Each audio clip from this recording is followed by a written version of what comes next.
Chapter Roman 1. Our Society. In the first place, Cranford is in possession of the Amazons. All the holders of houses above a certain rent are women. If a married couple come to settle in the town, somehow the gentleman disappears. He is either fairly frightened to death by being the only man in the Cranford evening parties, or he is accounted for by being with his regiment, his ship, or closely engaged in business all the week in the great neighboring commercial town. Drumble distant only 20 miles on a railroad. In short, whatever does become of the gentlemen, they are not at Cranford. What could they do if they were there? The surgeon has his round of 30 miles and sleeps at Cranford. But every man cannot be a surgeon for keeping the trim gardens full of choice flowers, without a weed to speck them, for frightening away little boys who look wistfully at the said flowers through the railings, for rushing out at the geese that occasionally venture into the gardens, if the gates are left open, for deciding all questions of literature and politics, without troubling themselves with unnecessary reasons or arguments, for obtaining clear and correct knowledge of everybody's affairs in the parish, for keeping their neat maidservants in admirable order, for kindness, somewhat dictatorial, to the poor, and real tender good offices to each other whenever they are in distress. The ladies of Cranford are quite sufficient. A man, as one of them observed to me once, is so in the way in the house. Although the ladies of Cranford know all each other's proceedings, they are exceedingly indifferent to each other's opinions. Indeed, as each has her own individuality, not to say eccentricity, pretty strongly developed, nothing is so easy as verbal retaliation, but somehow goodwill reigns among them to a considerable degree. The Cranford ladies have only an occasional little quarrel, spirited out in a few peppery words and angry jerks of the head, just enough to prevent the even tenor of their lives from becoming too flat. Their dress is very independent of fashion, as they observe, "What does it signify how we dress here at Cranford, where everybody knows us?" And if they go from home, their reason is equally cogent. What does it signify how we dress here, where nobody knows us? The materials of their clothes are in general good and plain, and most of them are nearly as scrupulous as Miss Tyler of cleanly memory. But I will answer for it, the last gigot, the last tight and scanty petticoat in wear in England was seen in Cranford, and seen without a smile. A magnificent family red silk umbrella. I can testify to a magnificent family red silk umbrella, under which a gentle little spinster, left alone of many brothers and sisters, used to patter to church on rainy days. Have you any red silk umbrellas in London? We had a tradition of the first that had ever been seen in Cranford, and the little boys mobbed it, and called it a stick in petticoats. It might have been the very red silk one I have described, held by a strong father over a troop of little ones. The poor little lady, survivor of all, could scarcely carry it. Then there were rules and regulations for visiting and calls, and they were announced to any young people who might be staying in the town, with all the solemnity with which the old Manx laws were read once a year on the Tinwald Mount. "Our friends have sent to inquire how you are after your journey tonight, my dear. 15 miles in a gentleman's carriage.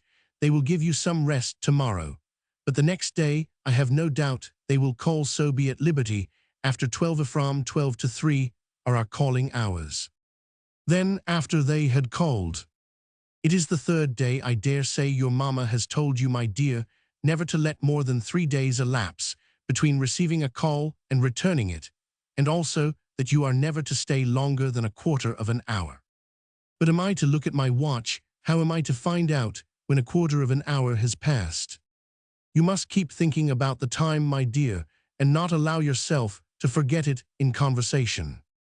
As everybody had this rule in their minds, whether they received or paid a call, of course, no absorbing subject was ever spoken about. We kept ourselves to short sentences of small talk, and were punctual to our time. I imagine that a few of the gentlefolks of Cranford were poor, and had some difficulty in making both ends meet, but they were like the Spartans, and concealed their smart under a smiling face. We none of us spoke of money, because that subject savored of commerce and trade, and though some might be poor, we were all aristocratic. The Cranfordians had that kindly esprit de corps which made them overlook all deficiencies in success, when some among them tried to conceal their poverty. When Mrs. Forrester, for instance, gave a party in her baby house of a dwelling, and the little maiden disturbed the ladies on the sofa by a request that she might get the tea tray out. From underneath, everyone took this novel proceeding as the most natural thing in the world, and talked on about household forms and ceremonies, as if we all believed that our hostess had a regular servants' hall second table with housekeeper and steward, instead of the one little charity school maiden whose short ruddy arms could never have been strong enough to carry the tray upstairs if she had not been assisted in private by her mistress, who now sat in state, pretending not to know what cakes were sent up, though she knew, and we knew, and she knew that we knew, and we knew that she knew that we knew she had been busy all the morning making tea bread and sponge cakes.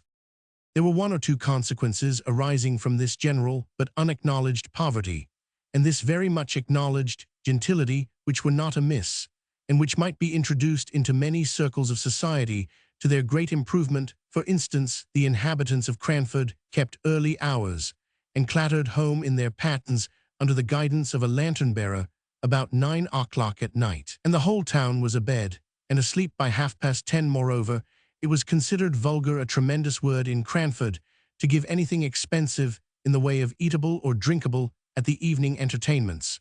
Wafer bread and butter and sponge biscuits were all that the Honourable Mrs. Jamison gave, and she was sister-in-law to the late Earl of Glenmire, although she did practice such elegant economy. Elegant economy, how naturally one falls back into the phraseology of Cranford. Their economy was always elegant, and money-spending always vulgar and ostentatious, a sort of sourgrappism, which made us very peaceful and satisfied. I never shall forget the dismay felt when a certain Captain Brown came to live at Cranford, and openly spoke about his being poor, not in a whisper to an intimate friend, the doors and windows being previously closed, but in the public street in a loud military voice, alleging his poverty as a reason for not taking a particular house. The ladies of Cranford were already rather moaning over the invasion of their territories by a man and a gentleman. He was a half-pay captain, and had obtained some situation on a neighboring railroad, which had been vehemently petitioned against by the little town, and if in addition to his masculine gender and his connection with the obnoxious railroad, he was so brazen as to talk of being poorly, then indeed he must be sent to Coventry. Death was as true and as common as poverty, yet people never spoke about that loud out in the streets. It was a word not to be mentioned to ears polite. We had tacitly agreed to ignore that any with whom we associated on terms of visiting equality could ever be prevented by poverty from doing anything that they wished. If we walked to or from a party, it was because the night was so fine or the air so refreshing, not because sedan chairs were expensive. If we wore prints instead of summer silks, it was because we preferred a washing material, and so on, till we blinded ourselves to the vulgar fact that we were all of us people of very moderate means. Of course, then, we did not know what to make of a man who could speak of poverty as if it was not a disgrace, yet somehow Captain Brown made himself respected in Cranford, and was called upon, in spite of all resolutions to the contrary. I was surprised to hear his opinions quoted as authority at a visit, which I paid to Cranford about a year after he had settled in the town. My own friends had been among the bitterest opponents of any proposal to visit the captain and his daughters only 12 months before, and now he was even admitted in the tabooed hours before 12. True, it was to discover the cause of a smoking chimney before the fire was lighted, but still, Captain Brown walked upstairs, nothing daunted, spoke in a voice too large for the room, and joked quite in the way of a tame man about the house. He had been blind to all the small slights and omissions of trivial ceremonies with which he had been received. He had been friendly, though the Cranford ladies had been cool. He had answered small sarcastic compliments in good faith, and with his manly frankness had overpowered all the shrinking which met him as a man who was not ashamed to be poor. And at last, his excellent masculine common sense and his facility in devising expedients to overcome domestic dilemmas had gained him an extraordinary place as authority among the Cranford ladies. He himself went on in his course, as unaware of his popularity as he had been of the reverse, and I am sure he was startled one day when he found his advice so highly esteemed as to make some counsel which he had given in jest to be taken in sober, serious earnest. It was on this subject. An old lady had an Alderney cow which she looked upon as a daughter. You could not pay the short quarter of an hour call without being told of the wonderful milk or wonderful intelligence of this animal. the whole town knew, and kindly regarded Miss Betsy Barker's Alderney. Therefore great was the sympathy and regret when in an unguarded moment the poor cow tumbled into a limepit. She moaned so loudly that she was soon heard and rescued, but meanwhile the poor beast had lost most of her hair and came out looking naked. Cold and miserable in a bare skin, everybody pitied the animal, though a few could not restrain their smiles at her droll appearance. Miss Betsy Barker absolutely cried with sorrow and dismay, and it was said she thought of trying a bath of oil. This remedy perhaps was recommended by some one of the number whose advice she asked, but the proposal, if ever it was made, was knocked on the head by Captain Brown's decided, "Get her a flannel waistcoat and flannel drawers, ma'am, if you wish to keep her alive. But my advice is kill the poor creature at once." Miss Betsy Barker dried her eyes and thanked the captain heartily. She set to work, and by and by all the town turned out to see the Alderney meekly going to her pasture clad in dark grey flannel. I have watched her myself many a time. Do you ever see cows dressed in grey flannel in London, meekly going to her pasture? Captain Brown had taken a small house on the outskirts of the town, where he lived with his 2 daughters. He must have been upwards of 60 at the time of the first visit I paid to Cranford after I had left it as a residence. But he had a wiry, well-trained elastic figure, a stiff military throwback of his head, and a springing step, which made him appear much younger than he was. His eldest daughter looked almost as old as himself, and betrayed the fact that his real was more than his apparent age.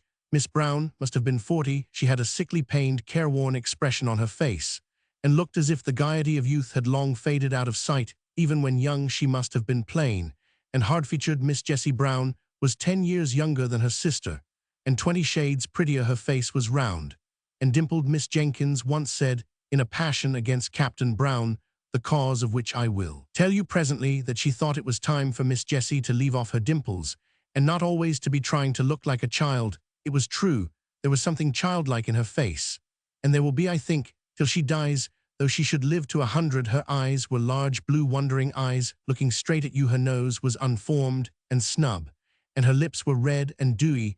She wore her hair, too, in little rows of curls, which heightened this appearance. I do not know whether she was pretty or not, but I liked her face, and so did everybody, and I do not think she could help her dimples. She had something of her father's jauntiness of gait and manner, and any female observer might detect a slight difference in the attire of the 2 sisters, that of Miss Jessie being about £2 per annum more expensive than Miss Brown's. £2 was a large sum in Captain Brown's annual disbursements. Such was the impression made upon me by the Brown family when I first saw them all together in Cranford Church. The captain I had met before on the occasion of the smoky chimney, which he had cured by some simple alteration in the flue in church. He held his double eyeglass to his eyes during the morning hymn, and then lifted up his head erect, and sang out loud and joyfully. He made the responses louder than the clerk, an old man with a piping, feeble voice, who I think felt aggrieved at the captain's sonorous bass, and quivered higher and higher in consequence. On coming out of church, the brisk captain paid the most gallant attention to his 2 daughters. He nodded and smiled to his acquaintances, but he shook hands with none until he had helped Miss Brown to unfurl her umbrella, had relieved her of her prayer book, and had waited patiently till she, with trembling, nervous hands, had taken up her gown to walk through the wet roads. I wonder what the Cranford ladies did with Captain Brown at their parties. We had often rejoiced in former days that there was no gentleman to be attended to, and to find conversation for at the card parties.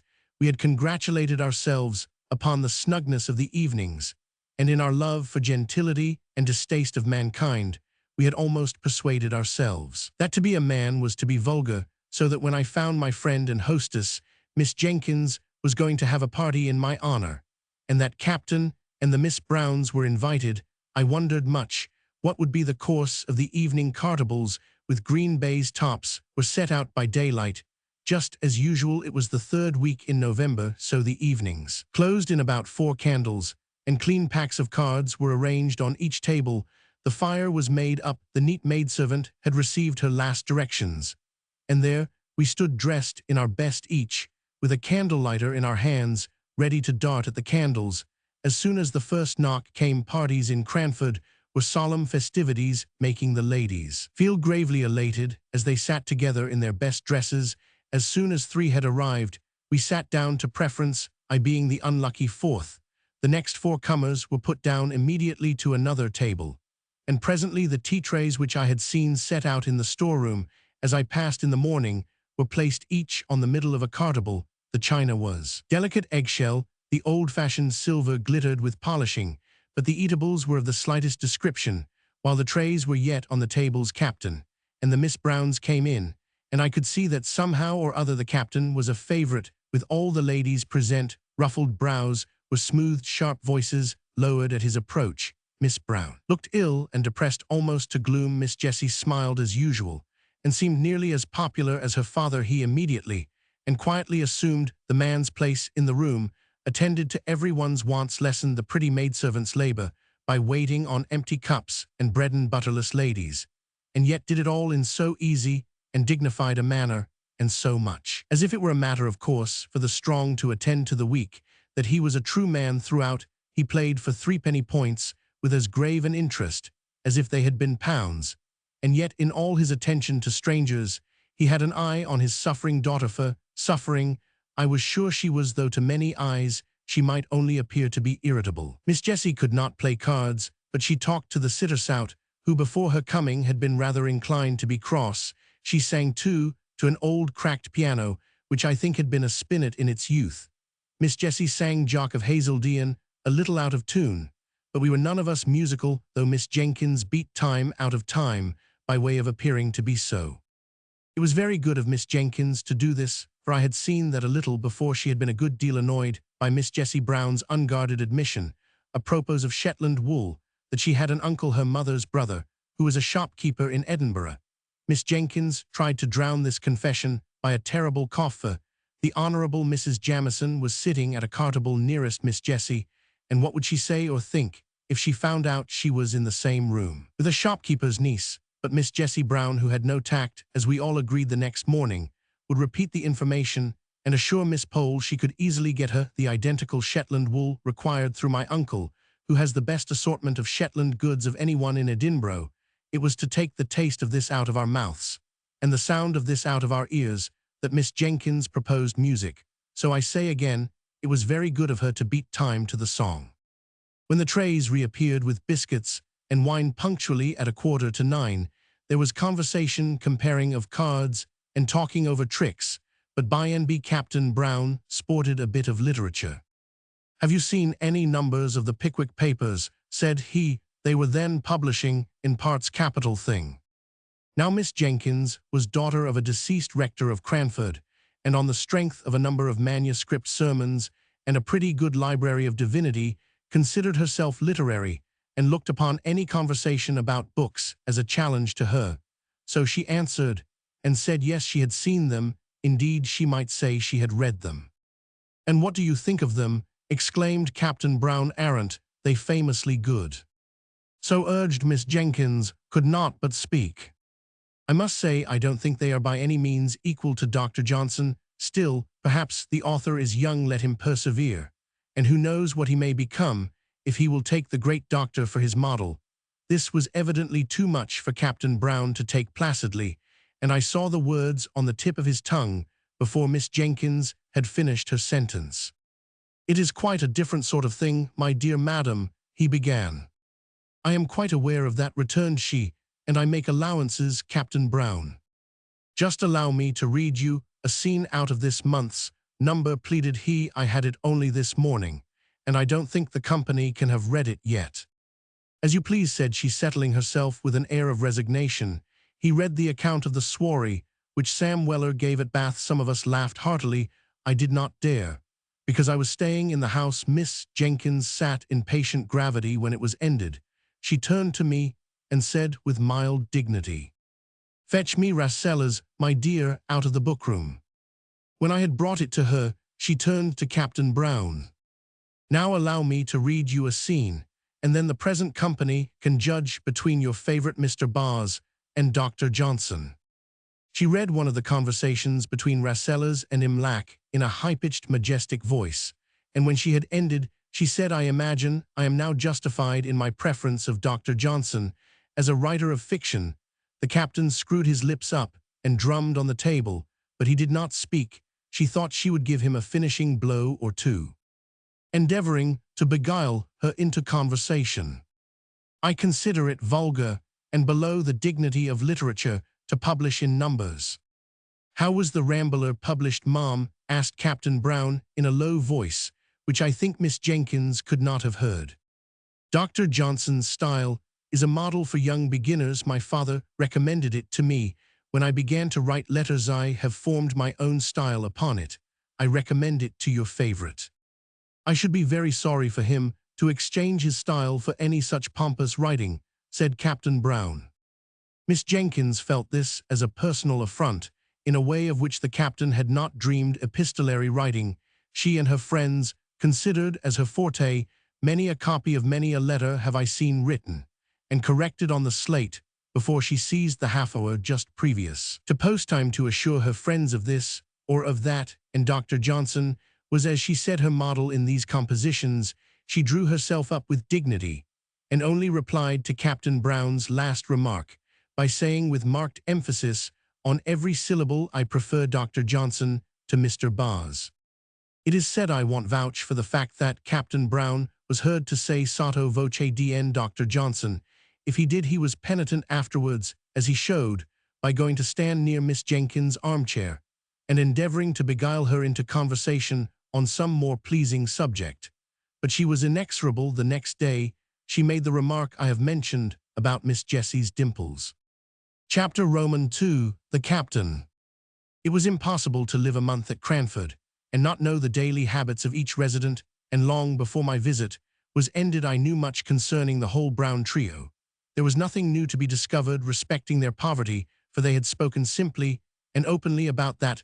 From the very first they made no mystery of the necessity for their being economical. All that remained to be discovered was the captain's infinite kindness of heart, and the various modes in which, unconsciously to himself, he manifested it. Some little anecdotes were talked about for some time after they occurred, as we did not read much, and as all the ladies were pretty well suited with servants, there was a dearth of subjects for conversation.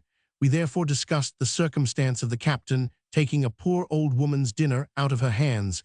One very slippery Sunday he had met her returning from the bakehouse as he came from church, and noticed her precarious footing, and with the grave dignity with which he did everything, he relieved her of her burden and steered along the street by her side, carrying her baked mutton and potatoes safely home.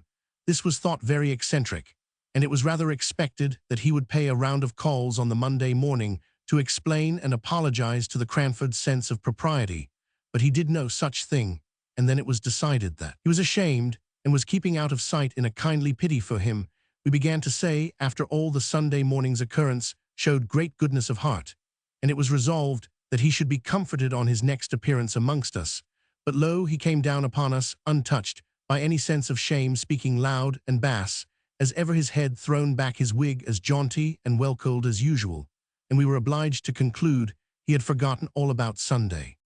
Miss Pole and Miss Jessie Brown had set up a kind of intimacy on the strength of the Shetland wool and the new knitting stitches. So it happened that, when I went to visit Miss Pole, I saw more of the Browns than I had done while staying with Miss Jenkins, who had never got over what she called Captain Brown's disparaging remarks upon Dr. Johnson. As a writer of light and agreeable fiction, I found that Miss Brown was seriously ill of some lingering, incurable complaint. The pain occasioned by which gave the uneasy expression to her face that I had taken for unmitigated crossness. Too, she was at times, when the nervous irritability occasioned by her disease became past endurance. Miss Jessie bore with her at these times even more patiently than she did with the bitter self-upbraidings by which they were invariably succeeded. Miss Brown used to accuse herself not merely of hasty and irritable temper, but also of being the cause why her father and sister were obliged to pinch in order to allow her the small luxuries which were necessaries in her condition. She would so fain have made sacrifices for them, and have lightened their cares, that the original generosity of her disposition added acerbity to her temper. All this was borne by Miss Jessie, and her father with more than placidity, with absolute tenderness. I forgave Miss Jessie her singing out of tune, and her juvenility of dress, when I saw her at home. Came to perceive that Captain Brown's dark Brutus wig and padded coat, alas, too often threadbare, were remnants of the military smartness of his youth, which he now wore unconsciously. He was a man of infinite resources gained in his barrack experience. As he confessed, no one could black his boots to please him except himself. But indeed, he was not above saving the little maidservant's labors, in every way knowing most likely that his daughter's illness made the place a hard one. He endeavored to make peace with Miss Jenkins soon after the memorable dispute I have named by a present of a wooden fire shovel, his own making. Having heard her say how much the grating of an iron one annoyed her, she received the present with cool gratitude, and thanked him formally. When he was gone, she bade me put it away in the lumber room, feeling probably that no present from a man who preferred Mr. Bars to Dr. Johnson could be less jarring than an iron fire shovel. Such was the state of things when I left Cranford and went to Drumble.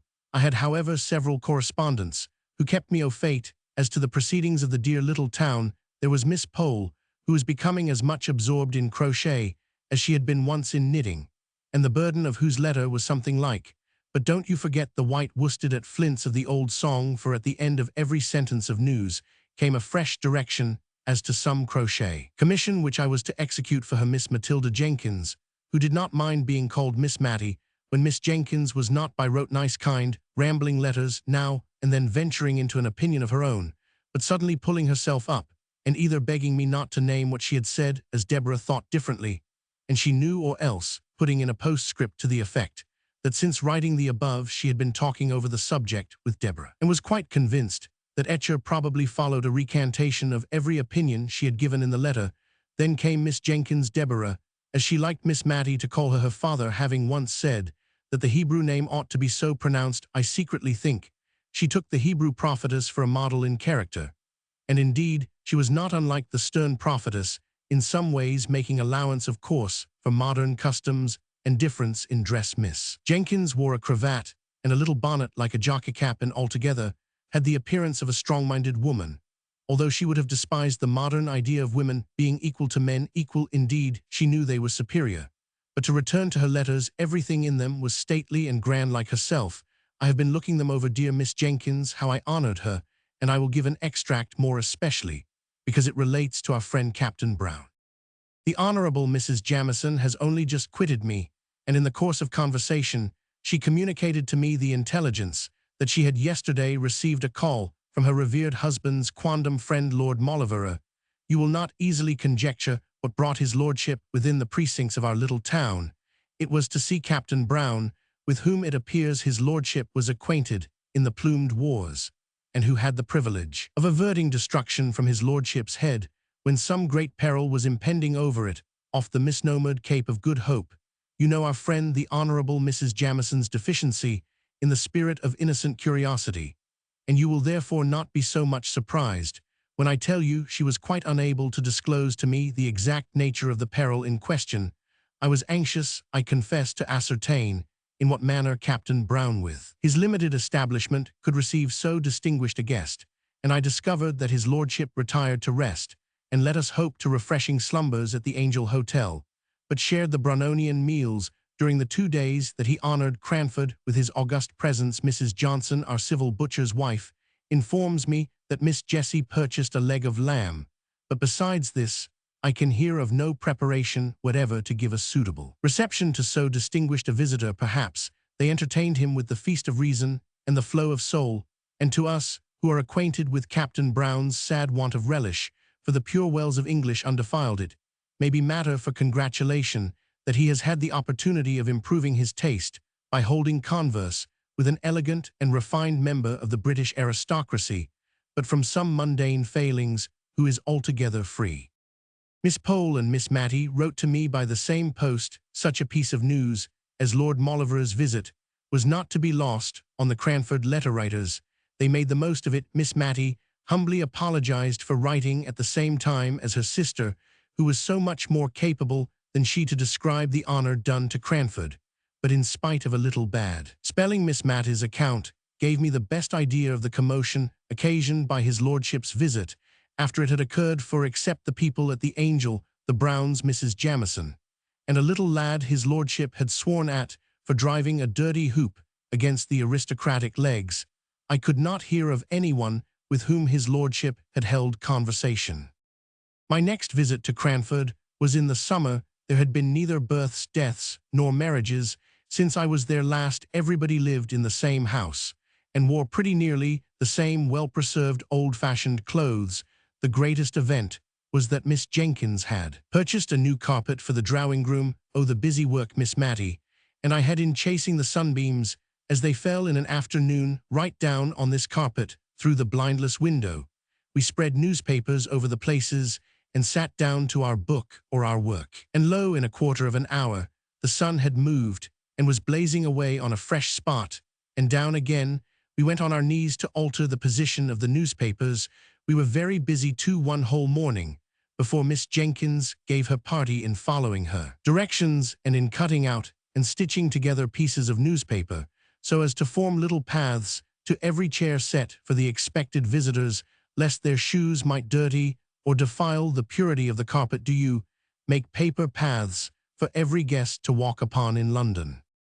Captain Brown and Miss Jenkins were not very cordial to each other. The literary dispute, of which I had seen the beginning, was a raw, the slightest touch, on which made them wince. It was the only difference of opinion they had ever had, but that difference was enough. Miss Jenkins could not refrain from talking at Captain Brown, and though he did not reply, he drummed with his fingers, which action she felt and resented as very disparaging to Dr. Johnson. He was rather ostentatious in his preference of the writings of Mr. Bars, would walk through the streets so absorbed in them that he all but ran against Miss Jenkins, and though his apologies were earnest and sincere, and though he did not in fact do more than startle her and himself, she owned to me she had rather he had knocked her down if he had only been reading a higher style of literature. The poor brave captain, he looked older and more worn, and his clothes were very threadbare, but he seemed as bright and cheerful as ever unless he was asked about his daughter's health. She suffers a great deal, and she must suffer more. We do what we can to alleviate her pain. God's will be done.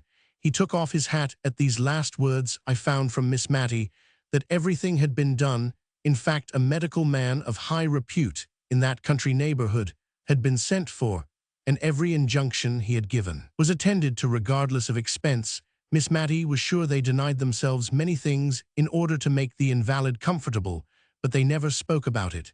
And as for Miss Jessie, I really think she's an angel, said poor Miss Matty, quite overcome to see her way of bearing with Miss Brown's crossness, and the bright face she puts on after she's been sitting up a whole night and scolded above half of it is quite beautiful, yet she looks as neat and as ready to welcome the captain at breakfast time as if she had been asleep in the Queen's bed all night. My dear, you could never laugh at her prim little curls or her pink bows again. If you saw her as I have done, I could only feel very penitent and greet Miss Jessie with double respect.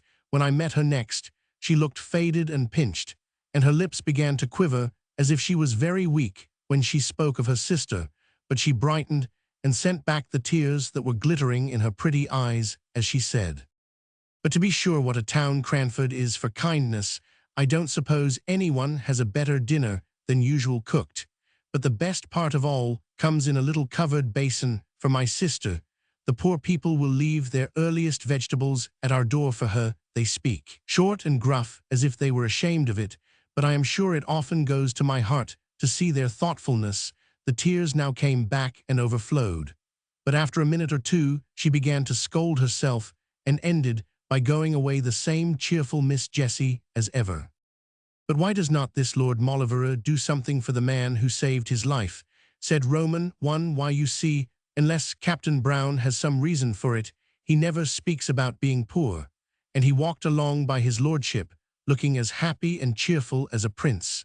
And as they never called attention to their dinner by apologies, and as Miss Brown was better that day, and all seemed bright, I dare say his lordship never knew how much care there was in the background.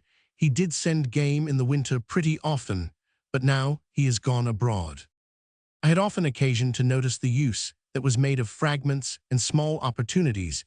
In Cranford, the rose leaves that were gathered ere they fell to make into a potpourri for someone who had no garden, the little bundles of lavender flowers sent to strew the drawers of some town dweller, or to burn in the chamber of some invalid things that many would despise, and actions which it seemed scarcely worth while to perform, were all attended to in Cranford. Miss Jenkins stuck an apple full of cloves to be heated and smell pleasantly in Miss Brown's room, and as she put in each clove, she uttered a Johnsonian sentence. Indeed, she never could think of the Browns without talking Johnson, and as they were seldom absent from her thoughts, just then I heard many a rolling threefold sentence. Captain Brown called one day to thank Miss Jenkins for many little kindnesses, which I did not know until then that she had rendered. He had suddenly become like an old man. His deep bass voice had a quavering in it, his eyes looked dim, and the lines on his face were deep. He could not speak cheerfully of his daughter's state, but he talked with manly pious resignation, and not much twice over he said, "What Jessie has been to us God only knows," and after the second time he got up hastily, shook hands all round without speaking, and left the room. That afternoon we perceived little groups in the street, all listening, with faces aghast to some tale or other. Miss Jenkins wondered what could be the matter for some time, before she took the undignified step of sending Jenny out to inquire. Jenny came back with a white face of terror. "Oh, Mom, oh, Miss Jenkins, Mom, Captain Brown is killed by them nasty, cruel railroads," and she burst into tears. She, along with many others, had experienced the poor captain's kindness. "However, good God, Jenny, don't waste time in crying, but tell us something." Miss Mattie rushed out into the street at once and collared the man who was telling the tale. She brought the affrighted Carter into the drawing-room. "Come in, come to my sister at once, Miss Jenkins, the rector's daughter. Oh, man, say it is not true," she cried, as she brought the affrighted Carter sleeking down his hair into the drawing-room, where he stood with his wet boots on the new carpet, and no one regarded it.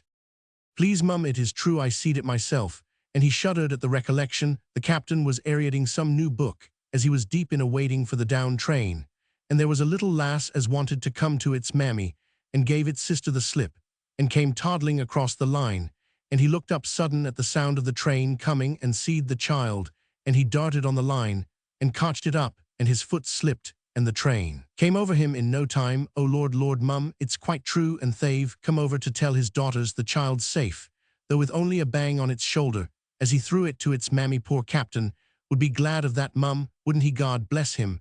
The great rough Carter puckered up his manly face, and turned away to hide his tears. I turned to Miss Jenkins. She looked very ill, as if she were going to faint, and signed to me to open the window. "Matilda, bring me my bonnet. I must go to those girls. God pardon me if ever I have spoken contemptuously to the captain." Miss Jenkins arrayed herself to go out, telling Miss Matilda to give the man a glass of wine. While she was away, Miss Mattie and I huddled over the fire, talking in a low and awestruck voice. "I know," we cried quietly all the time. Miss Jenkins came home in a silent mood, and we durst not ask her many questions. She told us that Miss Jessie had fainted, and that she and Miss Pole had had some difficulty in bringing her round, but that as soon as she recovered, she begged one of them to go and sit with her sister. "Mr. Hoggins says she cannot live many days, and she shall be spared this shock," said Miss Jessie, shivering with feelings to which she dared not give way. "But how can you manage, my dear?" asked Miss Jenkins. "You cannot bear up, she must see your tears." "God will help me, I will not give way." She was asleep. When the news came, she may be asleep, yet she would be so utterly miserable, not merely at my father's death, but to think of what would become of me. She is so good to me. She looked up earnestly in their faces with her soft, true eyes, and Miss Pole told Miss Jenkins afterwards she could hardly bear it, knowing, as she did, how Miss Brown treated her sister. However, it was settled according to Miss Jessie's wish. Miss Brown was to be told her father had been summoned to take a short journey on railway business. They had managed it in some way. Miss Jenkins could not exactly say how Miss Pole was to stop with Miss Jessie. Mrs. Jamison had sent to inquire, and this was all we heard that night, and a sorrowful night it was. The next day a full account of the fatal accident was in the county paper, which Miss Jenkins took in. Her eyes were very weak, she said, and she asked me to read it. When I came to, the gallant gentleman was deeply engaged in the perusal of a number of Pickwick, which he had just received. Miss Jenkins shook her head long and solemnly, and then sighed out, "Poor dear infatuated man." The corpse was to be taken from the station to the parish church, there to be interred. Miss Jessie had set her heart on following it to the grave, and no dissuasives could alter her resolve. Her restraint upon herself made her almost obstinate. She resisted all Miss Pole's entreaties, and Miss Jenkins' advice at last. Miss Jenkins gave up the point, and after a silence, which I feared portended some deep displeasure against Miss Jessie, Miss Jenkins said she should accompany the latter to the funeral. "It is not fit for you to go alone. It would be against both propriety and humanity were I to allow it."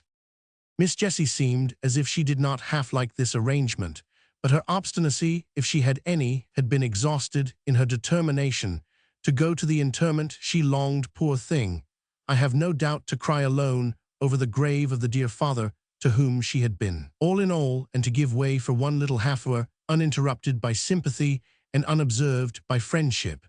But it was not to be. That afternoon Miss Jenkins sent out for a yard of black crape, and employed herself busily in trimming the little black silk bonnet I have spoken about. When it was finished, she put it on and looked at us for approbation. Admiration she despised. I was full of sorrow, but by one of those whimsical thoughts which come unbidden into our heads in times of deepest grief, I no sooner saw the bonnet than I was reminded of a helmet, and in that hybrid bonnet, half helmet, half jockey cap, did Miss Jenkins attend Captain Brown's funeral, and I believe supported Miss Jessie with a tender, indulgent firmness, which was invaluable, allowing her to weep her passionate fill before they left.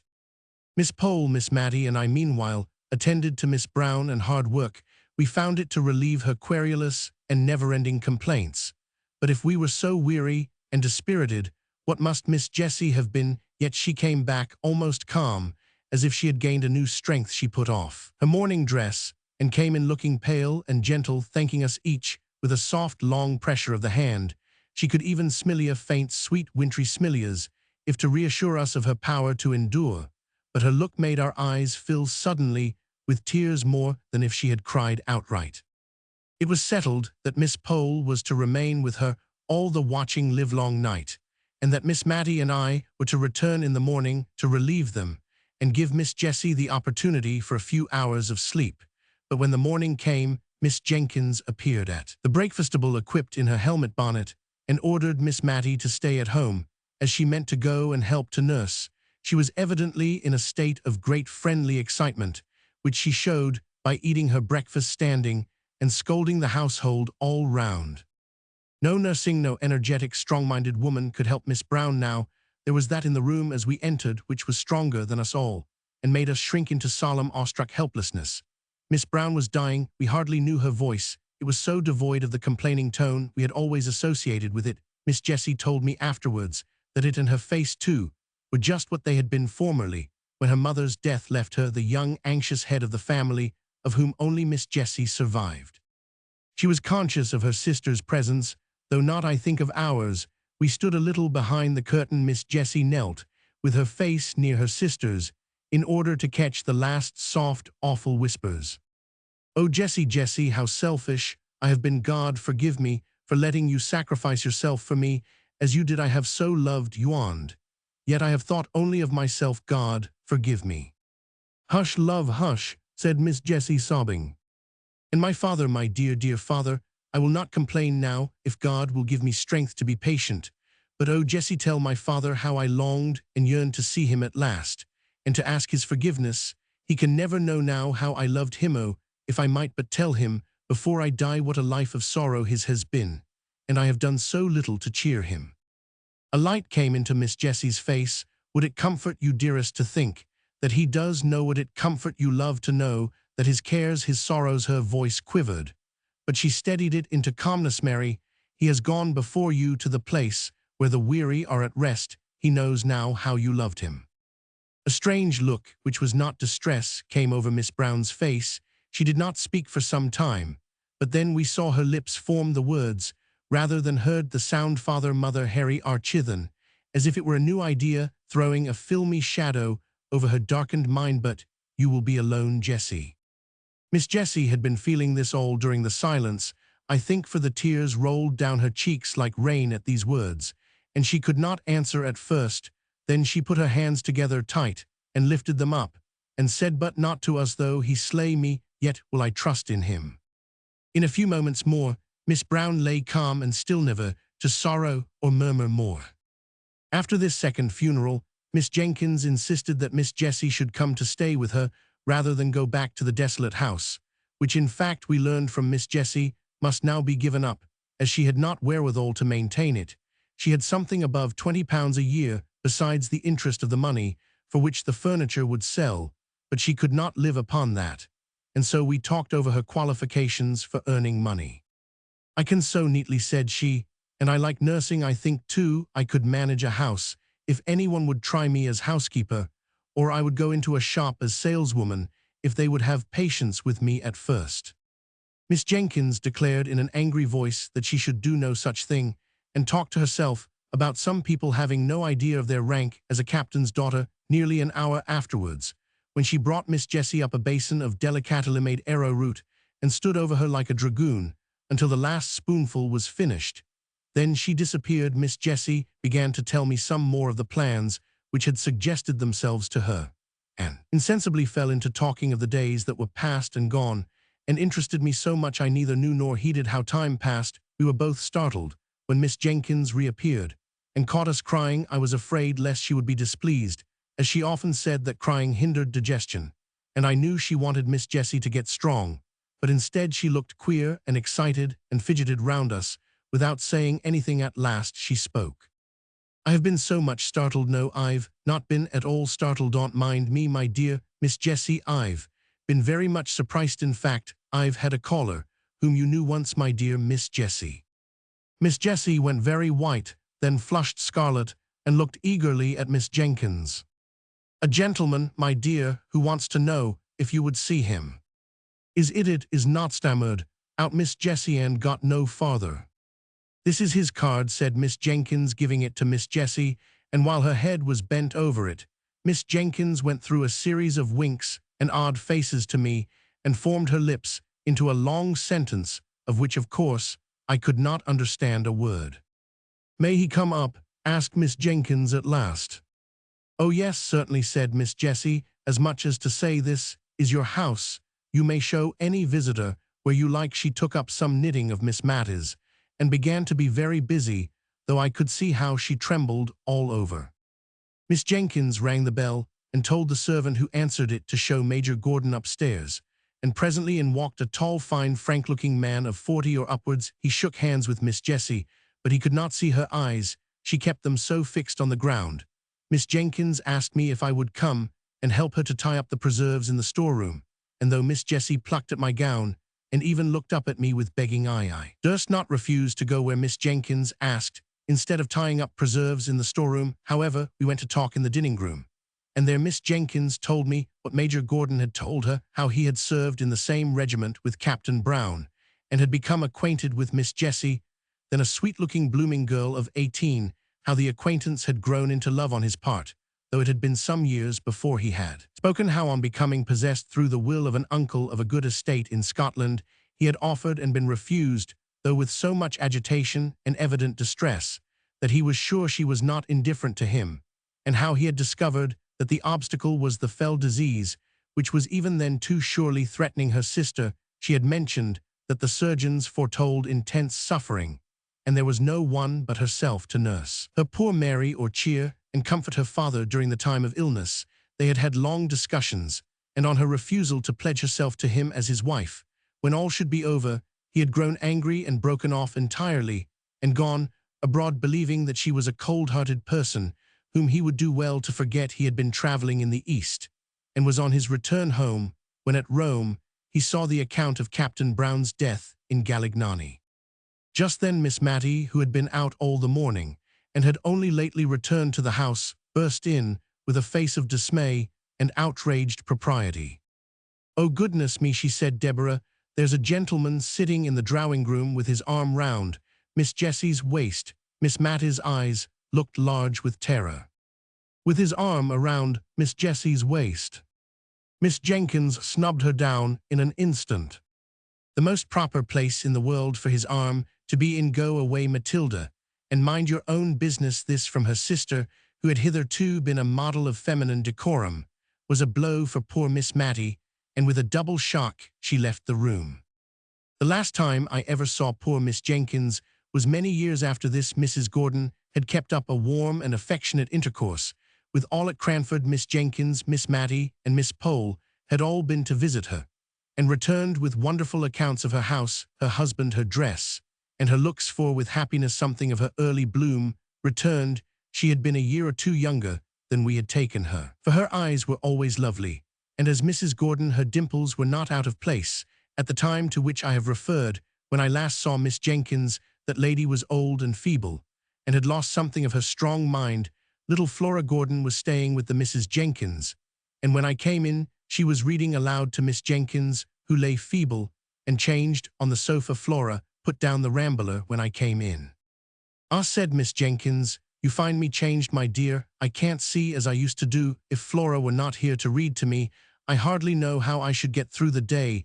Did you ever read the Rambler? It's a wonderful book, wonderful, and the most improving reading for Flora, which I dare say it would have been if she could have read half the words without spelling, and could have understood the meaning of a third better than that strange old book with the queer name. Poor Captain Brown was killed for reading that book by Mr. Bars. You know old Pars, when I was a girl, but that's a long time ago. I acted Lucy in old Pars." She babbled on long enough for Flora to get a good long spell at the Christmas carol, which Miss Matty had left on the table. Chapter Roman 3, A Love Affair of Long Ago. I thought that probably my connection with Cranford would cease after Miss Jenkins' death, at least that it would have to be kept up by correspondence, which bears much the same relation to personal intercourse that the books of dried plants I sometimes see. Hortus siccus, I think they call the thing, due to the living and fresh flowers in the lanes and meadows. I was pleasantly surprised, therefore, by receiving a letter from Miss Pole, who had always come in for a supplementary week after my annual visit to Miss Jenkins, proposing that I should go and stay with her. And then, in a couple of days after my acceptance, came a note from Miss Matty, in which, in a rather circuitous and very humble manner, she told me how much pleasure I should confer if I could spend a week or two with her, either before or after I had been at Miss Pole's, for she said, "Since my dear sister's death, I am well aware I have no attractions to offer. It is only to the kindness of my friends that I can owe their company." Of course, I promised to come to dear Miss Matty as soon as I had ended my visit to Miss Pole, and the day after my arrival at Cranford, I went to see her, much wondering what the house would be like without Miss Jenkins, and rather dreading the changed aspect of things. Miss Matty began to cry as soon as she saw me. She was evidently nervous from having anticipated my call. I comforted her as well as I could, and I found the best consolation I could give was the honest praise that came from my heart as I spoke of the deceased. Miss Matty slowly shook her head over each virtue as it was named and attributed to her sister, and at last she could not restrain the tears which had long been silently flowing, but hid her face behind her handkerchief and sobbed aloud. "Dear Miss Matty," said I, taking her hand, for indeed I did not know in what way to tell her how sorry I was for her left deserted in the world. She put down her handkerchief and said, "My dear Id, rather you did not call me Matty. She did not like it, but I did many a thing she did not like, I'm afraid, and now she's gone, if you please, my love, will you call me Matilda?" I promised faithfully, and began to practice the new name with Miss Pole that very day, and by degrees Miss Matilda's feeling on the subject was known through Cranford, and we all tried to drop the more familiar name, but with so little success that by and by we gave up the attempt. My visit to Miss Pole was very quiet. Miss Jenkins had so long taken the lead in Cranford that now she was gone they hardly knew how to give a party. The Honourable Mrs. Jamison, to whom Miss Jenkins herself had always yielded the post of honour, was fat and inert, and very much at the mercy of her old servants. If they chose that she should give a party, they reminded her of the necessity for so doing. If not, she let it alone. There was all the more time for me to hear old-world stories from Miss Pole, while she sat knitting, and I making my father's shirts. I always took a quantity of plain sewing to Cranford, for, as we did not read much or walk much, I found it a capital time to get through my work. One of Miss Pole's stories related to a shadow of a love affair that was dimly perceived or suspected long years before. Presently the time arrived when I was to remove to Miss Matilda's house.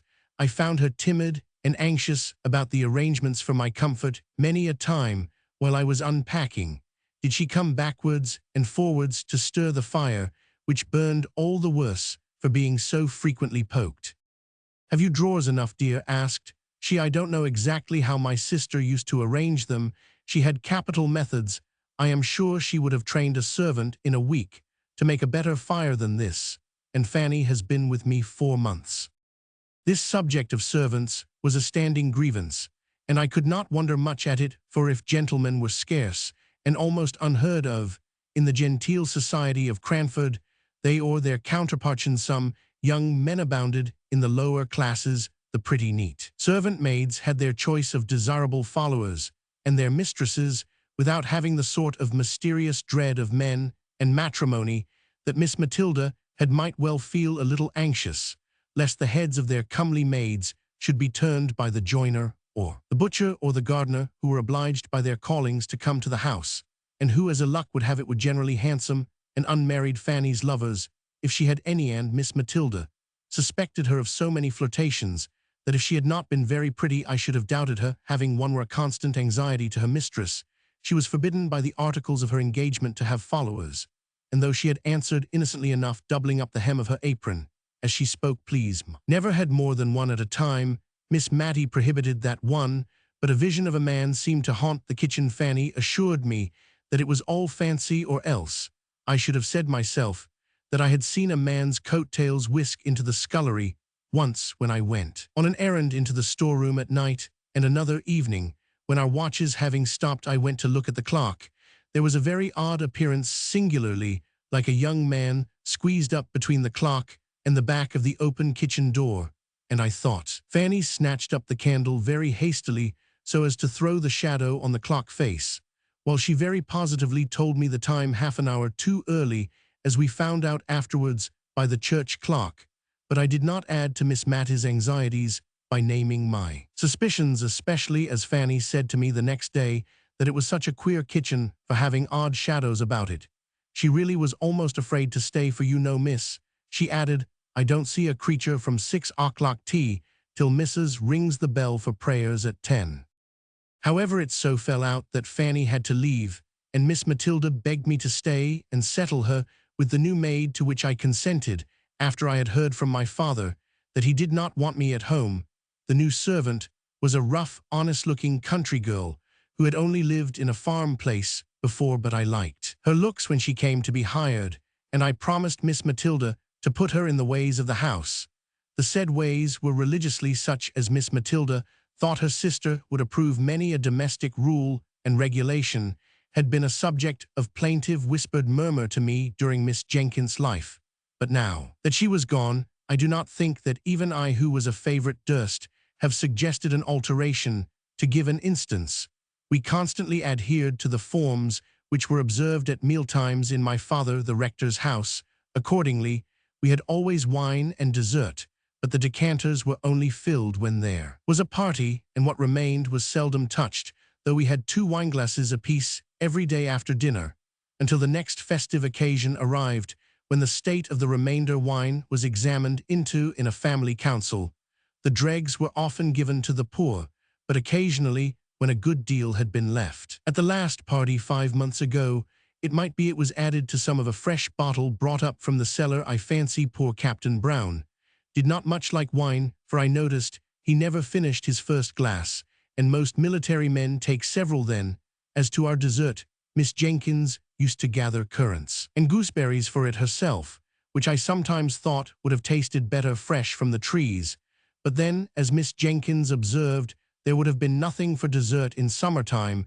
As it was, we felt very genteel with our 2 glasses apiece, and a dish of gooseberries at the top of currants, and biscuits at the sides, and 2 decanters at the bottom, when oranges came in. A curious proceeding was gone through. Miss Jenkins did not like to cut the fruit, for, as she observed, the juice all ran out. Nobody knew where sucking, only I think she used some more recondite word, was in fact the only way of enjoying oranges. But then there was the unpleasant association with a ceremony frequently gone through by little babies, and so after dessert in orange season, Miss Jenkins and Miss Matty used to rise up, possess themselves each of an orange in silence, and withdraw to the privacy of their own rooms to indulge in sucking oranges.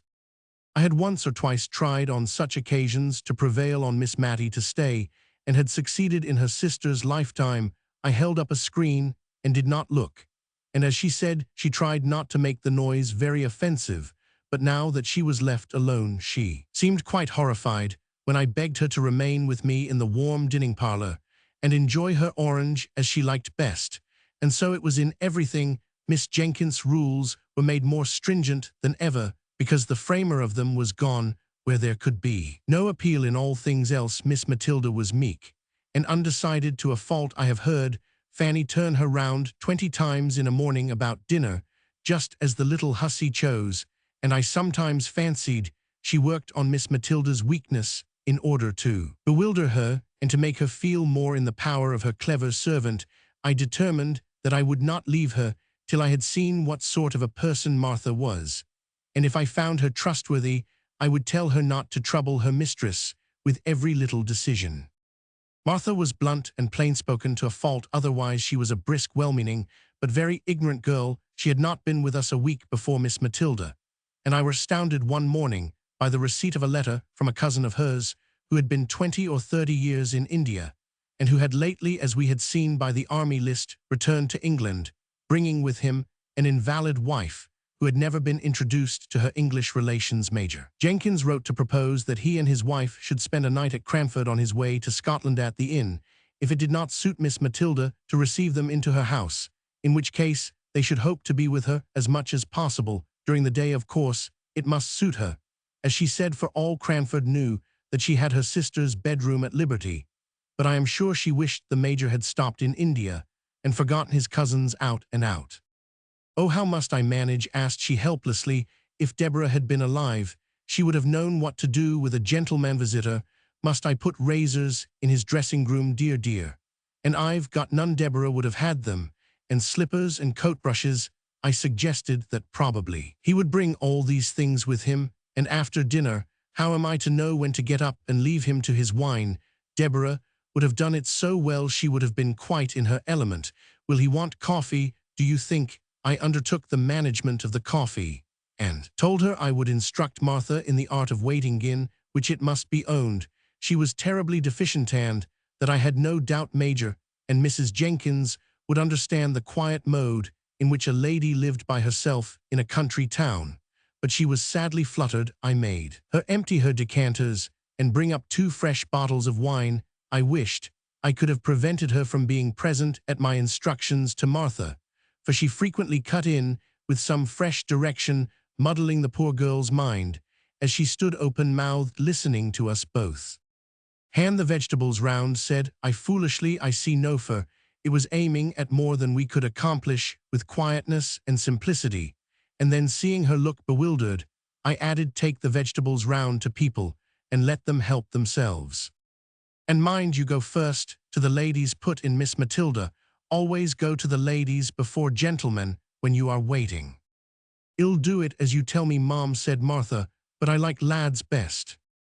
We felt very uncomfortable and shocked at this speech of Martha's, yet I don't think she meant any harm, and on the whole she attended very well to our directions, except that she nudged the Major when he did not help himself as soon as she expected to the potatoes while she was handing them round. The Major and his wife were quiet, unpretending people enough when they did come, languid, as all East Indians are, I suppose.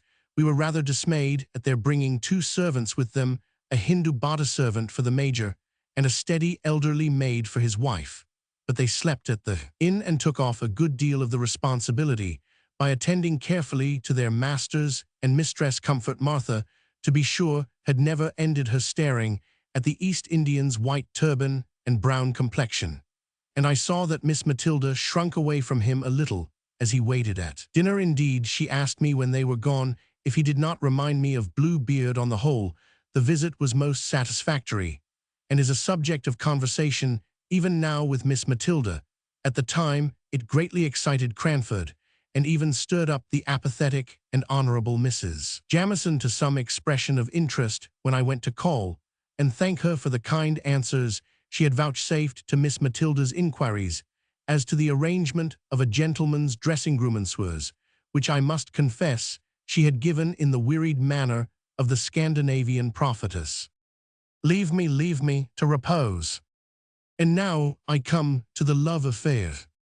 It seems that Miss Pole had a cousin once or twice removed, who had offered to Miss Matty long ago now. This cousin lived 4 or 5 miles from Cranford on his own estate, but his property was not large enough to entitle him to rank higher than a yeoman, or rather, with something of the pride which apes humility, he had refused to push himself on, as so many of his class had done, into the ranks of the squires. He would not allow himself to be called Thomas Holbrook-esque. He even sent back letters, with this address, telling the postmistress at Cranford that his name was Mr. Thomas Holbrook, yeoman. He rejected domestic innovations. He would have the house door stand open in summer and shut in winter, without knocker or bell to summon a servant. The closed fist or the knob of a stick did this office for him. If he found the door locked, he despised every refinement which had not its root deep down in humanity. If people were not ill, he saw no necessity for moderating his voice. He spoke the dialect of the country in perfection, and constantly used it in conversation, although Miss Pole, who gave me these particulars, added that he read aloud more beautifully and with more feeling than anyone she had ever heard, except the late rector. And how came Miss Matilda not to marry him? Asked Roman 1. Oh, I don't know. She was willing enough, I think. But you know, cousin Thomas would not have been enough of a gentleman for the rector and Miss Jenkins. Well, but they were not to marry him, said I impatiently. No, but they did not like Miss Matty to marry below her rank. You know, she was the rector's daughter, and somehow they are related to Sir Peter Arley. Miss Jenkins thought a deal of that. Poor Miss Matty, said Roman 1. Nay, now, I don't know anything more than that he offered, and was refused. Miss Matty might not like him, and Miss Jenkins might never have said a word. It is only a guess of mine. Has she never seen him since I inquired? No, I think not. You see, Woodley, cousin Thomas' house lies halfway between Cranford and Misselton, and I know he made Misselton his market town very soon after he had offered to Miss Matty, and I don't think he has been into Cranford above once or twice since when I was walking with Miss Matty in High Street, and suddenly she darted from me and went up Shire Lane a few minutes after I was startled by meeting cousin Thomas. How old is he? I asked, after a pause of castle building. He must be about 70, I think, my dear, said Miss Pole, blowing up my castle, as if by gunpowder, into small fragments. Very soon after, at least during my long visit to Miss Matilda, I had the opportunity of seeing Mr. Holbrook, seeing too his first encounter with his former love. After 30 or 40 years' separation, I was helping to decide whether any of the new assortment of colored silks, which they had just received at the shop, would do to match a gray and black mousseline delaine that wanted a new breadth, when a tall, thin, Don Quixote-looking old man came into the shop for some woolen gloves. I had never seen the person, who was rather striking before, and I watched him rather attentively while Miss Matty listened to the shopman. The stranger wore a blue coat with brass buttons, drab breeches and gaiters, and drummed with his fingers on the counter until he was attended to, when he answered the shopboy's question, "What can I have the pleasure of showing you today, sir?" I saw Miss Matilda start, and then suddenly sit down, and instantly I guessed who it was. She had made some inquiry which had to be carried round to the other shopman. "Miss Jenkins wants the black sarcenet 2 the yard," and Mr. Holbrook had caught the name, and was across the shop in 2 strides. "Matty, Miss Matilda, Miss Jenkins. God bless my soul, I should not have known you. How are you? How are you?" He kept shaking her hand in a way which proved the warmth of his friendship, but he repeated so often, as if to himself, "I should not have known you," that any sentimental romance which I might be inclined to build was quite done away with by his manner. However, he kept talking to us all the time we were in the shop, and then waving the shopman with the unpurchased gloves on one side, with "Another time, sir, another time," he walked home with us. I am happy to say my client, Miss Matilda, also left the shop in an equally bewildered state, not having purchased either green or red silk. Mr. Holbrook was evidently full with honest, loud-spoken joy at meeting his old love again. He touched on the changes that had taken place. He even spoke of Miss Jenkins as "your poor sister. Well, we have all our faults," and bade us goodbye with many a hope that he should soon see Miss Matty again. She went straight to her room, and never came back till our early tea time, when I thought she looked as if she had been crying. Mr. Holbrook bade us goodbye. Chapter Roman 4. A visit to an old bachelor. A few days after a note came from Mr. Holbrook, asking yous impartially asking both of yous in a formal old-fashioned style to spend a day at his house along June day for. It was June now he named that he had also invited his cousin Miss Pole, so that we might join in a fly which could be put up at his house. I expected Miss Matty to jump at this invitation, but no, Miss Pole and I had the greatest difficulty in persuading her to go. She thought it was improper, and was even half annoyed when we utterly ignored the idea of any impropriety in her going with two other ladies to see her old lover. Then came a more serious difficulty. She did not think Deborah would have liked her to go. This took us half a day's good hard talking to get over, but at the first sentence of relenting, I seized the opportunity and wrote and dispatched an acceptance in her name-fixing day, an hour that all might be decided and done with. The next morning she asked me if I would go down to the shop with her, and there, after much hesitation, we chose out 3 caps to be sent home and tried on that the most becoming might be selected to take with us on Thursday. She was in a state of silent agitation. All the way to Woodley she had evidently never been there before, and although she little dreamt I knew anything of her early story, I could perceive she was in a tremor at the thought of seeing the place which might have been her home, and round which it is probable that many of her innocent girlish imaginations had clustered. It was a long drive. There through paved, jolting lanes, Miss Matilda sat bolt upright and looked wistfully out of the windows. As we drew near the end of our journey, the aspect of the country was quiet, and pastoral. Woodley stood among fields, and there was an old-fashioned garden where roses and currant bushes touched each other, and where the feathery asparagus formed a pretty background to the pinks and gillyflowers. There was no drive up to the door. We got out at a little gate and walked up a straight box-edged path. "My cousin might make a drive, I think," said Miss Pole, who was afraid of earache and had only her cap on. "I think it is very pretty," said Miss Matty, with a soft plaintiveness in her voice, and almost in a whisper, for just then Mr. Holbrook appeared at the door, rubbing his hands in very effervescence of hospitality. He looked more like my idea of Don Quixote than ever, and yet the likeness was only external. His respectable housekeeper stood modestly at the door to bid us welcome, and while she led the elder ladies upstairs to a bedroom, I begged to look about the garden. My request evidently pleased the old gentleman, who took me all round the place, and showed me his 26 cows, named after the different letters of the alphabet. As we went along, he surprised me occasionally by repeating apt and beautiful quotations from the poets, ranging easily from Shakespeare and George Herbert to those of our own day. He did this as naturally as if he were thinking aloud, and their true and beautiful words were the best expression he could find for what he was thinking or feeling. To be sure, he called Byron my Lord Byron, and pronounced the name of Goethe strictly in accordance with the English sound of the letters as Goethe. Says ye eververdant palaces, Roman 100 altogether.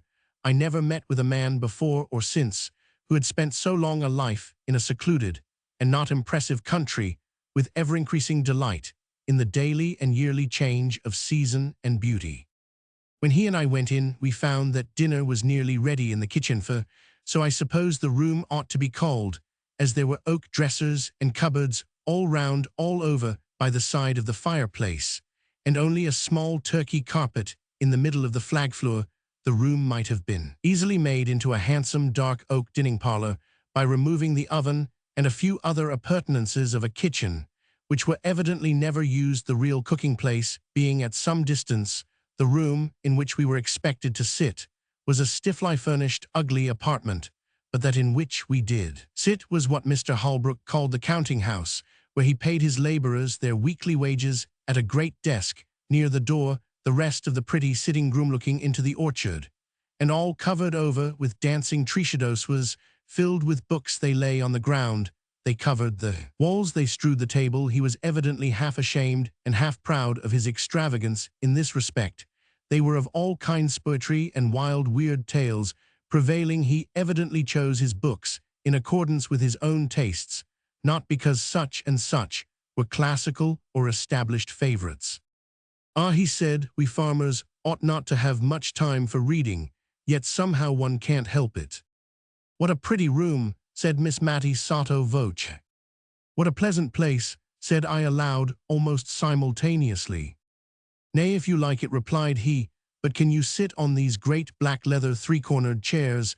I like it better than the best parlor, but I thought ladies would take that for the smarter place. It was the smarter place, but like most smart things, not at all pretty or pleasant or homelike. So while we were at dinner, the servant girl dusted and scrubbed the counting-house chairs, and we sat there all the rest of the day. We had pudding before meat, and I thought Mr. Holbrook was going to make some apology for his old-fashioned ways, for he began. I don't know whether you like newfangled ways. Oh, not at all, said Miss Matty. No more do I, said he. My housekeeper will have these in her new fashion, or else I tell her that, when I was a young man, we used to keep strictly to my father's rule, no broth, no ball, no beef, and always began dinner with broth. Then we had suet puddings boiled in the broth, with the beef and then the meat itself. If we did not sup our broth, we had no ball, which we liked a deal better, and the beef came last of all, and only those had it who had done justice to the broth, and the ball. Now folks begin with sweet things and turn their dinners topsy-turvy. When the ducks and green peas came, we looked at each other in dismay. We had only two-pronged black-handled forks. It is true the steel was as bright as silver. But what were we to do? Miss Matty picked up her peas one by one on the point of the prongs, much as a mean ate her grains of rice after her previous feast, with the ghoul Miss Pole sighed over her delicate young peas as she left them on one side of her plate, untasted, for they would drop between the prongs. I looked at my host. The peas were going wholesale into his capacious mouth, shoveled up by his large round-ended knife.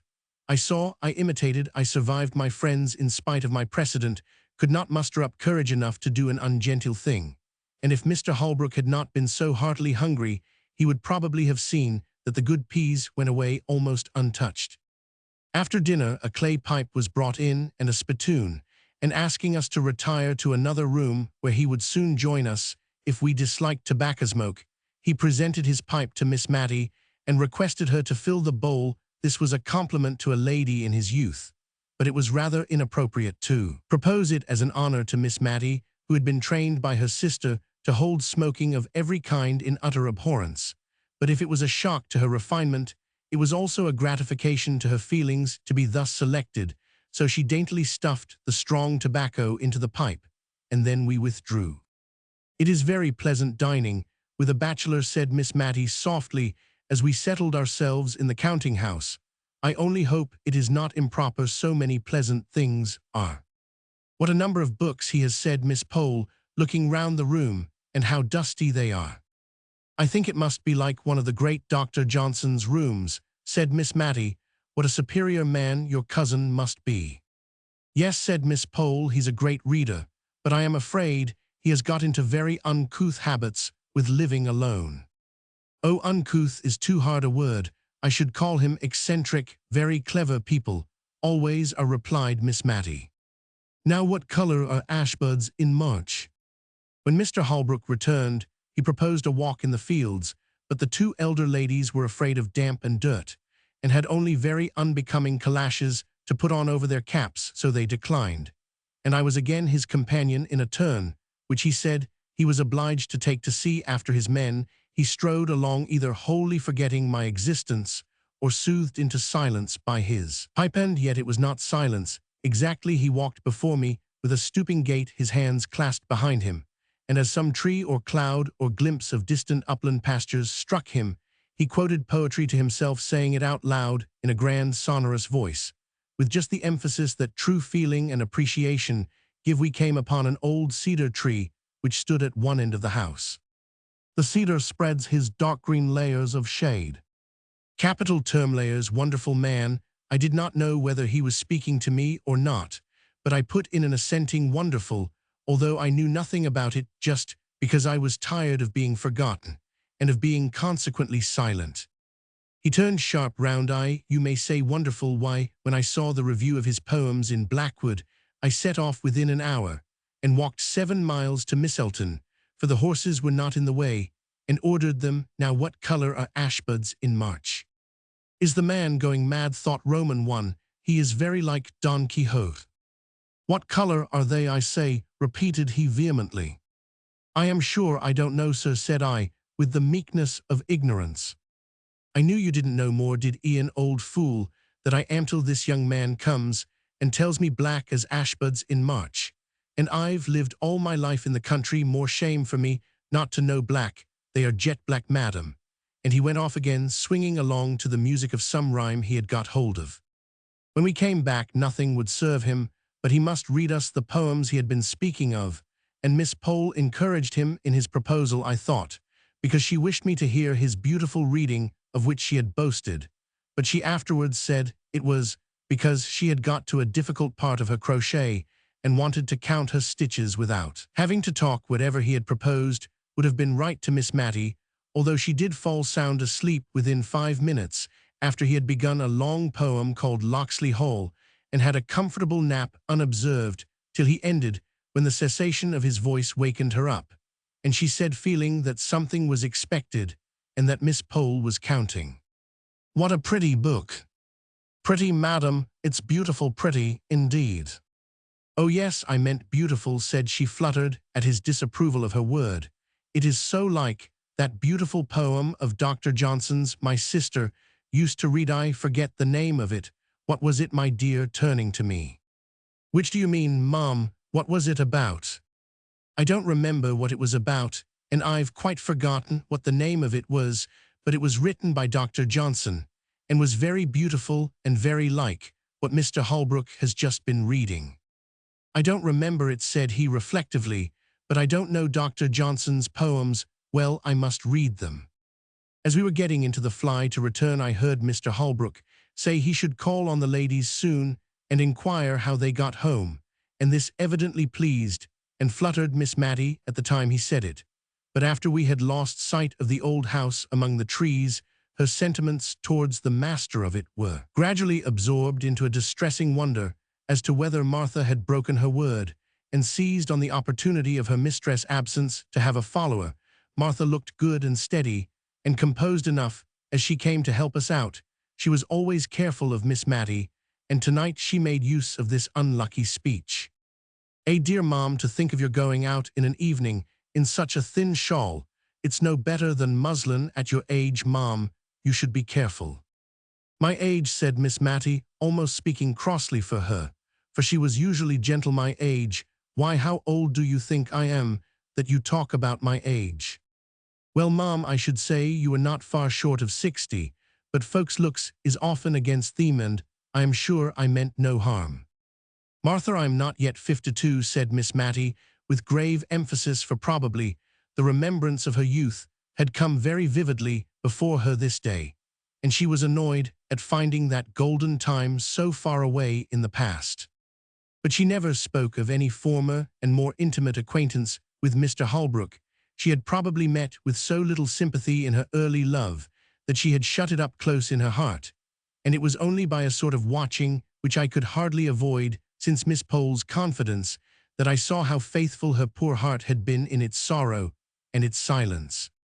She gave me some good reason for wearing her best cap every day, and sat near the window in spite of her rheumatism, in order to see, without being seen, down into the street. He put his open palms upon his knees, which were far apart, as he sat with his head bent down whistling. After we had replied to his inquiries about our safe return, suddenly he jumped up. "Well, madam, have you any commands for Paris? I am going there in a week or 2. "To Paris?" we both exclaimed. "Yes, madam, I've never been there, and always had a wish to go, and I think, if I don't go soon, I mayn't go at all, so as soon as the hay is got in, I shall go before harvest time." We were so much astonished that we had no commissions.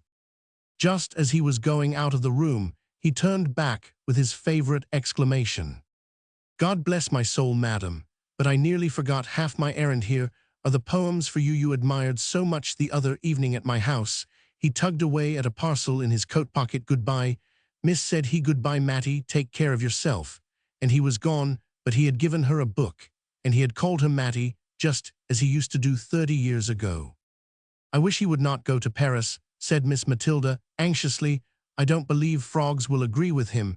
He used to have to be very careful what he ate, which was curious in so strong-looking a young man." Soon after this, I took my leave, giving many an injunction to Martha to look after her mistress, and to let me know if she thought that Miss Matilda was not so well, in which case I would volunteer a visit to my old friend, without noticing Martha's intelligence to her. Accordingly, I received a line or two from Martha every now and then, and about November I had a note to say her mistress was very low and sadly off her food, and the account made me so uneasy that although Martha did not decidedly summon me, I packed up my things and went. I received a warm welcome, in spite of the little flurry produced by my impromptu visit, for I had only been able to give a day's notice. Miss Matilda looked miserably ill, and I prepared to comfort and cosset her. I went down to have a private talk with Martha. "How long has your mistress been so poorly?" I asked, as I stood by the kitchen fire. "Well, I think it's better than a fortnight. It is. I know it was one Tuesday after Miss Pole had been that she went into this moping way. I thought she was tired, and it would go off with a night's rest. But no, she has gone on and on ever since, till I thought it my duty to write to you, ma'am." "You did quite right, Martha. It is a comfort to think she has so faithful a servant about her, and I hope you find your place comfortable." "Well, ma'am, missus is very kind, and there's plenty to eat and drink, and no more work. But what I can do easily." But Martha hesitated. "But what, Martha?" "Why, it seems so hard of missus not to let me have any followers. There's such lots of young fellows in the town, and many a one has as much as offered to keep company with me, and I may never be in such a likely place again. And it's like wasting an opportunity many a girl as I know would have him unbeknownst to missus. But I've given my word and I'll stick to it, or else this is just the house for missus never to be the wiser if they did come. And it's such a capable kitchen, there's such dark corners in it'd be bound to hide anyone. I counted up last Sunday night, for I'll not deny I was crying, because I had to shut the door in Jem Hearn's face.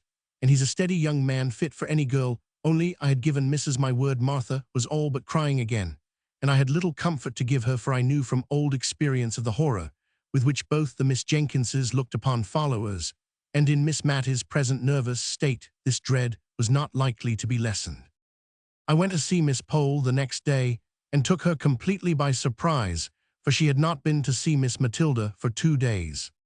"And now I must go back with you, my dear, for I promised to let her know how Thomas Holbrook went on, and I am sorry to say his housekeeper has sent me word today that he hasn't long to live. Poor Thomas, that journey to Paris was quite too much for him. His housekeeper says he has hardly ever been round his fields since, but just sits with his hands on his knees in the counting-house, not reading or anything, but only saying what a wonderful city Paris was. Paris has much to answer for if it's killed my cousin Thomas, for a better man never lived." "Does Miss Matilda know of his illness?" asked I, a new light as to the cause of her indisposition dawning upon me. "Dear, to be sure, yes. Has not she told you? I let her know a fortnight ago or more, when first I heard of it. How odd she shouldn't have told you." "Not at all," I thought, but I did not say anything. I felt almost guilty of having spied too curiously into that tender heart, and I was not going to speak of it secretly. Miss Matty believed from all the world. I ushered Miss Pole into Miss Matilda's little drawing-room, and then left them alone, but I was not surprised when Martha came to my bedroom door to ask me to go down to dinner alone, for that missus had one of her bad headaches. She came into the drawing-room at tea-time, but it was evidently an effort to her, and as if to make up for some reproachful feeling against her late sister, Miss Jenkins, which had been troubling her all the afternoon, and for which she now felt penitent. She kept telling me how good and how clever Deborah was in her youth, how she used to settle what gowns they were to wear at all the parties, faint ghostly ideas of grim parties far away in the distance when Miss Matty and Miss Pole were young, and how Deborah and her mother had started the Benefit Society for the poor and taught girls cooking and plain sewing, and how Deborah had once danced with a lord, and how she used to visit at Sir Peter Arley's and tried to remodel the quiet rectory establishment on the plans of Arley Hall, where they kept 30 servants, and how she had nursed Miss Matty through a long, long illness, of which I had never heard before, but which I now dated in my own mind as following the dismissal of the suit of Mr. Holbrook. So we talked softly and quietly of old times through the long November evening. The next day Miss Pole brought us word that Mr. Holbrook was dead. Miss Matty heard the news in silence. In fact, from the account of the previous day, it was only what we had to expect. Miss Pole kept calling upon us for some expression of regret, by asking if it was not sad that he was gone, and saying, "To think of that pleasant day last June, when he seemed so well, and he might have lived this dozen years, if he had not gone to that wicked Paris, where they are always having revolutions." She paused for some demonstration on our part. I saw Miss Matty could not speak. She was trembling so nervously, so I said what I really felt. And after a call of some duration, all the time of which, I have no doubt, Miss Pole thought Miss Matty received the news very calmly, her visitor took her leave. Miss Matty made a strong effort to conceal her feelings. A concealment she practiced even with me, for she has never alluded to Mr. Holbrook again. Although the book he gave her lies with her Bible on the little table by her bedside, she did not think I heard her when she asked the little milliner of Cranford to make her caps something like the Honourable Mrs. Jamison's, or that I noticed the reply. "But she wears widow's caps, ma'am." "Oh, I only meant something in that style, not widows of course, but rather like Mrs. Jamison's." This effort at concealment was the beginning of the tremulous motion of head and hands, which I have seen ever since in Miss Matty. The evening of the day on which we heard of Mr. Holbrook's death, Miss Matilda was very silent and thoughtful. After prayers she called Martha back, and then she stood uncertain what to say. "Martha," she said at last, "you are young," and then she made so long a pause that Martha, to remind her of her half-finished sentence, dropped a curtsy and said, "Yes, please, ma'am, 22, last 3rd of October, please, ma'am." "And perhaps, Martha, you may some time meet with a young man you like, and who likes you. I did say you were not to have followers, but if you meet with such a young man, and tell me, and I find he is respectable, I have no objection to his coming to see you once a week." "God forbid," said she, in a low voice, "that I should grieve any young hearts." She spoke as if she were providing for some distant contingency, and was rather startled when Martha made her ready, eager answer. "Please, ma'am, there's Jem Hearn, and he's a joiner making 3 and 6pence a day, and 6'1" in his stocking feet, please, ma'am. And if you'll ask about him tomorrow morning, every one will give him a character for steadiness, and he'll be glad enough to come tomorrow night, I'll be bound." Though Miss Matty was startled, she submitted to fate and love. Chapter Roman 5 Old Letters. I have often noticed that almost everyone has his own individual small economy-careful habits of saving fractions of pennies in some one peculiar directionary disturbance, of which annoys him more than spending shillings or pounds on some real extravagance. An old gentleman of my acquaintance, who took the intelligence of the failure of a joint-stock bank, in which some of his money was invested, with stoical mildness, worried his family all through a long summer's day. Because one of them had torn, instead of cutting out the written leaves of his now useless bankbook, of course, the corresponding pages at the other end came out as well, and this little unnecessary waste of paper, his private economy, chafed him more than all the loss of his money envelopes fretted his soul terribly when they first came, in the only way in which he could reconcile himself to such waste of his cherished article was by patiently turning inside out all that was sent to him, and so making them serve again. Even now, though tamed by age, I see him casting wistful glances at his daughters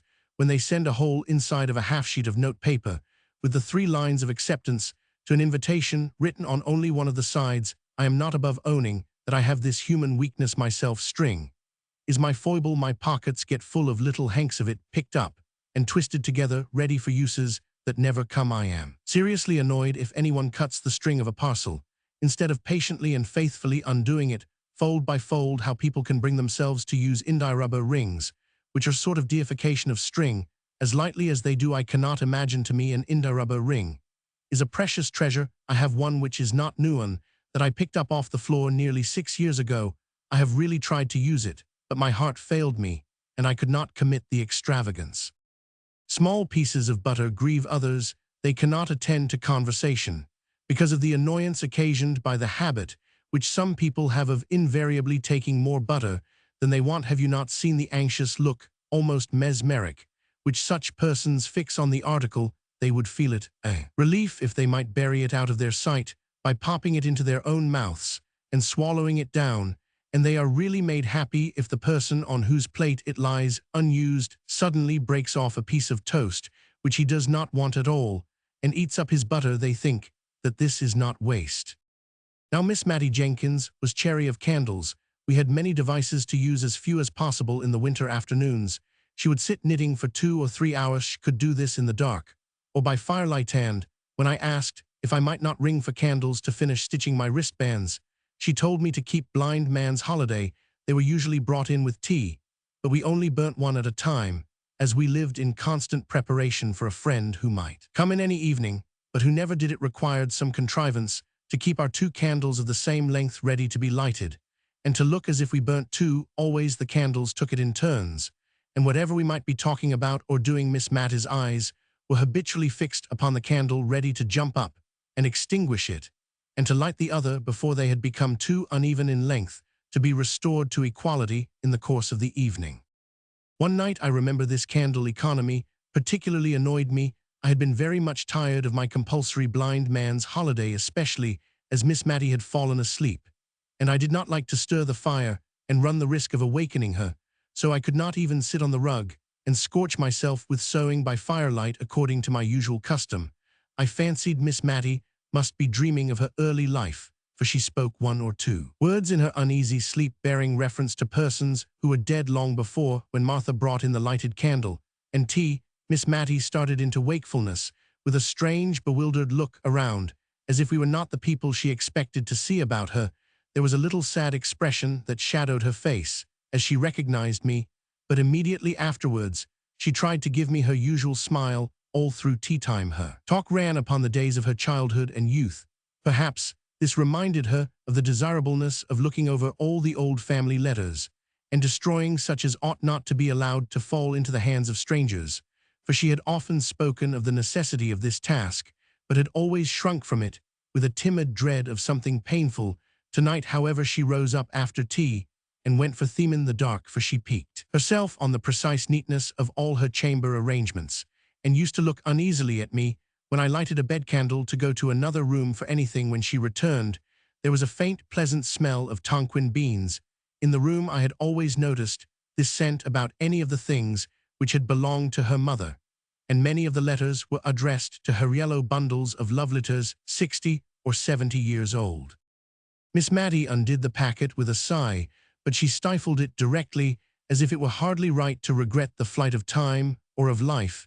Either we agreed to look them over separately, each taking a different letter out of the same bundle, and describing its contents to the other before destroying it. I never knew what sad work the reading of old letters was before that evening, though I could hardly tell why the letters were as happy as letters could be. Least those early letters were. There was in them a vivid and intense sense of the present time, which seemed so strong and full, as if it could never pass away, and as if the warm living hearts that so expressed themselves could never die and be as nothing to the sunny earth.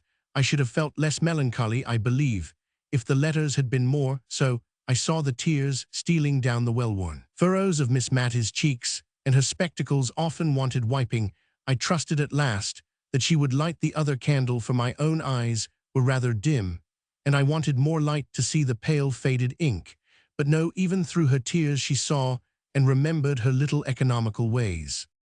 The earliest set of letters were 2 bundles tied together and ticketed in Miss Jenkins' handwriting, letters interchanged between my ever-honored father and my dearly beloved mother prior to their marriage in July 1774. I should guess that the rector of Cranford was about 27 years of age when he wrote those letters, and Miss Mattie told me that her mother was just 18 at the time of her wedding, with my idea of the rector derived from a picture in the dining parlor, stiff and stately, in a huge full-bottomed wig with gown, cassock, and bands, and his hand upon a copy of the only sermon he ever published. It was strange to read these letters. They were full of eager, passionate ardor, short, homely sentences, right fresh from the heart, very different from the grand Latinized Johnsonian style of the printed sermon preached before some judge at assize time. His letters were a curious contrast to those of his girl bride. She was evidently rather annoyed at his demands upon her for expressions of love, and could not quite understand what he meant by repeating the same thing over in so many different ways, but what she was quite clear about was a longing for a white paduas, whatever that might be, and 6 or 7 letters were principally occupied in asking her lover to use his influence with her parents, who evidently kept her in good order to obtain this or that article of dress, more especially the white paduasoy. He cared nothing how she was dressed.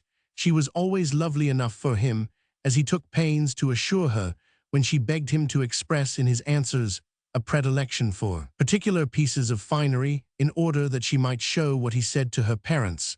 But at length he seemed to find out that she would not be married till she had a trousseau to her mind, and then he sent her a letter which had evidently accompanied a whole box full of finery, and in which he requested that she might be dressed in everything her heart desired. This was the first letter ticketed in a frail, delicate hand from my dearest John. Shortly afterwards, they were married, I suppose, from the intermission in their correspondence. "We must burn them, I think," said Miss Matty, looking doubtfully at me. "No one will care for them when I am gone." And one by one she dropped them into the middle of the fire, watching each blaze up, die out, and rise away in faint white ghostly semblance up the chimney, before she gave another to the same fate. The room was light enough now, but I, like her, was fascinated into watching the destruction of those letters, into which the honest warmth of a manly heart had been poured forth. The next letter, likewise docketed by Miss Jenkins, was endorsed letter of pious congratulation and exhortation from my venerable grandfather to my beloved mother on occasion of my own birth. Also some practical remarks on the desirability of keeping warm the extremities of infants from my excellent grandmother. The first part was indeed a severe and forcible picture of the responsibilities of mothers, and a warning against the evils that were in the world, and lying in ghastly wait for the little baby of 2 days old. His wife did not write, said the old gentleman, because he had forbidden it, she being indisposed with a sprained ankle, which he said quite incapacitated her from holding a pen. However, at the foot of the page was a small two, and on turning it over, sure enough, there was a letter to my dearest Molly, begging her, when she left her room, whatever she did, to go upstairs before going down, and telling her to wrap her baby's feet up in flannel and keep it warm by the fire, although it was summer, for babies were so tender. It was pretty to see from the letters, which were evidently exchanged with some frequency between the young mother and the grandmother, how the girlish vanity was being weeded out of her heart by love for her baby. The white paduasoy figured again in the letters with almost as much vigor as before. In one, it was being made into a christening cloak for the baby. It decked it when it went with its parents to spend a day or two at Arley Hall. It added to its charms when it was the prettiest little baby that ever was seen. Dear mother, I wish you could see her without any partiality. I do think she will grow up a regular beauty. I thought of Miss Jenkins, grey, withered, and wrinkled, and I wondered if her mother had known her in the courts of heaven. And then I knew that she had, and that they stood there in angelic guise. There was a great gap before any of the rector's letters appeared, and then his wife had changed her mode of her endorsement. It was no longer from my dearest John, it was from my honored husband. The letters were written on occasion of the publication of the same sermon, which was represented in the picture, the preaching before my Lord Judge, and the publishing by request was evidently the culminating point event of his life. It had been necessary for him to go up to London to superintend it through the press. Many friends had to be called upon and consulted before he could decide on any printer fit for so onerous a task, and at length it was arranged that J&J Rivingtons were to have the honorable responsibility. The worthy rector seemed to be strung up by the occasion to a high literary pitch, for he could hardly write a letter to his wife without cropping out into Latin. I remember the end of one of his letters ran thus: I shall ever hold the virtuous qualities of my Molly in remembrance, dum memor, ips me dum spiritus regit artis, which, considering that the English of his correspondent was sometimes at fault in grammar, and often in spelling, might be taken as a proof of how much he idealized his Molly.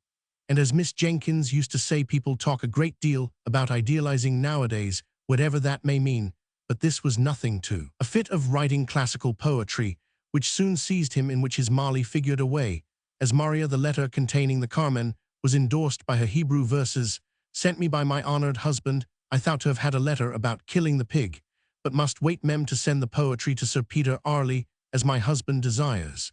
And in a postscriptum note in his handwriting, it was stated that the ode had appeared in the Gentleman's Magazine December 1782. Her letters back to her husband, treasured as fondly by him as if they had been Roman 1000 T. Cicerone's epistle, were more satisfactory to an absent husband and father than his could ever have been to her. She told him how Deborah sewed her seam very neatly every day, and read to her in the books he had set her how she was a very forward good child, but would ask questions her mother could not answer, but how she did not let herself down by saying she did not know, but took to stirring the fire or sending the forward child on an errand. Mattie was now the mother's darling, and promised, like her sister at her age, to be a great beauty. I was reading this aloud to Miss Mattie, who smiled, and sighed a little at the hope, so fondly expressed, that little Mattie might not be vain, even if she were a beauty. "I had very pretty hair, my dear," said Miss Matilda, "and not a bad mouth, and I saw her soon afterwards adjust her cap and draw herself up." But to return to Mrs. Jenkins' letters, she told her husband about the poor in the parish, what homely domestic medicines she had administered, what kitchen physic she had sent. She had evidently held his displeasure as a rod in pickle over the heads of all the ne'er-do-wells. She asked for his directions about the cows and pigs, and did not always obtain them, as I have shown before. The kind old grandmother was dead when a little boy was born soon after the publication of the sermon, but there was another letter of exhortation from the grandfather, more stringent and admonitory than ever. Now that there was a boy to be guarded from the snares of the world, he described all the various sins into which men might fall, until I wondered how any man ever came to a natural death. The gallows seemed as if it must have been the termination of the lives of most of the grandfather's friends and acquaintance, and I was not surprised at the way in which he spoke of this life being a vale of tears. It seemed curious that I should never have heard of this brother before, but I concluded that he had died young, or else, surely, his name would have been alluded to by his sisters. By and by we came to packets of Miss Jenkins' letters. These Miss Mattie did regret to burn. She said all the others had been only interesting to those who loved the writers, and that it seemed as if it would have hurt her to allow them to fall into the hands of strangers who had not known her dear mother and how good she was, although she did not always spell quite in the modern fashion. But Deborah's letters were so very superior, anyone might profit by reading them. It was a long time since she had read Mrs. Chapone, but she knew, she used to think, that Deborah could have said the same things quite as well. And as for Mrs. Carter, people thought a deal of her letters just because she had written Epictetus, but she was quite sure Deborah would never have made use of such a common expression as "I canna be fashed." I made use of the time to think of many other things. Miss Mattie did grudge burning these letters. It was evident she would not let them be carelessly passed over with any quiet reading and skipping to myself. She took them from me and even lighted the second candle in order to read them aloud with a proper emphasis and without stumbling over the big words. Oh dear, how I wanted facts instead of reflections before those letters were concluded. They lasted us 2 nights, and I won't deny that I made use of the time to think of many other things, and yet I was always at my post at the end of each sentence. The rector's letters, and those of his wife and mother-in-law, had all been tolerably short and pithy, written in a straight hand with the lines very close together. Sometimes the whole letter was contained on a mere scrap of paper. The paper was very yellow, and the ink very brown. Some of the sheets were, as Miss Mattie made me observe, the old original post with the stamp in the corner, representing a post-bay riding for life and twanging his horn. The letters of Mrs. Jenkins and her mother were fastened with a great round red wafer, for it was before Miss Edgeworth's patronage had banished wafers from polite society. It was evident from the tenor of what was said that francs were in great request, and were even used as a means of paying debts by needy members of Parliament. The rector sealed his epistles with an immense coat of arms, and showed by the care with which he had performed this ceremony that he expected they should be cut open, not broken by any thoughtless or impatient hand. Now Miss Jenkins' letters were of a later date in form and writing. She wrote on the square sheet, which we have learned to call old-fashioned. Her hand was admirably calculated, together with her use of monosyllabled words, to fill up a sheet. and then came the pride and delight of crossing. Poor Miss Matty got sadly puzzled with this, for the words gathered size like snowballs, and towards the end of her letter, Miss Jenkins used to become quite sesquipedalian in one to her father, slightly theological and controversial in its tone. She had spoken of Herod Tetrarch of Idumea. Miss Matty read it Herod Petrarch of Etruria, and was just as well pleased as if she had been right. I can't quite remember the date, but I think it was in 1805 that Miss Jenkins wrote the longest series of letters on occasion of her absence on a visit to some friends near Newcastle-upon-Tyne. These friends were intimate with the commandant of the garrison there, and heard from him of all the preparations that were being made to repel the invasion of Buonaparte, which some people imagined might take place at the mouth of the Tyne. Miss Jenkins was evidently very much alarmed, and the first part of her letters was often written in pretty intelligible English, conveying particulars of the preparations which were made in the family with whom she was residing against the dreaded event, the bundles of clothes that were packed up ready for a flight to Alston Moor, a wild, hilly piece of ground between Northumberland and Cumberland, the signal that was to be given for this flight, and for the simultaneous turning out of the volunteers under arms, which said signal was to consist, if I remember rightly, in ringing the church bells in a particular and ominous manner. One day, when Miss Jenkins and her hosts were at a dinner party in Newcastle, this warning summons was actually given, not a very wise proceeding, if there be any truth in the moral attached to the fable of the boy and the wolf. But so it was, and Miss Jenkins hardly recovered from her fright wrote the next day to describe the sound, the breathless shock, the hurry and alarm. And then, taking breath, she added, "How trivial, my dear father, do all our apprehensions of the last evening appear at the present moment to calm and inquiring minds." And here Miss Matty broke in with, "But indeed, my dear, they were not at all trivial or trifling at the time. I know I used to wake up in the night many a time, and think I heard the tramp of the French entering Cranford. Many people talked of hiding themselves in the salt mines, and meat would have kept capitally down there, only perhaps we should have been thirsty, and my father preached a whole set of sermons on the occasion. One set in the mornings all about David and Goliath, to spirit up the people to fighting with spades or bricks if need were, and the other set in the afternoons, proving that Napoleon, that was another name for Boney, as we used to call him, was all the same as an Apollyon and Abaddon. I remember my father rather thought he should be asked to print this last set, but the parish had perhaps had enough of them with hearing. Peter Marmaduke Arley Jenkins, poor Peter, as Miss Matty began to call him, was at school at Shrewsbury. By this time the rector took up his pen and rubbed up his Latin once more to correspond with his boy. It was very clear that the lads were what are called show letters.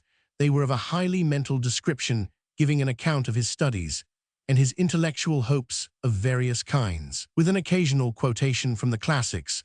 But now and then the animal nature broke out in such a little sentence as this, evidently written in a trembling hurry after the letter had been inspected: "Mother dear, do send me a cake, and put plenty of citron in the." Mother dear probably answered her boy in the form of cakes and goody, for there were none of her letters among this set. Whole collection of the rector's, to whom the Latin in his boy's letters was like a trumpet to the old warhorse.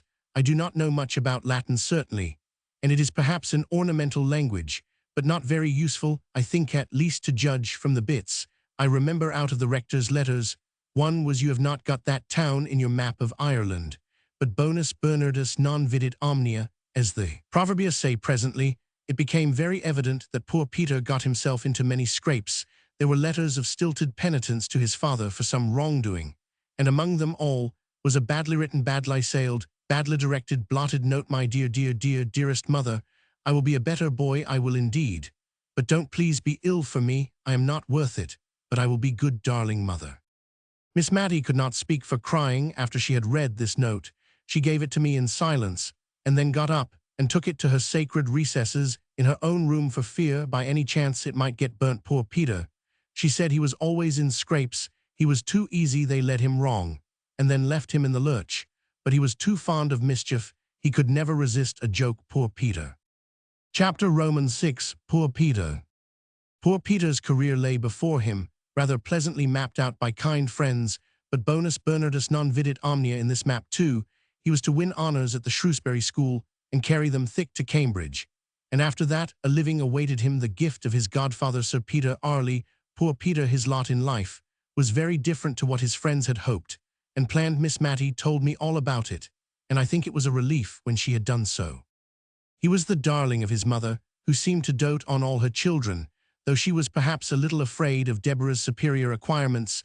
Deborah was the favorite of her father, and when Peter disappointed him, she became his pride. The sole honor Peter brought away from Shrewsbury was the reputation of being the best good fellow that ever was, and of being the captain of the school in the art of practical joking.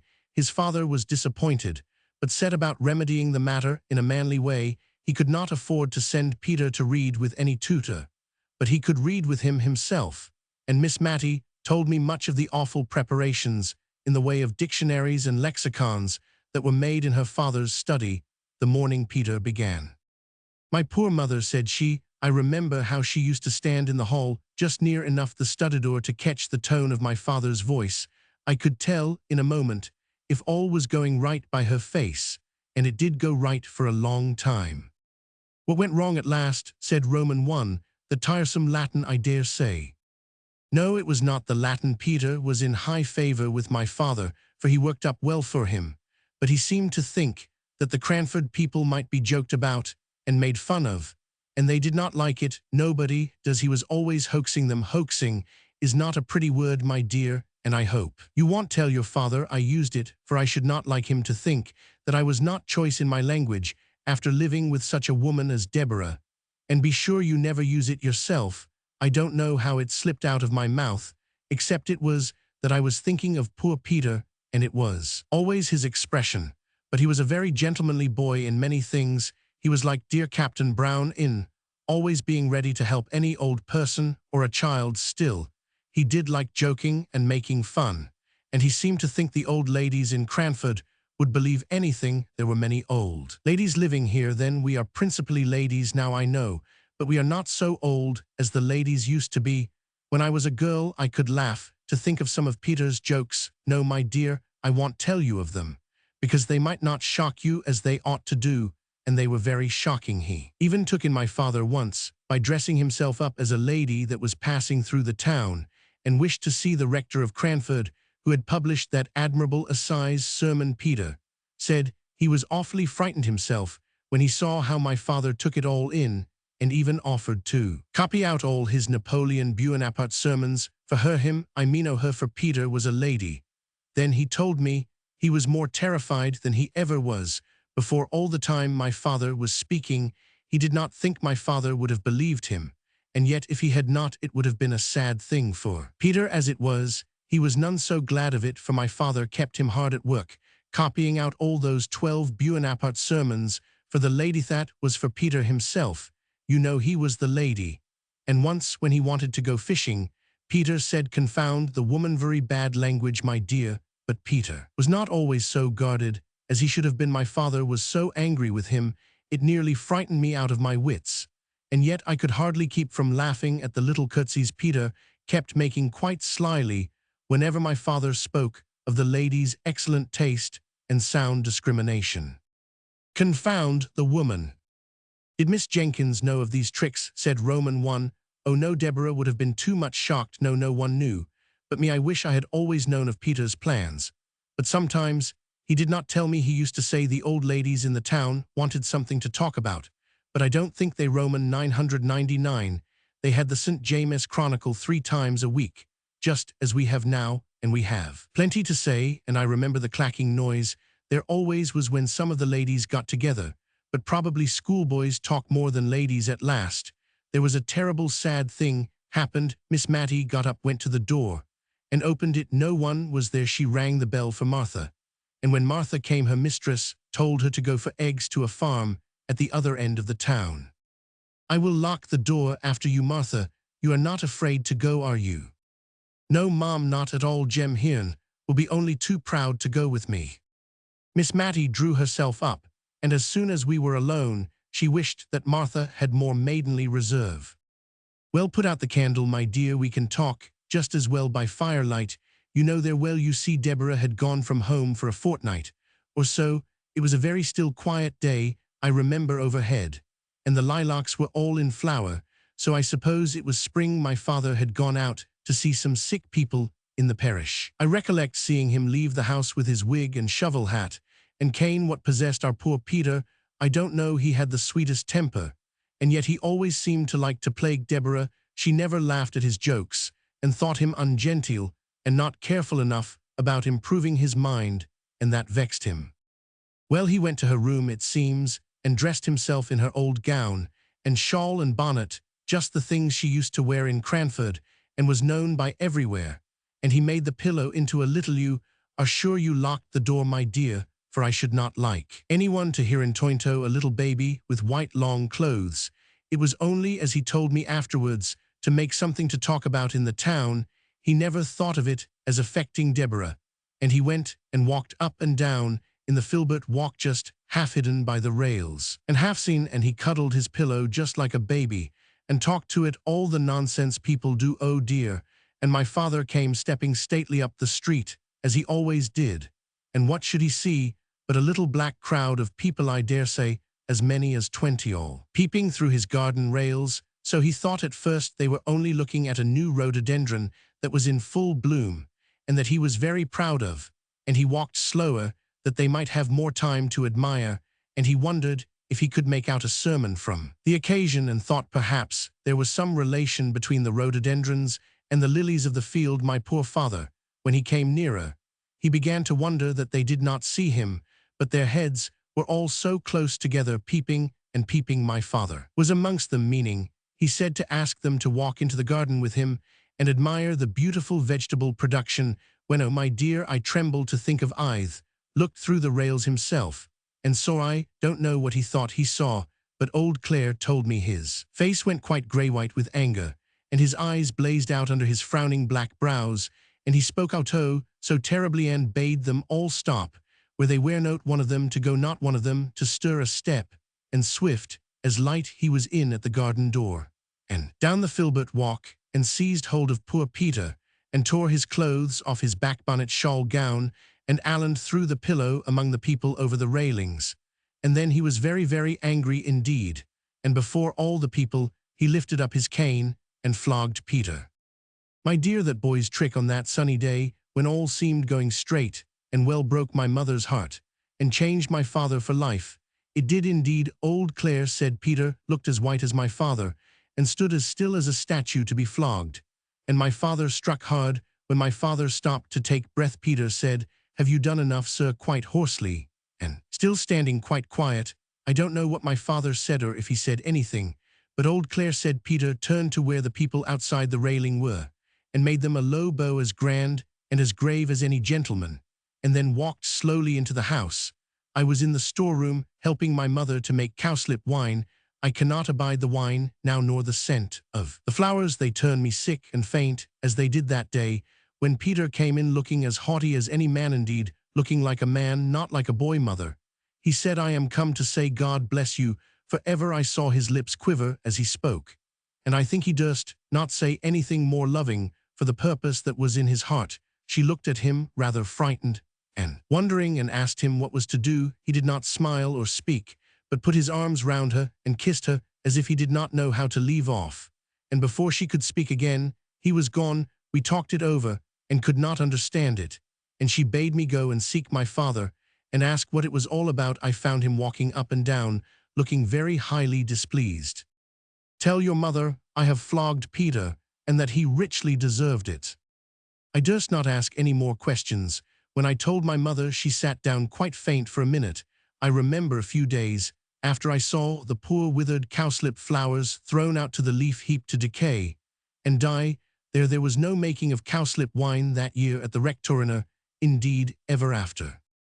Presently my mother went to my father. I know I thought of Queen Esther and King Ahasuerus, for my mother was very pretty and delicate looking, and my father looked as terrible as King Ahasuerus some time after they came out together.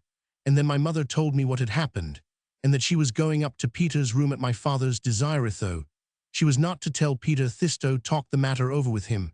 But no Peter was there. We looked over the house. No Peter was there. Even my father, who had not liked to join in the search at first, helped us. Before long, the rectory was a very old house, steps up into a room, steps down into a room, all through At first my mother went calling low and soft, as if to reassure the poor boy. Peter, Peter, dear, it's only me. But by and by, as the servants came back from the errands my father had sent them in different directions to find where Peter was, we found he was not in the garden, nor the hayloft, nor anywhere about me. Mother's cry grew louder and wilder. Peter, Peter, my darling, where are you? For then she felt and understood that that long kiss meant some sad kind of goodbye. The afternoon went on, me mother never resting, but seeking again and again in every possible place that had been looked into 20 times before, nay, that she had looked into over and over again herself. My father sat with his head in his hands, not speaking, except when his messengers came in bringing no tidings. Then he lifted up his face so strong and sad, and told them to go again in some new direction. My mother kept passing from room to room, in and out of the house, moving noiselessly, but never ceasing. Neither she nor my father durst leave the house, which was the meeting place for all the messengers. At last, and it was nearly dark, my father rose up. He took hold of my mother's arm, as she came with wild, sad pace through one door, and quickly towards another. She started at the touch of his hand, for she had forgotten all in the world but Peter. Molly, said he, I did not think all this would happen. He looked into her face for comfort, her poor face, all wild and white, for neither she nor my father had dared to acknowledge, much less act upon, the terror that was in their hearts, lest Peter should have made away with himself. My father saw no conscious look in his wife's hot, dreary eyes, and he missed the sympathy that she had always been ready to give him, strong man as he was. And at the dumb despair in her face, his tears began to flow. But when she saw this, a gentle sorrow came over her countenance, and she said, Dearest John, don't cry, come with me, and we'll find him, almost as cheerfully as if she knew where he was. And she took my father's great hand in her little soft one, and led him along, the tears dropping, as he walked on that same unceasing weary walk from room to room through house and garden. Oh, how I wished for Deborah! I had no time for crying, for now all seemed to depend on me. I wrote for Deborah to come home. I sent a message privately to that same Mr. Holbrook's house. Poor Mr. Holbrook, I know who I mean. I don't mean I sent a message to him, but I sent one that I could trust to know if Peter was at his house, for at one time Mr. Holbrook was an occasional visitor at the rectory. He was Miss Pole's cousin, and he had been very kind to Peter and taught him how to fish. He was very kind to everybody, and I thought Peter might have gone off there. But Mr. Holbrook was from home, and Peter had never been seen. It was night now, but the doors were all wide open, and my father and mother walked on. And on. It was more than an hour since he had joined her, and I don't believe they had ever spoken all that time.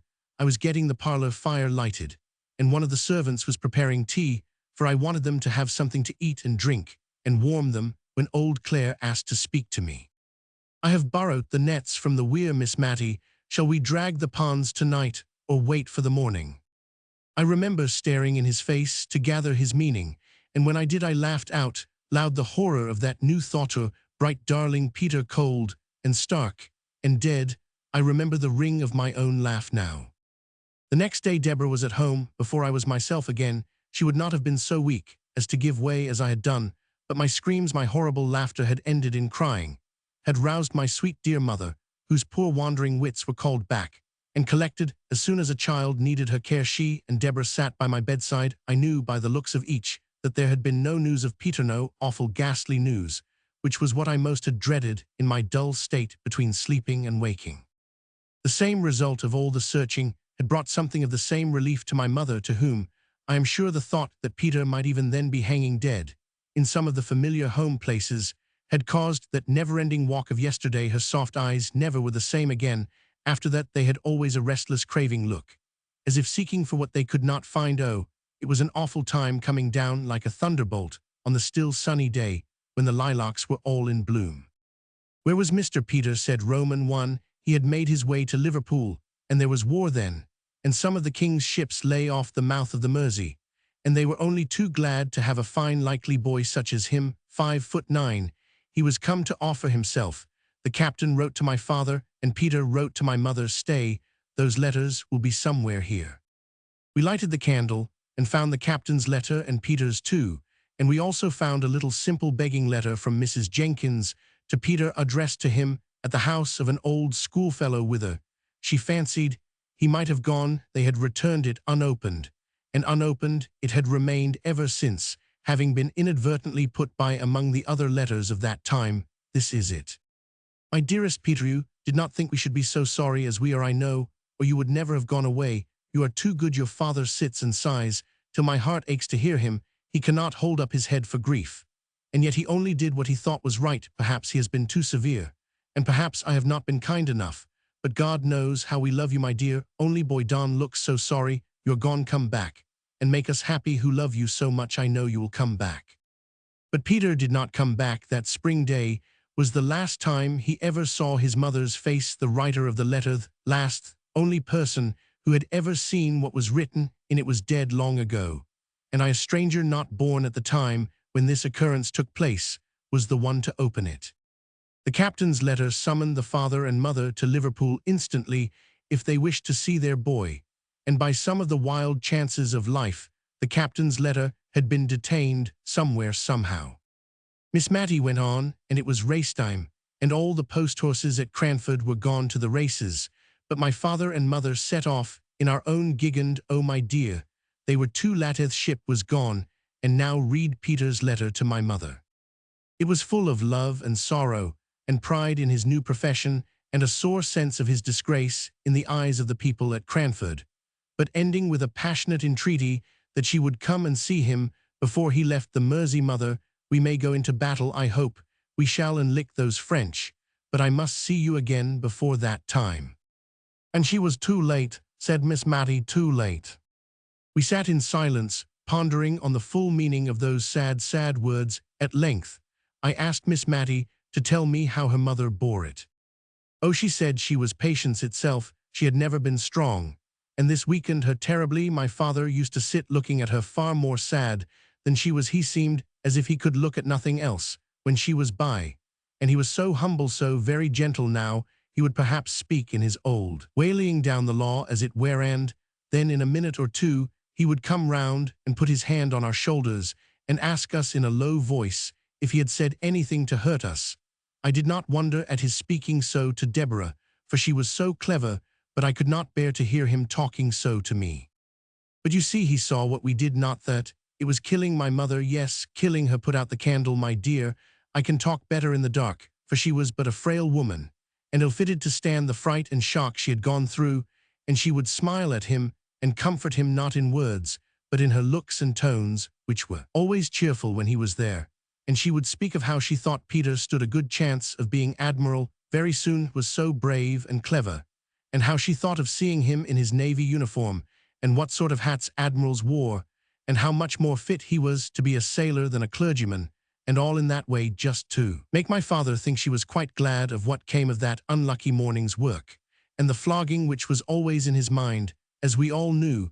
But oh my dear, the bitter, bitter crying she had when she was alone, and at last, as she grew weaker, she could not keep her tears in when Deborah or me was by, and would give us message after message for Peter. His ship had gone to the Mediterranean or somewhere down there, and then he was ordered off to India, and there was no overland route then, but she still said that no one knew where their death lay in wait, and that we were not to think hers was near. We did not think it, but we knew it as we saw her fading away. Well, my dear, it's very foolish of me, I know, when in all likelihood I am so near seeing her again. And only think, love, the very day after her death, for she did not live quite a 12-month, after Peter went away, the very day after came a parcel for her from India, from her poor boy. It was a large, soft, white Indian shawl, with just a little narrow border all round, just what my mother would have liked. We thought it might rouse my father, for he had sat with her hand in his all night long, so Deborah took it in to him, and Peter's letter to her, and all. At first he took no notice, and we tried to make a kind of light, careless talk about the shawl, opening it out, and admiring it. Then suddenly he got up and spoke. She shall be buried in it. He said Peter shall have that comfort, and she would have liked it. Well, perhaps it was not reasonable, but what could we do or say? One gives people in grief their own way. He took it up, and felt it. It is just such a shawl as she wished for when she was married, and her mother did not give it her. I did not know of it till after, or she should have had it, but she shall have it now. My mother looked so lovely in her death. She was always pretty, and now she looked fair and waxen and younger than Deborah, as she stood trembling and shivering by her. We decked her in the long soft folds. She lay smiling, as if pleased, and people came all Cranford Camido begged to see her, for they had loved her dearly as well they might. And the countrywomen brought posies, old Clare's wife, brought some white violets, and begged they might lie on her breast. Deborah said to me the day of my mother's funeral, that if she had 100 offers, she never would marry and leave my father. It was not very likely she would have so many, I don't know, that she had one. But it was not less to her credit to say, so she was such a daughter to my father, as I think there never was before or since his eyes failed him, and she read book after book, and wrote and copied, and was always at his service in any parish business she could do. Many more things than my poor mother could she. Even once wrote a letter to the bishop for my father, but he missed my mother sorely. The whole parish noticed it, not that he was less active, I think he was more so, and more patient, in helping everyone. I did all I could to set Deborah at liberty to be with him, for I knew I was good for little, and that my best work in the world was to do odd jobs quietly and set others at liberty. But my father was a changed man. Did Mr. Peter ever come home? Yes, once he came home a lieutenant. He did not get to be admiral, and he and my father were such friends. My father took him into every house in the parish. He was so proud of him. He never walked out without Peter's arm to lean upon. Deborah used to smile. I don't think we ever laughed again after my mother's death, and say she was quite put in a corner, not but what my father always wanted her, when there was letter writing or reading to be done or anything to be settled. And then, said I, after a pause. Then Peter went to sea again, and by and by my father died, blessing us both and thanking Deborah for all she had been to him, and of course our circumstances were changed, and instead of living at the rectory, and keeping 3 maids and a man, we had to come to this small house, and be content with a servant tafelwork. But as Deborah used to say, we have always lived genteelly, even if circumstances have compelled us to simplicity. Poor Deborah. And Mr. Peter asked Roman 10, there was some great war in India, I forget what they call it, and we have never heard of Peter since then. I believe he is dead myself, and it sometimes fidgets me that we have never put on mourning for him. And then again, when I sit by myself, and all the house is still, I think I hear his step coming up the street, and my heart begins to flutter and beat, but the sound always goes past and Peter never comes. That's Martha back. No ill go, my dear. I can always find my way in the dark, you know, and a blow of fresh air at the door will do my head good, and it's rather got a trick of aching. So she pattered off. I had lighted the candle to give the room a cheerful appearance against her return. Was it Martha? Asked Roman 1. Yes, and I am rather uncomfortable, for I heard such a strange noise just as I was opening the door. Where I asked for her eyes were round with affright. In the street just outside it sounded like talking. I put in, as she hesitated a little. No kissing. Chapter Romans 7, Visiting. One morning, as Miss Matty and I sat at our work, it was before 12 o'clock, and Miss Matty had not changed the cap with yellow ribbons that had been Miss Jenkins' best, and which Miss Matty was now wearing out in private, putting on the one made in imitation of Mrs. Jamison's at all times. When she expected to be seen, Martha came up and asked if Miss Betty Barker might speak to her mistress. Miss Matty assented and quickly disappeared to change the yellow ribbons while Miss Barker came upstairs.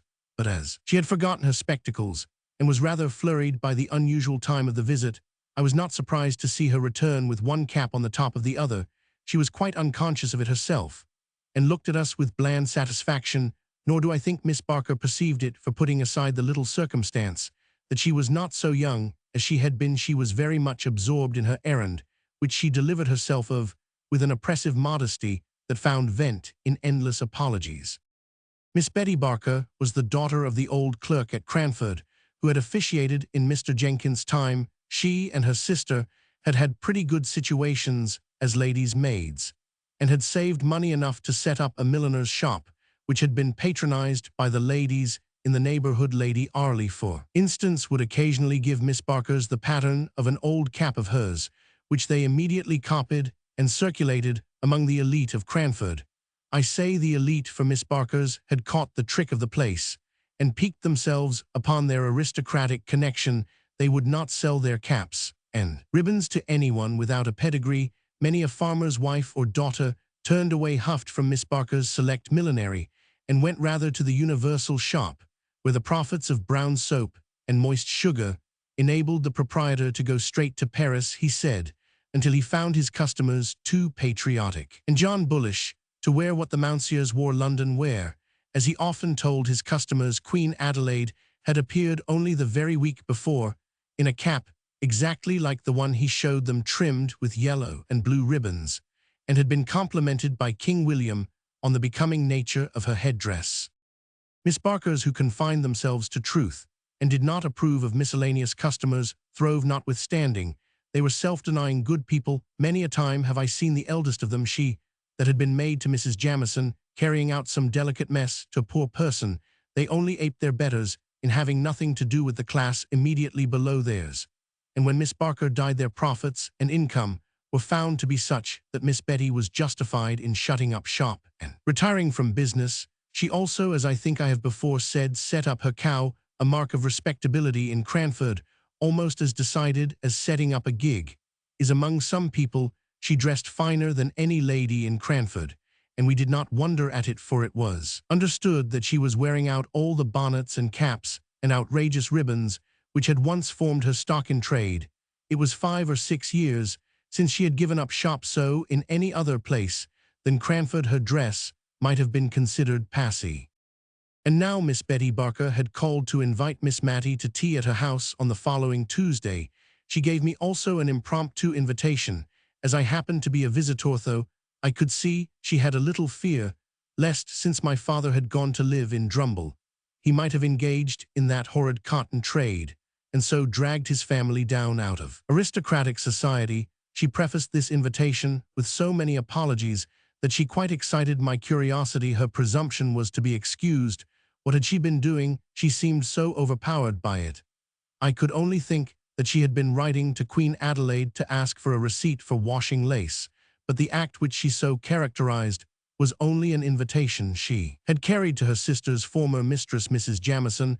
Her former occupation considered, could Miss Matty excuse the liberty? Ah, thought I, she has found out that double cap, and is going to rectify Miss Matty's headdress. No, it was simply to extend her invitation to Miss Matty, and to me Miss Matty bowed acceptance, and I wondered that in the graceful action she did not feel the unusual weight and extraordinary height of her headdress.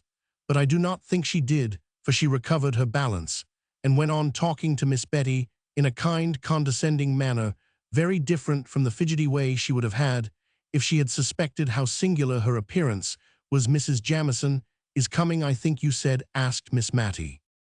Yes, Mrs. Jamison most kindly and condescendingly said she would be happy to come. One little stipulation she made, that she should bring Carlo. I told her that if I had a weakness it was for dogs.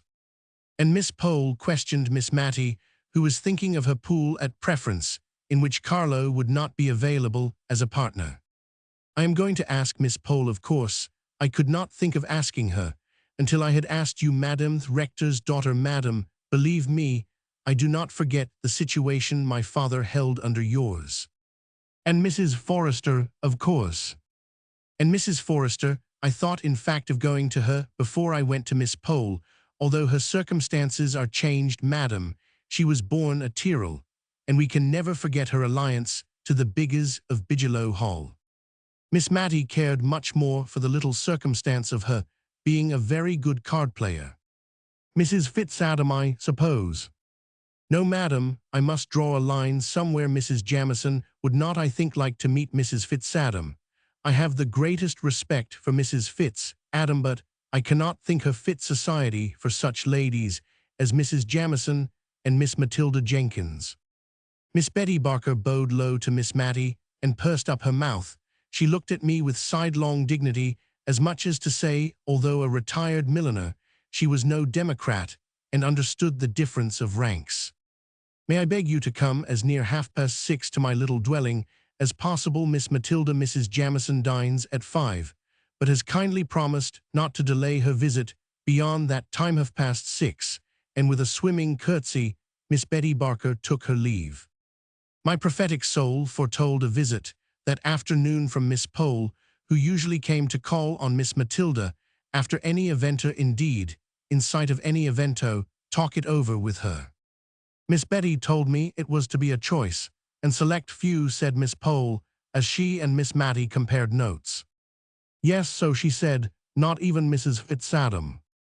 Now Mrs. Fitzadam was the widowed sister of the Cranford surgeon, whom I have named before. Their parents were respectable farmers content with their station. The name of these good people was Hoggins. Mr. Hoggins was the Cranford doctor. Now we disliked the name, and considered it coarse. But as Miss Jenkins said, if he changed it to Piggins, it would not be much better. We had hoped to discover a relationship between him and that Marchioness of Exeter, whose name was Molly Hoggins. But the man, careless of his own interests, utterly ignored and denied any such relationship, although, as dear Miss Jenkins had said, he had a sister called Mary, and the same Christian names were very apt to run in families.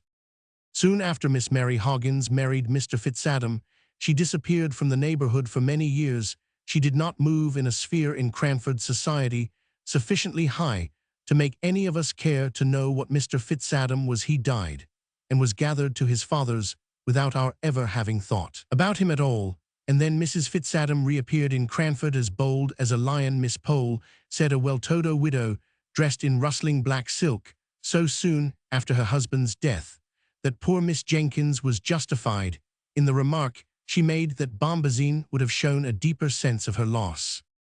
I remember the convocation of ladies who assembled to decide whether or not Mrs. Fitzadam should be called upon by the old blue-blooded inhabitants of Cranford. She had taken a large rambling house, which had been usually considered to confer a patent of gentility upon its tenant, because once upon a time 70 or 80 years before the spinster daughter of an earl had resided in it. I am not sure if the inhabiting this house was not also believed to convey some unusual power of intellect, for the earl's daughter, Lady Jane, had a sister, Lady Anne, who had married a general officer in the time of the American War, and this general officer had written 1 or 2 comedies which were still acted on the London boards, and which, when we saw them advertised, made us all draw up and feel that Drury Lane was paying a very pretty compliment to Cranford. Still, it was not at all a settled thing that Mrs. Fitzadam was to be visited when dear Miss Jenkins died, and with her something of the clear knowledge of the strict code of gentility went out too, as Miss Pole observed, as most of the ladies of good family in Cranford were elderly spinsters or widows without children. If we did not relax a little and become less exclusive by and by, we should have no society at all. Mrs. Forrester continued on the same side. She had always understood that Fitz meant something aristocratic. There was Fitzroy thought that some of the king's children had been called Fitzroy, and there was Fitzclarence Nouthie, were the children of dear good King William. The 4th Fitzadam. It was a pretty name, and she thought it very probably meant child of Adam. No one who had not some good blood in their veins would dare to be called Fitz. There was a deal in a name. She had had a cousin who spelt his name with 2 little FFSF Falkasand. He always looked down upon capital letters, and said they belonged to lately invented families. She had been afraid he would die a bachelor. He was so very choice. When he met with a Mrs. F. Farringdon at a watering place, he took to her immediately, and a very pretty genteel woman. She was a widow with a very good fortune, and my cousin Mr. F. Fawkes married her, and it was all owing to her 2 little FFS. Mrs. Fitzadam did not stand a chance of meeting with a Mr. Fitzanything in Cranford, so that could not have been her motive for settling there. Miss Matty thought it might have been the hope of being admitted into the society of the place, which would certainly be a very agreeable rise for Sidevant Miss Hoggins, and if this had been her hope, it would be cruel to disappoint her. So everybody called upon Mrs. Fitzadam, everybody but Mrs. Jamison, who used to show how honorable she was by never seeing Mrs. Fitzadam when they met at the Cranford parties. There would be only 8 or 10 ladies in the room, and Mrs. Fitzadam was the largest of all, and she invariably used to stand up when Mrs. Jamison came in and curtsy very low to her whenever she turned in her direction, so low, in fact, that I think Mrs. Jamison must have looked at the wall above her, for she never moved a muscle of her face, no more than if she had not seen her. Still, Mrs. Fitzadam persevered. The spring evenings were getting bright and long, when 3 or 4 ladies in calashes met at Miss Barker's door. Do you know what a calash is? It is a covering worn over caps, not unlike the heads fastened on old-fashioned gigs. But sometimes it is not quite so large. This kind of headgear always made an awful impression on the children in Cranford, and now 2 or 3 left off their play in the quiet, sunny little street, and gathered in wondering silence round Miss Pole, Miss Matty, and myself. We were silent too, so that we could hear loud, suppressed whispers inside Miss Barker's house. "Wait, Peggy, wait, till I've run upstairs and washed my hands. When I cough, open the door, it'll not be a minute." And true enough, it was not a minute before we heard a noise between a sneeze and a crow, on which the door flew open. Behind it stood a rounded maiden, all aghast at the honourable company of calashes who marched in without a word. She recovered presence of mind enough to usher us into a small room which had been the shop, but was now converted into a temporary dressing room. There we unpinned and shook ourselves and arranged our features before the glass into a sweet and gracious company face, and then bowing backwards with "After you, ma'am," we allowed Mrs. Forrester to take precedence. Up the narrow staircase that led to Miss Barker's drawing-room, there she sat as stately and composed as though we had never heard that odd-sounding cough, from which her throat must have been even then sore and rough, kind, gentle, shabbily dressed.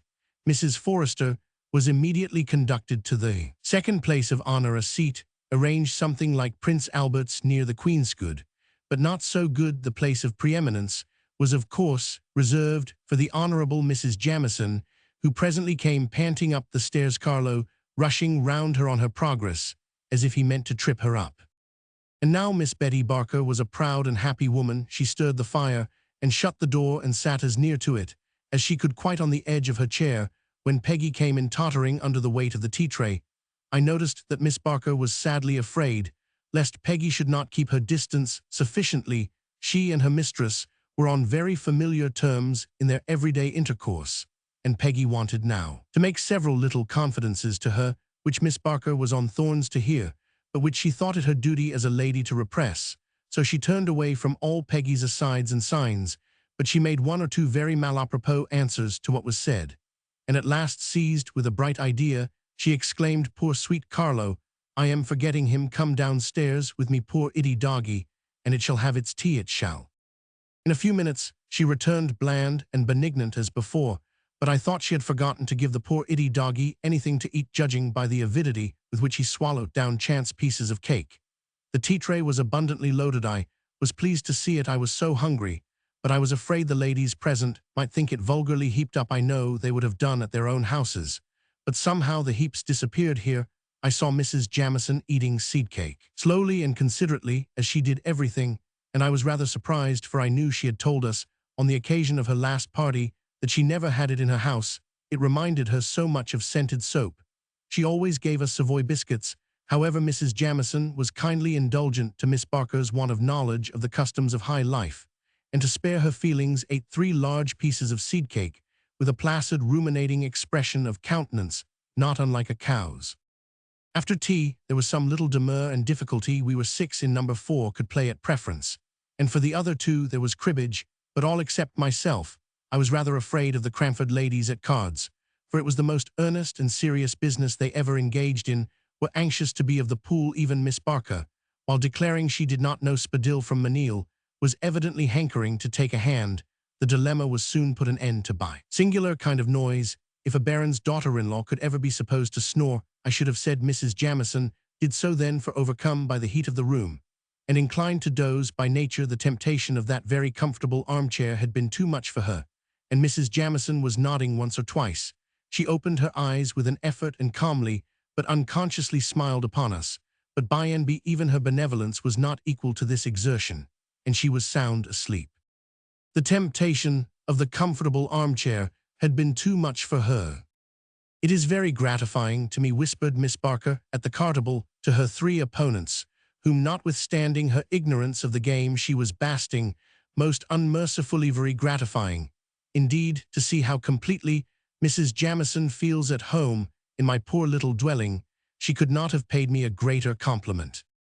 Miss Barker provided me with some literature in the shape of 3 or 4 handsomely bound fashion books, 10 or 12 years old, observing, as she put a little table and a candle for my especial benefit, that she knew young people liked to look at pictures. Carlo lay and snorted and started at his mistress' feet. He, too, was quite at home.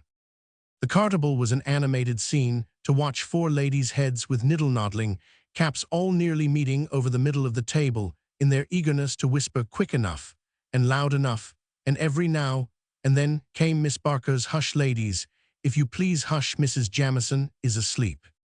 It was very difficult to steer clear between Mrs. Forrester's deafness and Mrs. Jamison's sleepiness, but Miss Barker managed her arduous task while she repeated the whisper to Mrs. Forrester, distorting her face considerably in order to show by the motions of her lips what was said.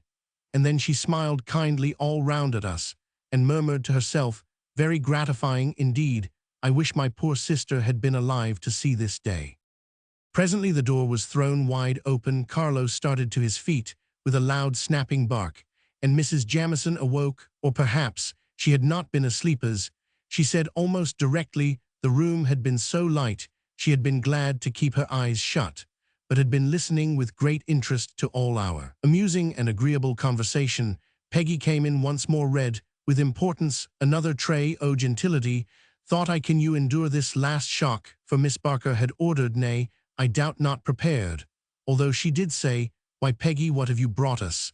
and looked pleasantly surprised at the unexpected pleasure. All sorts of good things for supper: scalloped oysters, potted lobsters, jelly, a dish called Little Cupids, which was in great favor with the Cranford ladies, although too expensive to be given, except on solemn and state occasions. Macaroons, sopped in brandy, I should have called it if I had not known its more refined and classical name. In short, we were evidently to be feasted with all that was sweetest and best, and we thought it better to submit graciously, even at the cost of our gentility, which never ate suppers in general, but which, like most non-superiators, was particularly hungry on all special occasions. Miss Barker, in her former sphere, had, I dare say, been made acquainted with the beverage they called cherry-brandy. We none of us had ever seen such a thing, and rather shrank back when she proffered it us, just a little glass, ladies. After the oysters and lobsters, you know, shellfish are sometimes thought not very wholesome. We all shook our heads like female mandarins, but at last Mrs. Jamison suffered herself to be persuaded, and we followed her lead. It was not exactly unpalatable, though so hot and so strong that we thought ourselves bound to give evidence that we were not accustomed to such things by coughing terribly, almost as strangely as Miss Barker had done before we were admitted by Peggy. "It's very strong," said Miss Pole, as she put down her empty glass. "I do believe there's spirit in it." "Only a little drop, just necessary to make it keep," said Miss Barker. "You know, we put brandy pepper over our preserves to make them keep. I often feel tipsy myself from eating damson tart." I question whether damson tart would have opened Mrs. Jamison's heart as the cherry brandy did, but she told us of a coming event respecting which she had been quite silent till that moment. "My sister-in-law, Lady Glenmire, is coming to stay with me." There was a chorus of "indeed," and then a pause. Each one rapidly reviewed her wardrobe as to its fitness to appear in the presence of a baron's widow, for, of course, a series of small festivals were always held in Cranford on the arrival of a visitor at any of our friends' houses. We felt very pleasantly excited on the present occasion. Not long after this, the maids and the lanterns were announced. Mrs. Jamison had the sedan chair, which had squeezed itself into Miss Barker's narrow lobby with some difficulty, and most literally stopped the way. It required some skillful maneuvering on the part of the old chairman shoemakers by day, but when summoned to carry the sedan, dressed up in a strange old livery, long greatcoats with small capes coeval with the sedan, and similar to the dress of the class in Hogarth's pictures, to edge and back and try at it again, and finally to succeed in carrying their burden out of Miss Barker's front door. Then we heard their quick pitter-pat along the quiet little street as we put on our calashes and pinned up our gowns, Miss Barker hovering about us with offers of help, which, if she had not remembered her former occupation and wished us to forget it, would have been much more pressing. Chapter Roman 8. Your Ladyship. Early the next morning, directly after 12, Miss Pole made her appearance at Miss Matty's. Some very trifling piece of business was alleged as a reason for the call, but there was evidently something behind. At last out it came. "By the way, y'all think I'm strangely ignorant, but do you really know I am puzzled how we ought to address Lady Glenmire? Do you say your ladyship where you would say you to a common person? I have been puzzling all morning. And are we to say my lady instead of ma'am? Now, you new Lady Arley, will you kindly tell me the most correct way of speaking to the peerage?" Poor Miss Matty, she took off her spectacles and she put them on again, but how Lady Arley was addressed, she could not remember. It is so long ago, she said. Dear, dear, how stupid I am. I don't think I ever saw her more than twice. I know we used to call Sir Peter, but he came much oftener to see us than Lady Arley. Roman 999. Deborah would have known in a minute, my lady or ladyship. It sounds very strange, and as if it was not natural. I never thought of it before, but now you have named it, I am all in a puzzle. It was very certain Miss Pole would obtain no wise decision from Miss Matty, who got more bewildered every moment and more perplexed as to etiquettes of address. Well, I really think, said Miss Pole, I had better just go and tell Mrs. Forrester about our little difficulty. One sometimes grows nervous, and yet one would not have Lady Glenmire think we were quite ignorant of the etiquettes of high life in Cranford. And will you just step in here, dear Miss Pole, as you come back, please, and tell me what you decide upon. Whatever you and Mrs. Forrester fix upon will be quite right, I am sure. Lady Arley, Sir Peter, said Miss Matty to herself, trying to recall the old forms of words. Who is Lady Glenmire? Asked Roman 10. She's the widow of Mr. Jamison. That's Mrs. Jamison's late husband. You know, widow of his eldest brother. Mrs. Jamison was a Miss Walker, daughter of Governor Walker. Your ladyship, my dear, if they fix on that way of speaking, you must just let me practice a little on you first, for I shall feel so foolish and hot saying it the first time to Lady Glenmire. It was really a relief to Miss Matty when Mrs. Jamison came on a very unpolite errand. I notice that apathetic people have more quiet impertinence than others, and Mrs. Jamison came now to insinuate pretty plainly that she did not particularly wish that the Cranford ladies should call upon her sister-in-law. I can hardly say how she made this clear, for I grew very indignant and warm while with slow deliberation she was explaining her wishes to Miss Matty, who, a true lady herself, could hardly understand the feeling which made Mrs. Jamison wish to appear to her noble sister-in-law as if she only visited county families. Miss Matty remained puzzled and perplexed long after I had found out the object of Mrs. Jamison's visit. When she did understand the drift of the honourable lady's call, it was pretty to see with what quiet dignity she received the intimation, thus uncourteously given. She was not in the least hurt, was of too gentle a spirit for that, nor was she exactly conscious of disapproving of Mrs. Jamison's conduct, but there was something of this feeling in her mind, I am sure, which made her pass from the subject to others in a less flurried and more composed manner than usual. Mrs. Jamison was indeed the more flurried of the two, and I could see she was glad to take her leave. A little while afterwards, Miss Pole returned red and indignant. Well, to be sure, you've had Mrs. Jamison here, I find, from Martha, and we are not to call on Lady Glenmire.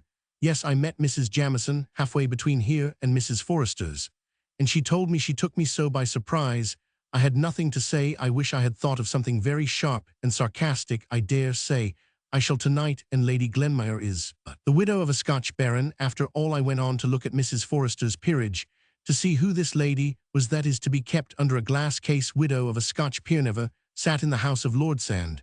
As poor as Job, I dare say, and Sheffith, daughter of some Mr. Campbell or other. You are the daughter of a rector at any rate, and related to the Arleys, and Sir Peter might have been Viscount Arley, everyone says. Miss Matty tried to soothe Miss Pole, but in vain. That lady, usually so kind and good-humoured, was now in a full flow of anger. And I went and ordered a cap this morning to be quite ready, said she at last, letting out the secret which gave sting to Mrs. Jamison's intimation. Mrs. Jamison shall see if it is so easy to get me to make forth at a pool when she has none of her fine Scotch relations with her. In coming out of church, the first Sunday on which Lady Glenmire appeared in Cranford, we sedulously talked together and turned our backs on Mrs. Jamison and her guest. If we might not call on her, we would not even look at her, though we were dying with curiosity to know what she was like. We had the comfort of questioning Martha in the afternoon. Martha did not belong to a sphere of society whose observation could be an implied compliment to Lady Glenmire, and Martha had made good use of her eyes. Well, Mom, is it the little lady with Mrs. Jamison you mean? I thought you would like more to know how young Mrs. Smith was dressed, her being a bride. Mrs. Smith was the butcher's wife. Miss Pole said, good gracious me, as if we cared about a Mrs. Smith, but was silent as Martha resumed her speech. The little lady in Mrs. Jamison's pew had on rather an old black silk, and a shepherd's plaid cloak and very bright black eyes she had and a pleasant sharp face not over young but yet I should guess younger than Mrs. Jamison herself. She looked up and down the church like a bird, and nipped up her petticoats when she came out as quick and sharp as ever I see. Ill tell you what, she's more like Mrs. Deacon at the coach and horses nor anyone. Hush, Martha, said Miss Matty, that's not respectful. Isn't it, I beg pardon, I am sure, but Jem Hearn said so as well. He said she was just such a sharp, stirring sort of a body. Lady, said Miss Pole. Lady's Mrs. Deacon. Another Sunday passed away, and we still averted our eyes from Mrs. Jamison and her guest, and made remarks to ourselves that we thought were very severe, almost too much. So Miss Matty was evidently uneasy at our sarcastic manner of speaking. Perhaps by this time Lady Glenmire had found out that Mrs. Jamison's was not the gayest, liveliest house in the world. Perhaps Mrs. Jamison had found out that most of the county families were in London, and that those who remained in the country were not so alive as they might have been to the circumstance of Lady Glenmire being in their neighbourhood. Great events spring out of small causes, so I will not pretend to say what induced Mrs. Jamison to alter her determination of excluding the Cranford ladies and send notes of invitation all round for a small party on the following Tuesday. Mr. Mulliner himself brought them round. He would always ignore the fact of there being a back door to any house, and gave a louder rat-tat than his mistress, Mrs. Jamison. He had 3 little notes, which he carried in a large basket, in order to impress his mistress with an idea of their great weight, though they might easily have gone into his waistcoat pocket. Miss Matty and I quietly decided that we would have a previous engagement at home.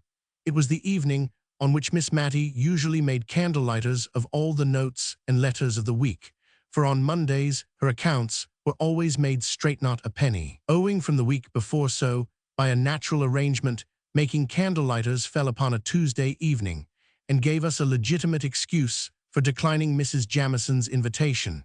But before our answer was written, in came Miss Pole with an open note in her hand. So she said, "Ah, I see you have got your note too. Better late than never. I could have told my Lady Glenmire she would be glad enough of our society before a fortnight was over."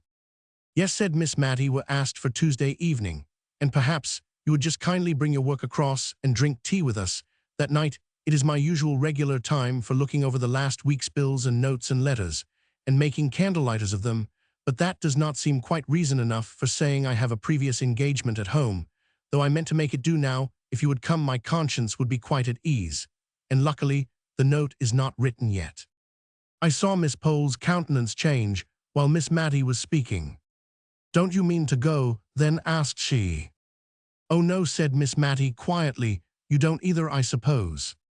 "I don't know," replied Miss Pole. "Yes, I think I do," said she rather briskly, and on seeing Miss Matty look surprised, she added, "You see, one would not like Mrs. Jamison to think that anything she could do or say was of consequence enough to give offence. It would be a kind of letting down of ourselves, that I for one should not like. It would be too flattering to Mrs. Jamison if we allowed her to suppose that what she had said affected us a week, nay 10 days afterwards.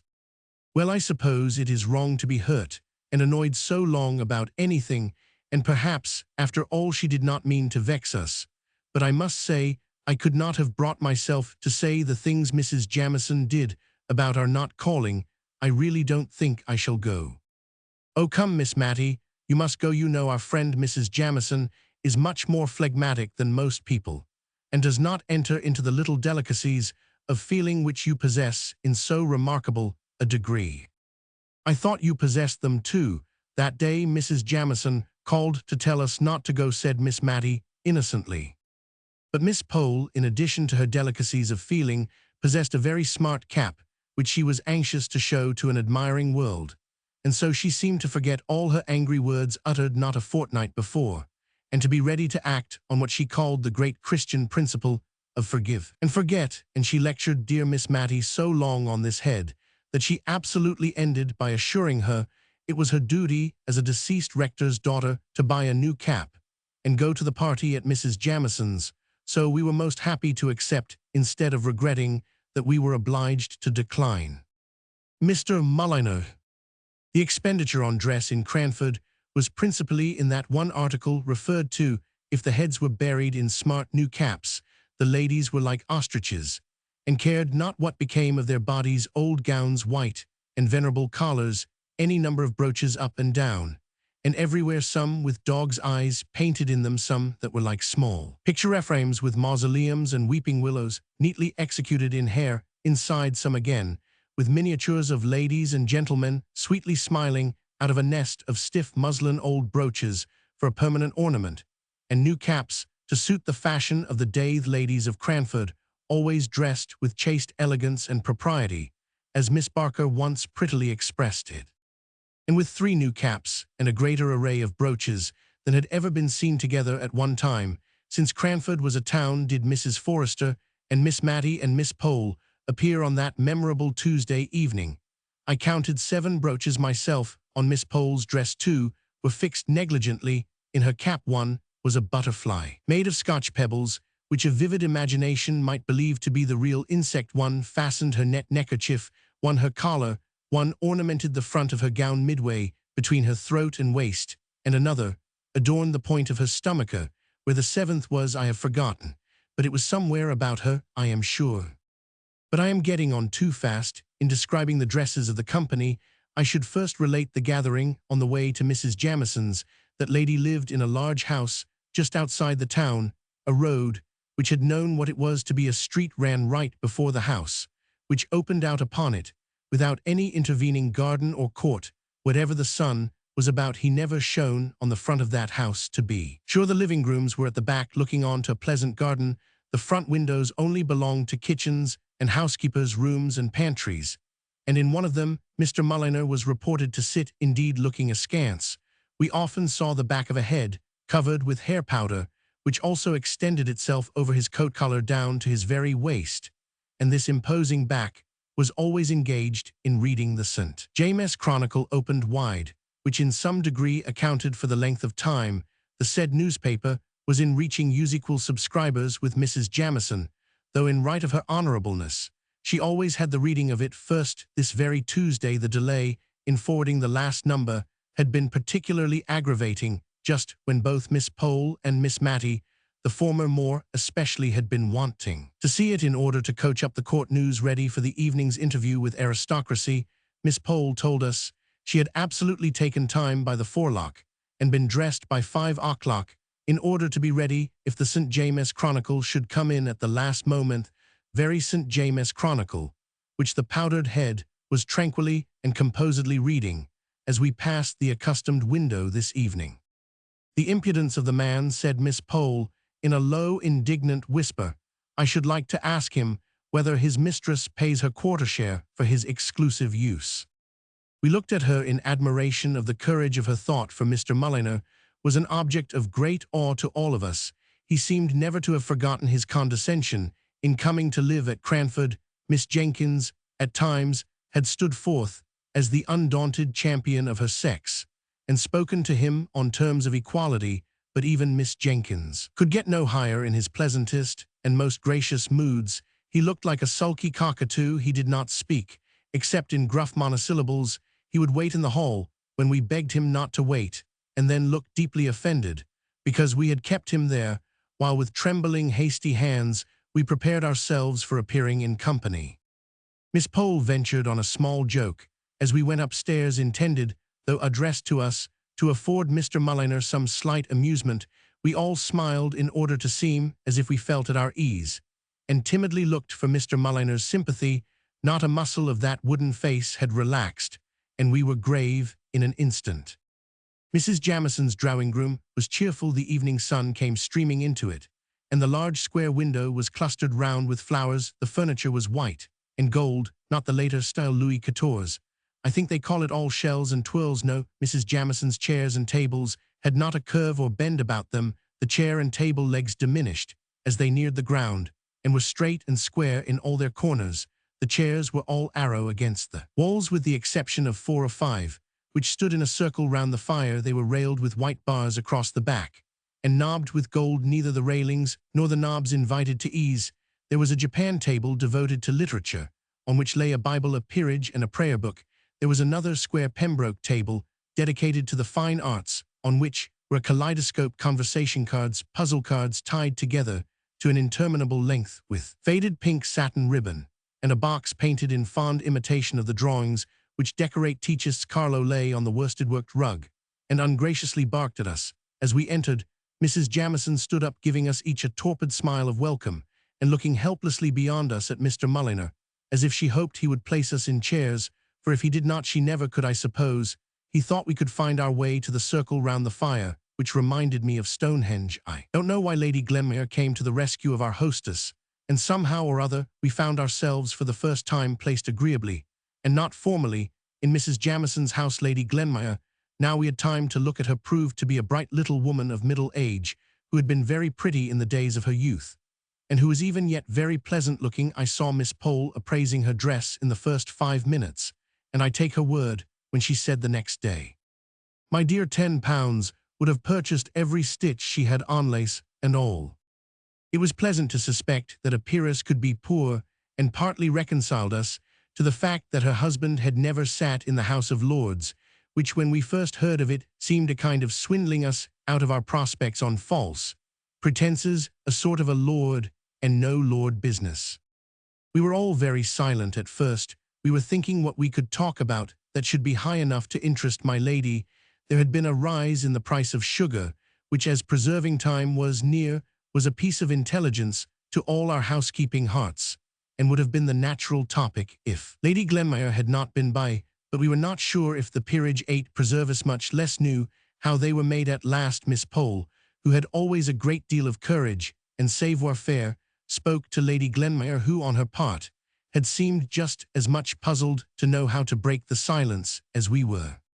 "Has your ladyship been to court lately?" asked she, and then gave a little glance round at us, half timid and half triumphant, as much as to say, "See how judiciously I have chosen a subject befitting the rank of the stranger."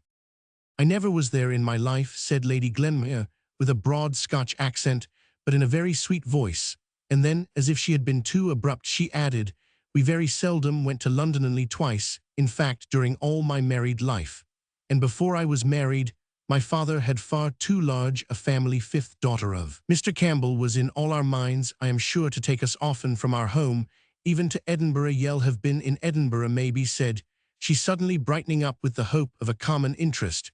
"We had none of us been there, but Miss Pole had an uncle who once had passed a night there, which was very pleasant." Mrs. Jamison, meanwhile, was absorbed in wonder why Mr. Mulliner did not bring the tea, and at length the wonder oozed out of her mouth. "I had better ring the bell, my dear, had not I?" said Lady Glenmire briskly. "No, I think not. Mulliner does not like to be hurried. We should have liked our tea, for we dined at an earlier hour than Mrs. Jamison. I suspect Mr. Mulliner had to finish the St. James Chronicle before he chose to trouble himself about tea." His mistress fidgeted and kept saying, "I can't think why Mulliner does not bring tea. I can't think what he can be about." And Lady Glenmire at last grew quite impatient, but it was a pretty kind of impatience after all, and she rang the bell rather sharply on receiving a half permission from her sister-in-law to do so. Mr. Mulliner appeared in dignified surprise. "Oh," said Mrs. Jamison, "Lady Glenmire rang the bell. I believe it was for tea."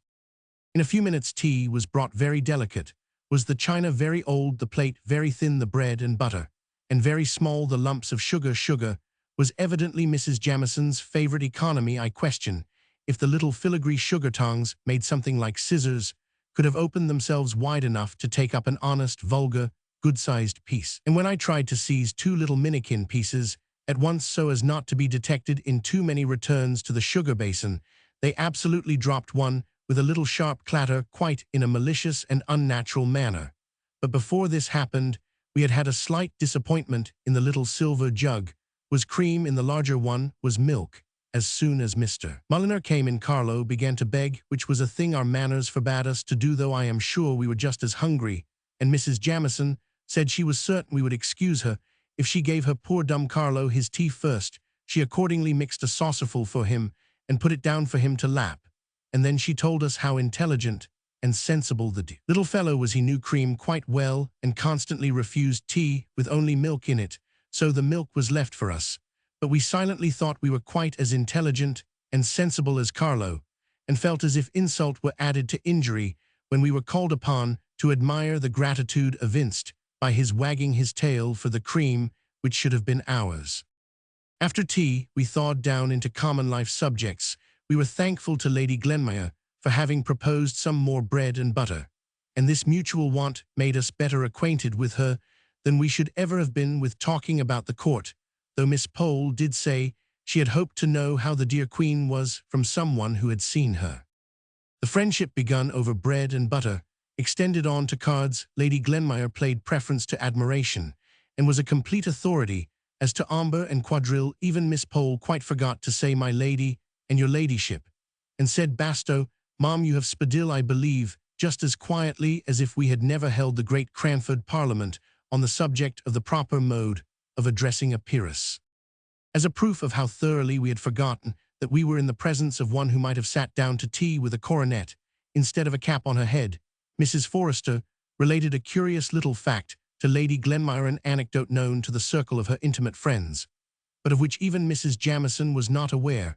It related to some fine old lace, the sole relic of better days, which Lady Glenmire was admiring on Mrs. Forrester's collar.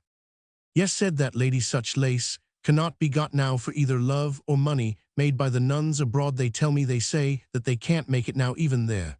But perhaps they can now they've passed the Catholic Emancipation Bill, I should not wonder. But in the meantime I treasure up my lace very much. I daren't even trust the washing of it to my maid, the little charity schoolgirl I have named before, but who sounded well as my maid. I always wash it myself. And once it had a narrow escape. Of course your ladyship knows that such lace must never be starched or ironed. Some people wash it in sugar and water, and some in coffee, to make it the right yellow color. But I myself have a very good receipt for washing it in milk, which stiffens it enough and gives it a very good creamy color. Well, Mom, I had tacked it together, and the beauty of this fine lace is that when it is wet it goes into a very little space, and put it to soak in milk.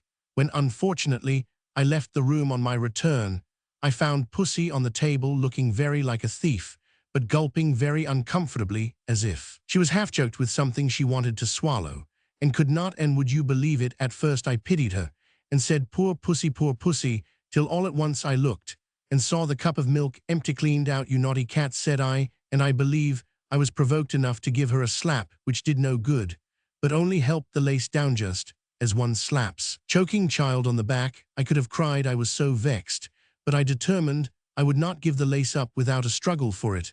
I hoped the lace might disagree with her at any rate, but it would have been too much for Job if he had seen, as I did, that cat come in quite placid and purring not a quarter of an hour after, and almost expecting to be stroked. No, Pussy, said I, if you have any conscience you ought not to expect that.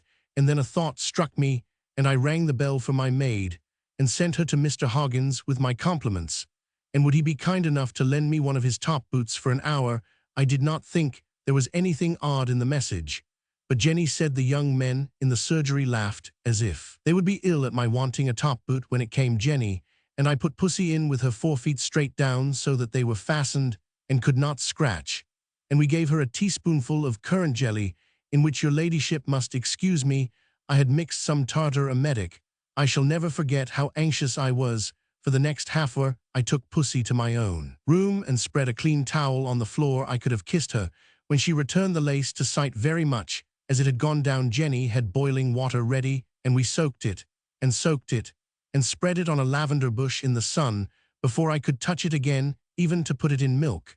But now your ladyship would never guess that it had been in Pussy's inside. We gave her a teaspoonful of currant jelly. We found out in the course of the evening that Lady Glenmire was going to pay Mrs. Jamieson a long visit, as she had given up her apartments in Edinburgh, and had no ties to take her back there in a hurry. On the whole, we were rather glad to hear this, for she had made a pleasant impression upon us, and it was also very comfortable to find from things which dropped out in the course of conversation, that in addition to many other genteel qualities, she was far removed from the vulgarity of wealth. "Don't you find it very unpleasant walking?" asked Mrs. Jamieson, as our respective servants were announced.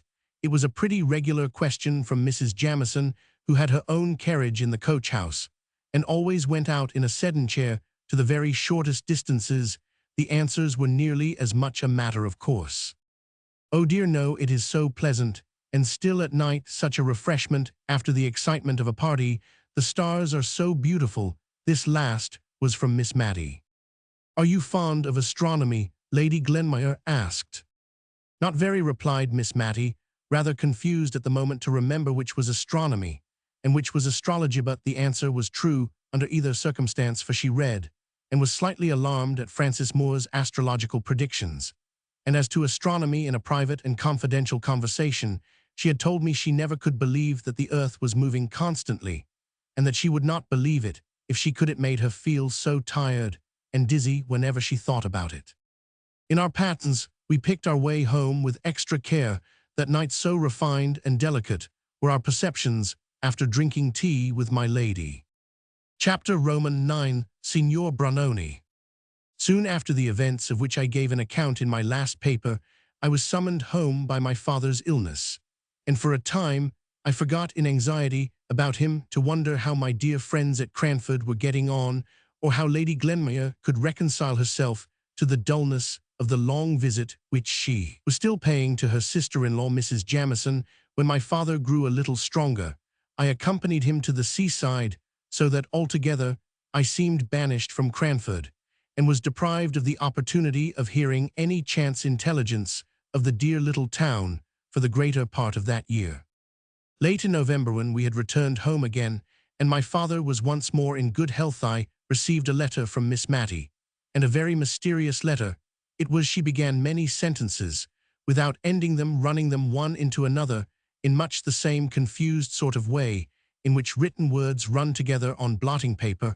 All I could make out was that if my father was better, which she hoped he was, and would take warning, and wear a greatcoat from Michaelmas to Lady Day, if turbans were in fashion, could I tell her such a piece of gaiety was going to happen, as had not been seen or known of since Wombwell's lions came, when one of them ate a little child's arm, and she was perhaps too old to care about dress, but a new cap she must have, and having heard that turbans were worn, and some of the county families likely to come, she would like to look tidy, if I would bring her a cap from the milliner I employed.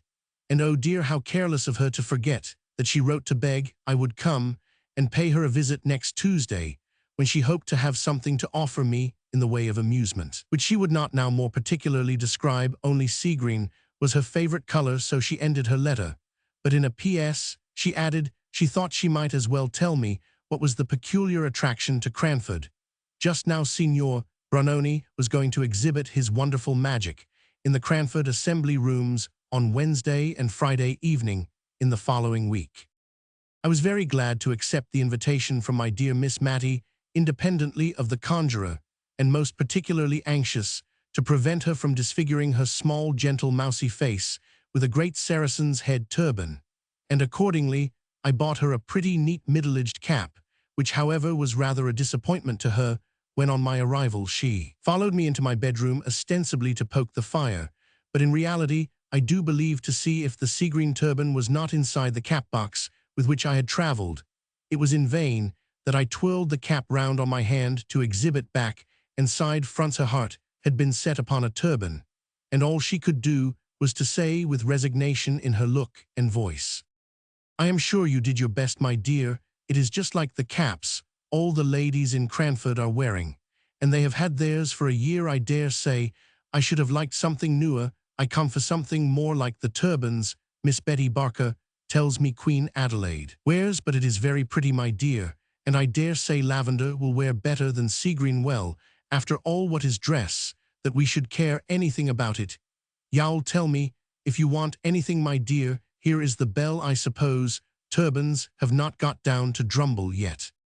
So saying, the dear old lady gently bemoaned herself out of the room, leaving me to dress for the evening, when, as she informed me, she expected Miss Pole and Mrs. Forrester, and she hoped I should not feel myself too much tired to join the party. Of course I should not, and I made some haste to unpack and arrange my dress, but with all my speed. I heard the arrivals and the buzz of conversation in the next room before I was ready. Just as I opened the door, I caught the words, "I was foolish to expect anything very genteel out of the Drumble shops. Poor girl.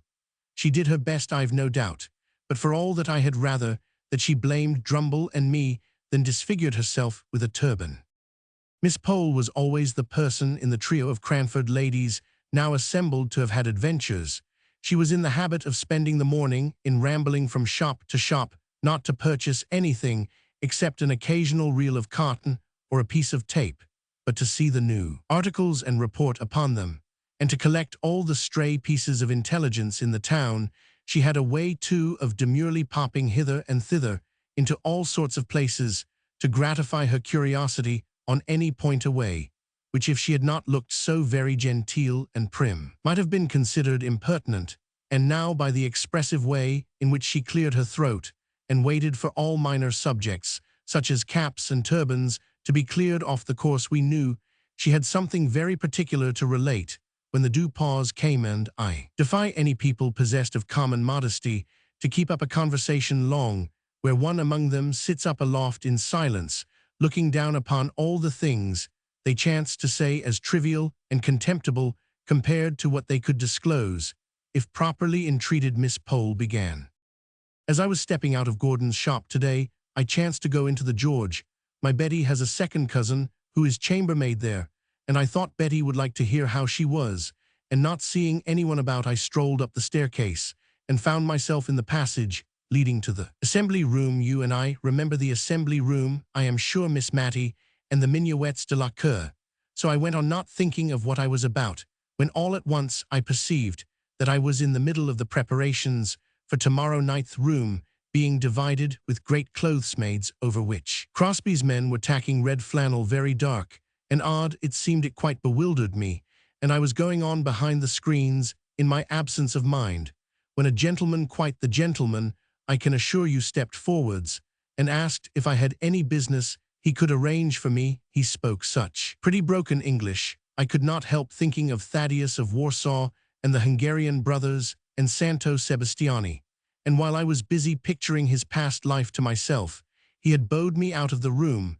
But wait a minute, you have not heard half my story yet. I was going downstairs when who should I meet but Betty's second cousin, so of course I stopped to speak to her for Betty's sake, and she told me that I had really seen the conjuror. The gentleman who spoke broken English was Signor Branoni himself. Just at this moment he passed us on the stairs, making such a graceful bow, in reply to which I dropped a curtsy. All foreigners have such polite manners, one catches something of it. But when he had gone downstairs, I bethought me that I had dropped my glove in the assembly room. It was safe in my muff all the time, but I never found it till afterwards, so I went back, and just as I was creeping up the passage left on one side of the great screen that goes nearly across the room, who should I see but the very same gentleman that had met me before, and passed me on the stairs, coming now forwards from the inner part of the room, to which there is no entrance. I remember Miss Mattie just repeating in his pretty broken English the inquiry if I had any business there. I don't mean that he put it quite so bluntly, but he seemed very determined that I should not pass the screen. So of course I explained about my glove, which curiously enough I found at that very moment. Miss Pole then had seen the conjuror, the real live conjurer, and numerous were the questions we all asked her. Had he a beard? Was he young or old, fair or dark? Did he look unable? To shape my question prudently, I put it in another form. How did he look? In short, Miss Pole was the heroine of the evening, owing to her morning's encounter. If she was not the rose, that is to say the conjurer, she had been near it. Conjuration, sleight of hand, magic, witchcraft were the subjects of the evening. Miss Pole was slightly skeptical, and inclined to think there might be a scientific solution found for even the proceedings of the Witch of Endor. Mrs. Forrester believed everything from ghosts to death watches. Miss Mattie ranged between the two, always convinced by the last speaker. I think she was naturally more inclined to Mrs. Forrester's side, but a desire of proving herself a worthy sister to Miss Jenkins kept her equally balanced. Miss Jenkins, who would never allow a servant to call the little rolls of tallow that formed themselves round candles winding sheets, but insisted on their being spoken of as roly-polies. A sister of hers to be superstitious, it would never do. After tea, I was dispatched downstairs into the dining parlor for that volume of the old encyclopedia, which contained the nouns beginning with C, in order that Miss Pole might prime herself with scientific explanations for the tricks of the following evening. It spoilt the pool at preference, which Miss Matty and Mrs. Forrester had been looking forward to, for Miss Pole became so much absorbed in her subject, and the plates by which it was illustrated, that we felt it would be cruel to disturb her otherwise than by one or two well-timed yawns, which I threw in now and then, for I was really touched by the meek way in which the two ladies were bearing their disappointment.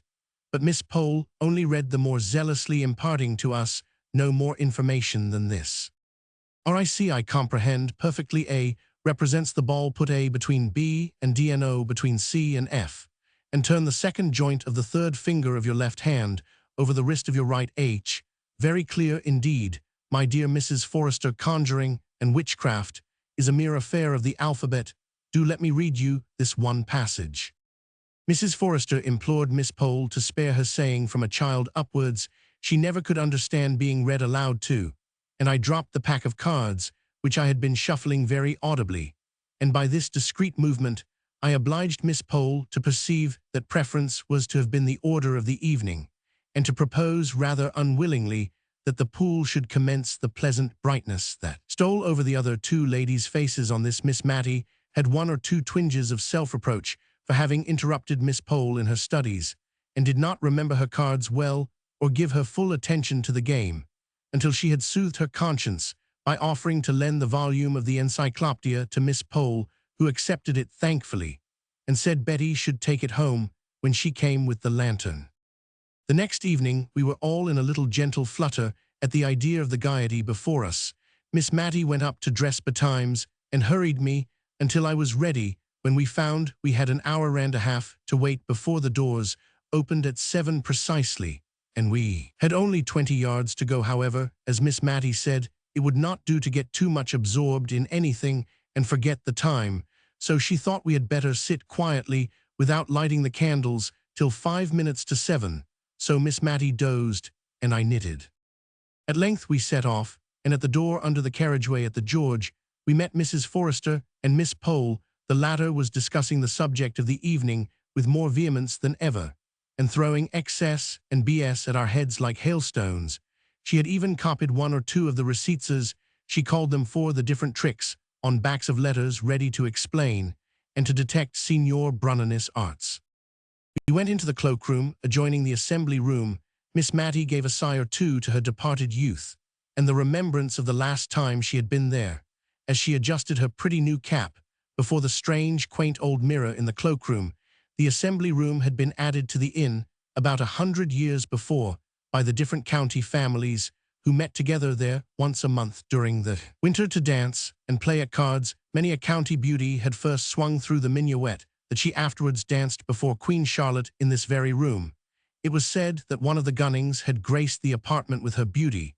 It was certain that a rich and beautiful widow, Lady Williams, had here been smitten with the noble figure of a young artist who was staying with some family in the neighborhood for professional purposes, and accompanied his patrons to the Cranford assembly, and a pretty bargain poor Lady Williams had of her handsome husband. If all tales were true, now no beauty blushed and dimpled along the sides of the Cranford assembly room, no handsome artist won hearts by his beau chapeau bras in hand.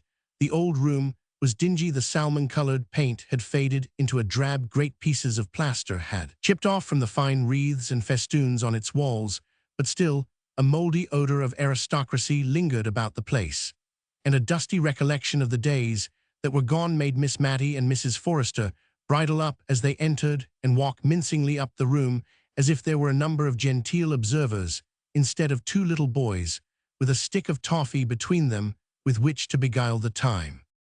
We stopped short at the second front row. I could hardly understand why, until I heard Miss Pole ask a stray waiter if any of the county families were expected, and when he shook his head and believed not Mrs. Forrester and Miss Matty moved forwards, and our party represented a conversational square, the front row was soon augmented, and, enriched by Lady Glenmire and Mrs. Jamison, we 6 occupied the 2 front rows, and our aristocratic seclusion was respected by the groups of shopkeepers who strayed in from time to time, and huddled together on the back benches. At least I conjectured so from the noise they made, and the sonorous bumps they gave in sitting down, but when in weariness of the obstinate green curtain that would not draw up, but would stare at me with two odd eyes seen through holes. As in the old tapestry story, I would fain have looked round at the merry chattering people behind me. Miss Pole clutched my arm, and begged me not to turn, for it was not the thing. What the thing was I never could find out, but it must have been something eminently dull and tiresome. However, we all sat eyes right square front, gazing at the tantalizing curtain, and hardly speaking intelligibly. We were so afraid of being caught in the vulgarity of making any noise in a place of public amusement. Mrs. Jamison was the most fortunate, for she fell asleep. At length the eyes disappeared, the curtain quivered on side, went up before the other, which stuck fast. It was dropped again, and with a fresh effort and a vigorous pull from some unseen hand, it flew up, revealing to our sight a magnificent gentleman in the Turkish costume seated before a little table, gazing at us, I should have said, with the same eyes that I had last seen through the hole in the curtain, with calm and condescending dignity, like a being of another sphere, as I heard a sentimental voice ejaculate behind me. "That's not Signor Brunoni," said Miss Pole decidedly, and so audibly that I am sure he heard, for he glanced down over his flowing beard at our party with an air of mute reproach. Signor Brunoni had no beard, but perhaps hell come soon, so she lulled herself into patience. Meanwhile, Miss Matty had reconnoitered through her eyeglass, wiped it, and looked again. Then she turned round and said to me in a kind, mild, sorrowful tone, "You see, my dear, turbans are worn." But we had no time for more conversation. The Grand Turk, as Miss Pole chose to call him, arose and announced himself as Signor Brunoni. "I don't believe him," exclaimed Miss Pole in a defiant manner. He looked at her again with the same dignified upbraiding in his countenance. "I don't," she repeated more positively than ever. Signor Brunoni had not got that muffy sort of thing about his chin, but looked like a close-shaved Christian gentleman. Miss Pole's energetic speeches had the good effect of wakening up Mrs. Jamison, who opened her eyes wide, in sign of the deepest attention, a proceeding which silenced Miss Pole, and encouraged the Grand Turk to proceed, which he did in very broken English, so broken that there was no cohesion between the parts of his sentences, a fact which he himself perceived at last, and so left off speaking, and proceeded to action. Now we were astonished how he did his tricks. I could not imagine, no, not even when Miss Pole pulled out her pieces of paper and began reading aloud, or at least in a very audible whisper, the separate receipts for the most common of his tricks. If ever I saw a man frown and look enraged, I saw the Grand Turk frown at Miss Pole, but as she said, what could be expected but unchristian looks from a Mussulman? If Miss Pole was skeptical and more engrossed with her receipts and diagrams than with his tricks, Miss Matty and Mrs. Forrester were mystified and perplexed to the highest degree. Mrs. Jamison kept taking her spectacles off and wiping them, as if she thought it was something defective in them, which made the legerdemain, and Lady Glenmire, who had seen many curious sights in Edinburgh, was very much struck with the tricks, and would not at all agree with Miss Pole, who declared that anybody could do them with a little practice, and that she would herself undertake to do all he did with 2 hours given to study the encyclopedia and make her third finger flexible. At last Miss Matty and Mrs. Forrester became perfectly awestricken. They whispered together. I sat just behind them, so I could not help hearing what they were saying. Miss Matty asked Mrs. Forrester if she thought it was quite right to have come to see such things. She could not help fearing they were lending encouragement to something that was not quite. A little shake of the head filled up the blank. Mrs. Forrester replied that the same thought had crossed her mind. She too was feeling very uncomfortable. It was so very strange. She was quite certain that it was her pocket handkerchief which was in that loaf just now, and it had been in her own hand not 5 minutes before. She wondered who had furnished the bread. She was sure it could not be Dakin, because he was the churchwarden. Suddenly Miss Matty half turned towards me. "Will you look, my dear? You are a stranger in the town, and it won't give rise to unpleasant reports. Will you just look round and see if the rector is here? If he is, I think we may conclude that this wonderful man is sanctioned by the church, and that will be a great relief to my mind." I looked, and I saw the tall, thin, dry, dusty rector sitting, surrounded by national school boys, guarded by troops of his own sex from any approach of the many Cranford spinsters. His kind face was all agape with broad smiles, and the boys around him were in chinks of laughing. I told Miss Matty that the church was smiling approval, which set her mind at ease. Afraid of matrimonial reports. I have never named Mr. Hayter the rector, because I, as a well-to-do and happy young woman, never came in contact with him. He was an old bachelor, but as afraid of matrimonial reports getting abroad about him as any girl of 18, and he would rush into a shop or dive down an entry sooner than encounter any of the Cranford ladies in the street. And as for the preference parties, I did not wonder at his not accepting invitations to them. To tell the truth, I always suspected Miss Pole of having given very vigorous chase to Mr. Hayter when he first came to Cranford, and not the less because now she appeared to share so vividly in his dread lest her name should ever be coupled with his.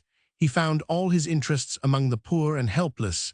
He had treated the national school boys this very night to the performance, and virtue was for once its own reward, for they guarded him right and left and clung round him as if he had been the queen bee, and they the swarm. He felt so safe in their environment that he could even afford to give our party a beau. As we filed out, Miss Pole ignored his presence and pretended to be absorbed in convincing us that we had been cheated and had not seen Signor Brunoni after all.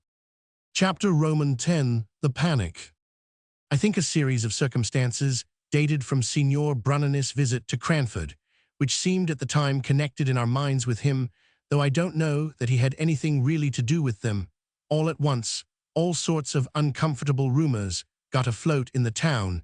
There were one or two rebellious bona fide robberies men had up before the magistrates and committed for trial, and that seemed to make us all afraid of being robbed. And for a long time at Miss Matty's, I know we used to make a regular expedition all round the kitchens and cellars every night, Miss Matty leading the way armed with the poker, I following with the hearthbrush, and Martha carrying the shovel and fire irons with which to sound the alarm. And by the accidental hitting together of them, she often frightened us so much that we bolted ourselves up all three together in the back kitchen or storeroom or wherever we happened to be, till when our affright was over we recollected ourselves and set out afresh with double valiance. By day we heard strange stories from the shopkeepers and cottagers of carts that went about in the dead of night, drawn by horses shod with felt and guarded by men in dark clothes, going round the town, no doubt in search of some unwatched house or some unfastened door. Miss Pole, who affected great bravery herself, was the principal person to collect and arrange these reports so as to make them assume their most fearful aspect, but we discovered that she had begged one of Mr. Hoggins' worn-out hats to hang up in her lobby, and at least I had doubts as to whether she really would enjoy the little adventure of having her house broken into, as she protested she should. Miss Matty made no secret of being an arrant coward, but she went regularly through her housekeeper's duty of inspection, and the hour for this became earlier and earlier, till at last we went the rounds at 6:30, and Miss Matty adjourned to bed soon after 7 in order to get the night over the sooner. Cranford had so long piqued itself on being an honest and moral town that it had grown to fancy itself too genteel and well-bred to be otherwise, and felt the stain upon its character at this time doubly, but we comforted ourselves with the assurance which we gave to each other that the robberies could never have been committed by any Cranford person. It must have been a stranger or strangers who brought this disgrace upon the town, and occasioned as many precautions as if we were living among the Red Indians or the French. This last comparison of our nightly state of defense and fortification was made by Mrs. Forrester, whose father had served under General Bergen in the American War, and whose husband had fought the French in Spain. She indeed inclined to the idea that in some way the French were connected with the small thefts, which were ascertained facts, and the burglaries and highway robberies, which were rumors. She had been deeply impressed with the idea of French spies at some time in her life, and the notion could never be fairly eradicated, but sprang up again from time to time, and now her theory was this: the Cranford people respected themselves too much, and were too grateful to the aristocracy, who were so kind as to live near the town, ever to disgrace their bringing up by being dishonest or immoral. Therefore, we must believe that the robbers were strangers if strangers, why not foreigners if foreigners, who so likely as the French Signor Brunoni spoke broken English like a Frenchman, and though he wore a turban like a Turk, Mrs. Forrester had seen a print of Madame de Staël with a turban on and another of Mr. Denon in just such a dress as that in which the conjurer had made his appearance, showing clearly that the French as well as the Turks wore turbans. There could be no doubt Signor Brunoni was a Frenchman, a French spy, come to discover the weak and undefended places of England, and doubtless he had his accomplices. For her part, she, Mrs. Forrester, had always had her own opinion of Miss Pole's adventure at the George in seeing two men, where only one was believed to be French people, had ways and means which she was thankful to say the English knew nothing about, and she had never felt quite easy in her mind about going to see that conjurer. It was rather too much like a forbidden thing, though the rector was there. In short, Mrs. Forrester grew more excited than we had ever known her before, and being an officer's daughter and widow, we looked up to her opinion, of course.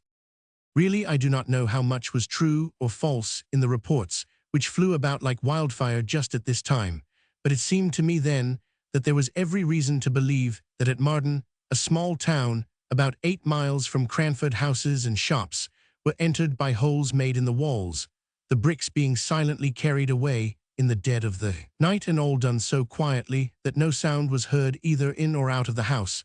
Miss Mattie gave it up in despair when she heard of this. What was the use, said she, of locks and bolts and bells to the windows, and going round the house every night? That last trick was fit for a conjurer. Now, she did believe that Signor Brunoni was at the bottom of it.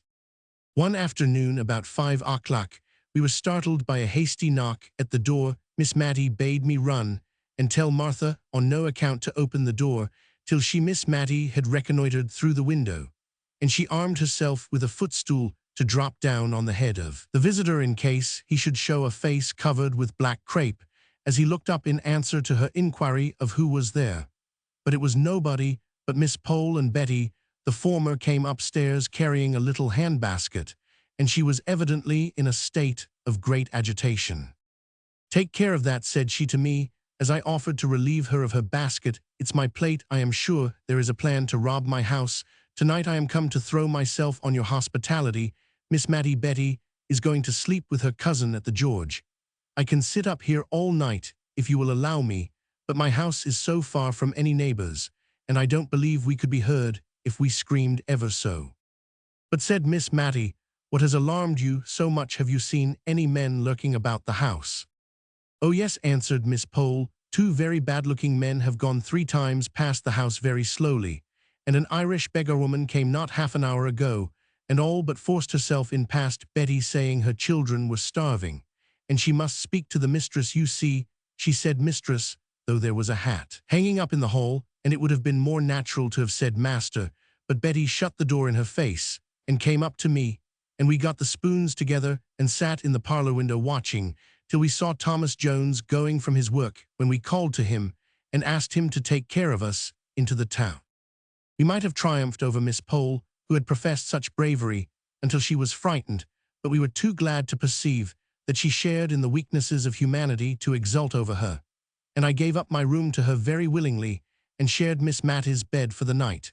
But before we retired, the 2 ladies rummaged up out of the recesses of their memory such horrid stories of robbery and murder that I quite quaked in my shoes. Miss Pole was evidently anxious to prove that such terrible events had occurred within her experience that she was justified in her sudden panic, and Miss Mattie did not like to be outdone, and capped every story with one yet more horrible, till it reminded me oddly enough of an old story I had read somewhere of a nightingale and a musician who strove one against the other, which could produce the most admirable music, till poor Philomel dropped down dead.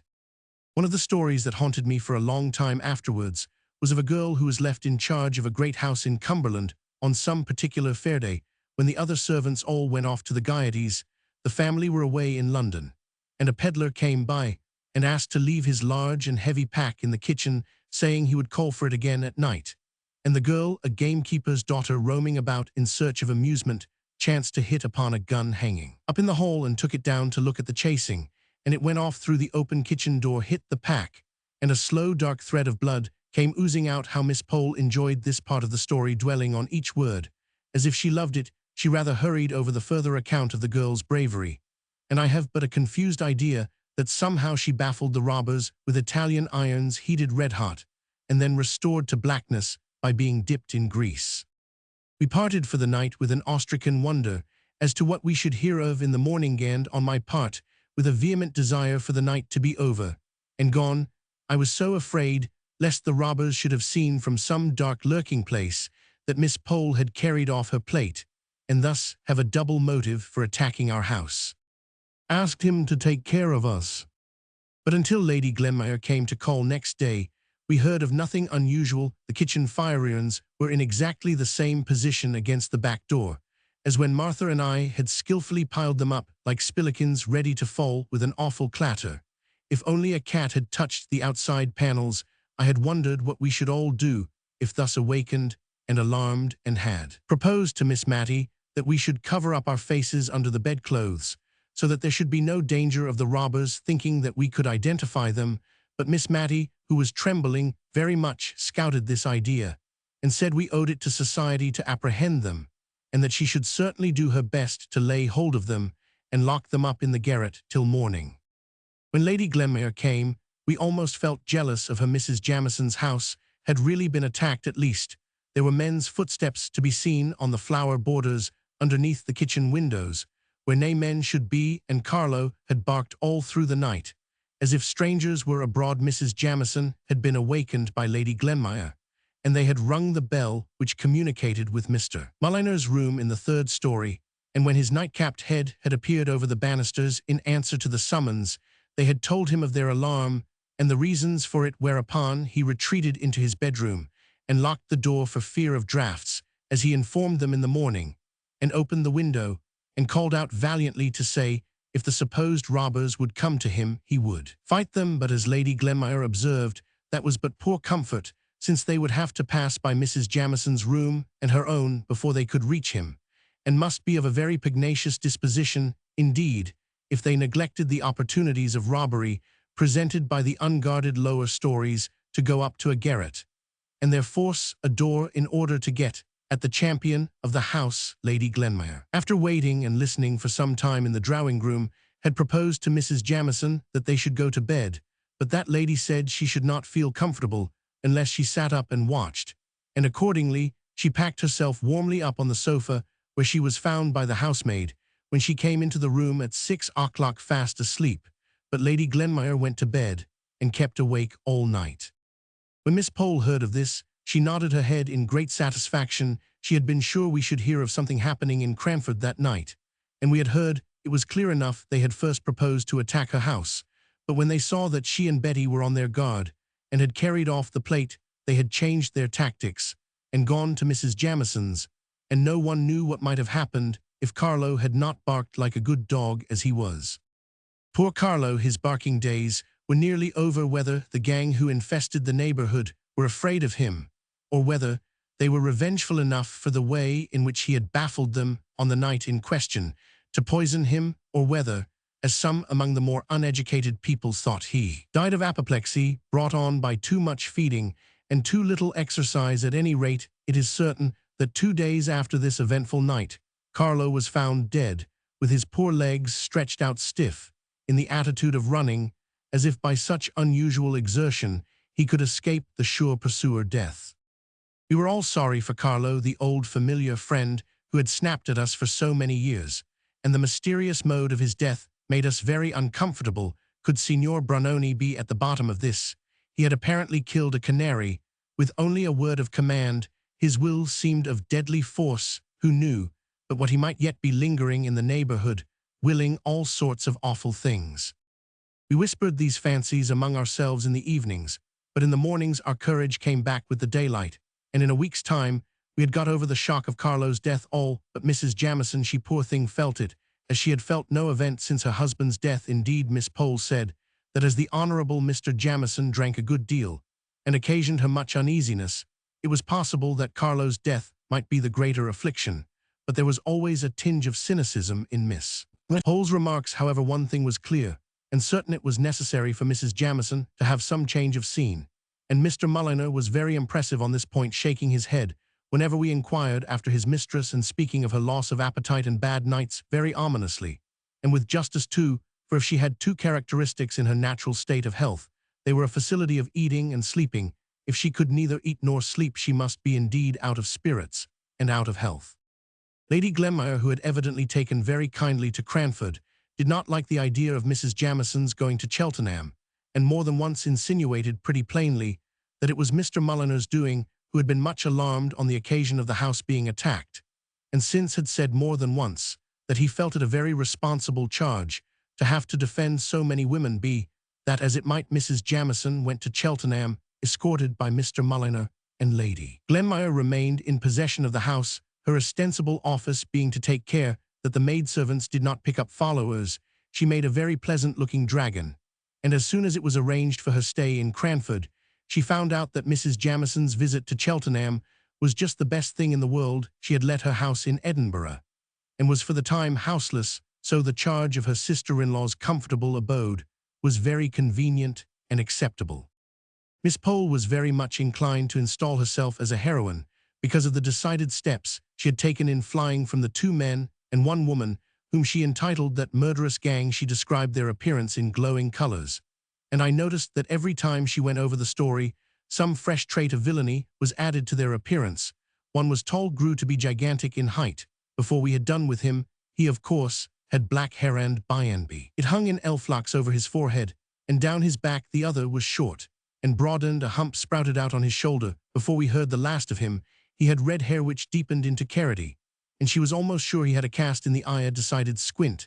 As for the woman, her eyes glared, and she was masculine-looking, a perfect virago, most probably a man dressed in woman's clothes. Afterwards, we heard of a beard on her chin, and a manly voice, and a stride. If Miss Pole was delighted to recount the events of that afternoon to all inquirers, others were not so proud of their adventures in the robbery line. Mr. Hoggins, the surgeon, had been attacked at his own door by 2 ruffians who were concealed in the shadow of the porch, and so effectually silenced him that he was robbed in the interval between ringing his bell and the servants answering it. Miss Pole was sure it would turn out that this robbery had been committed by her men, and went the very day she heard the report to have her teeth examined, and to question Mr. Hoggins. She came to us afterwards, so we heard what she had heard straight and direct from the source, while we were yet in the excitement and flutter of the agitation caused by the first intelligence, for the event had only occurred the night before. Well said, Miss Pole, sitting down with the decision of a person who has made up her mind as to the nature of life and the world, and such people never tread lightly or seat themselves without a bump. Well, Miss Mattie, men will be men, every mother's son of them wishes to be considered. Samson and Solomon rolled into one, too strong ever to be beaten, or discomfite, too wise ever to be outwitted. If you will notice, they have always foreseen events, though they never tell one for one's warning before the events happen. My father was a man, and I know the sex pretty well. She had talked herself out of breath, and we should have been very glad to fill up the necessary pause as chorus, but we did not exactly know what to say, or which man had suggested this diatribe against the sex, so we only joined in generally with a grave shake of the head, and a soft murmur of "They are very incomprehensible, certainly.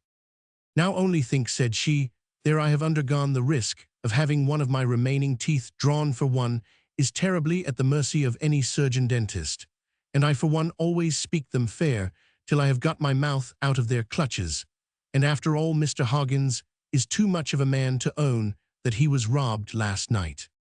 "Not robbed!" exclaimed the chorus.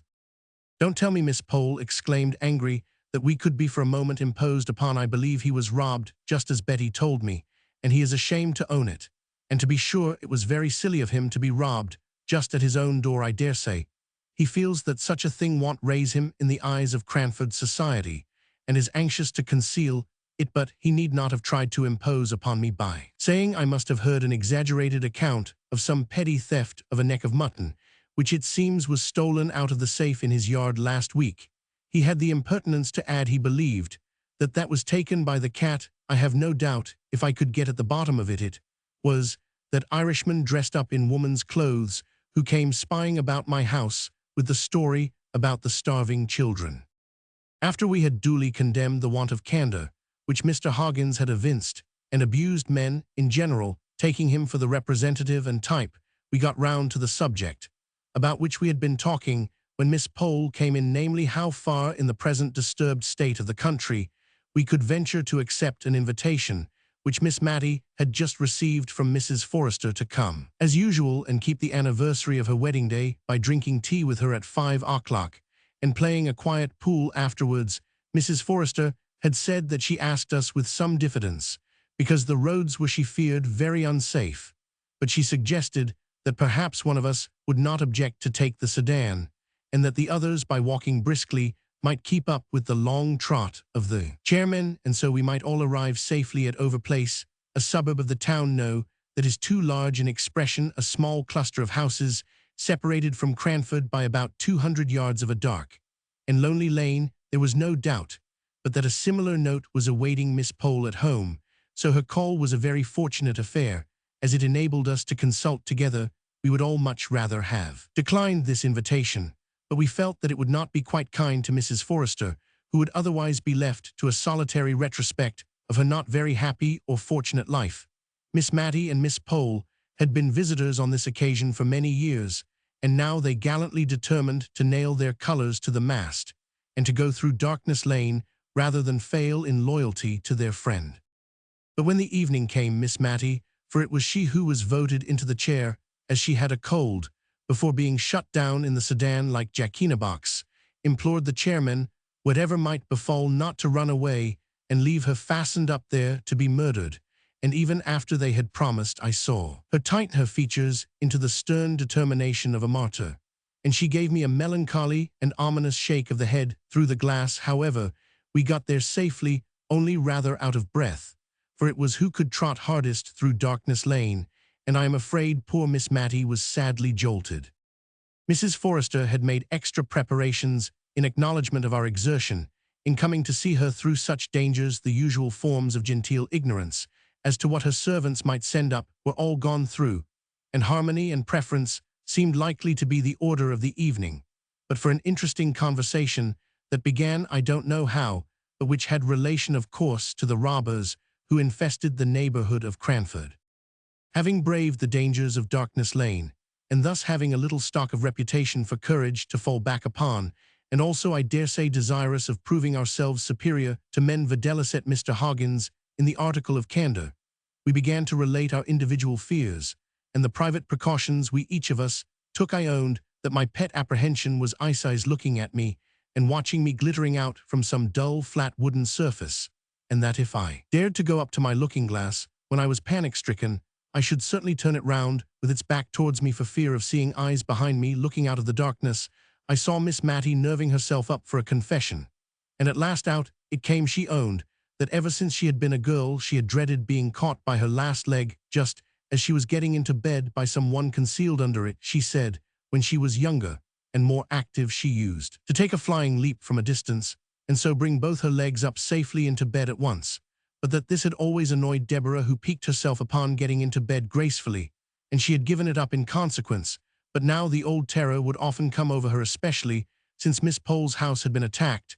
We had got quite to believe in the fact of the attack having taken place, and yet it was very unpleasant to think of looking under a bed and seeing a man concealed with a great fierce face staring out at you. So she had bethought herself of something. Perhaps I had noticed that she had told Martha to buy her a penny ball such as children play with, and now she rolled this ball under the bed every night. If it came out on the other side, well and good. If not, she always took care to have her hand on the bell rope, and meant to call out John and Harry, just as if she expected manservants to answer. We all applauded this ingenious contrivance, and Miss Matty sank back into satisfied silence with a look at Mrs. Forrester, as if to ask for her private weakness. Mrs. Forrester looked askance at Miss Pole, and tried to change the subject a little by telling us that she had borrowed a boy from one of the neighboring cottages, and promised his parents 100 weight of coals at Christmas and his supper every evening for the loan of him at nights. She had instructed him in his possible duties when he first came, and finding him sensible, she had given him the Major's sword. The Major was her late husband, and desired him to put it very carefully behind his pillow at night, turning the edge towards the head of the pillow. He was a sharp lad, she was sure, for spying out the Major's cocked hat. He had said, if he might have that, to where he was sure he could frighten 2 Englishmen or 4 Frenchmen any day. But she had impressed upon him anew that he was to lose no time in putting on hats or anything else, but if he heard any noise, he was to run at it with his drawn sword on my suggesting that some accident might occur from such slaughterous and indiscriminate directions, and that he might rush on Jenny getting up to wash and have spitted her before he had discovered that she was not. A Frenchman, Mrs. Forrester, said she did not think that was likely, for he was a very sound sleeper, and generally had to be well shaken or cold-pigged in a morning before they could rouse him. She sometimes thought such dead sleep must be owing to the hearty suppers the poor lad ate, for he was half-starved at home, and she told Jenny to see that he got a good meal at night. Slaughterous and indiscriminate directions. Still, this was no confession of Mrs. Forrester's peculiar timidity, and we urged her to tell us what she thought would frighten her more than anything. She paused and stirred the fire and snuffed the candles, and then she said in a sounding whisper, "Ghosts." She looked at Miss Pole as much as to say she had declared it, and would stand by it. Such a look was a challenge in itself. Miss Pole came down upon her with indigestion, spectral illusions, optical delusions, and a great deal out of Dr. Ferrier and Dr. Hibbert. Besides, Miss Mattie had rather a leaning to ghosts, as I have mentioned before, and what little she did say was all on Mrs. Forrester's side, who, emboldened by sympathy, protested that ghosts were a part of her religion, that surely she, the widow of a major in the army, knew what to be frightened at and what not. In short, I never saw Mrs. Forrester so warm either before or since, for she was a gentle, meek, enduring old lady in most things. Not all the elder wine that ever was mulled could this night wash out the remembrance of this difference between Miss Pole and her hostess. Indeed, when the elder wine was brought in, it gave rise to a new burst of discussion, for Jenny, the little maiden who staggered under the tray, had to give evidence of having seen a ghost with her own eyes not so many nights ago in Darkness Lane, the very lane we were to go through on our way home. In spite of the uncomfortable feeling which this last consideration gave me, I could not help being amused at Jenny's position, which was exceedingly like that of a witness being examined and cross-examined by two counsel who are not at all scrupulous about asking leading questions. The conclusion I arrived at was that Jenny had certainly seen something beyond what a fit of indigestion would have caused a lady all in white, and without her head was what she deposed and adhered to, supported by a consciousness of the secret sympathy of her mistress, under the withering scorn with which Miss Pole regarded her.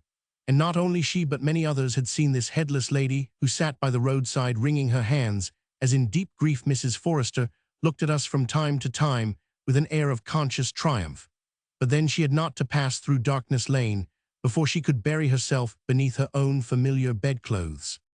We preserved a discreet silence as to the headless lady while we were putting on our things to go home, for there was no knowing how near the ghostly head and ears might be, or what spiritual connection they might be keeping up with the unhappy body in Darkness Lane, and therefore even Miss Pole felt that it was as well not to speak lightly on such subjects for fear of vexing or insulting that woebegone trunk, at least, so I conjecture, for instead of the busy clatter usual in the operation, we tied on our cloaks, as sadly as mutes at a funeral. Miss Mattie drew the curtains round the windows of the chair to shut out disagreeable sights, and the men, either because they were in spirits that their labors were so nearly ended, or because they were going downhill, set off at such a round and merry pace that it was all Miss Pole and I could do to keep up with them. She had breath for nothing beyond an imploring "Don't leave me," uttered, as she clutched my arm so tightly that I could not have quitted her. Ghost or no ghost, what a relief it was when the men, weary of their burden and their quick trot, stopped just where Headingley Causeway branches off from Darkness Lane. Miss Pole unloosed me and caught at one of the men. Could not you take Miss Mattie round by Headingley Causeway pavement in Darkness Lane jolts, so, and she is not very strong." A smothered voice was heard from the inside of the chair. "Oh, pray go on. What is the matter? What is the matter? I will give you sixpence more to go on very fast. Pray, don't stop here." "And I'll give you a shilling," said Miss Pole with tremulous dignity, "if you'll go by Headingley Causeway." The two men grunted acquiescence and took up the chair and went along the causeway, which certainly answered Miss Pole's kind purpose of saving Miss Mattie's bones, for it was covered with soft, thick mud, and even a fall there would have been easy till the getting up came, when there might have been some difficulty in extrication. Chapter Roman 11 Samuel Brown.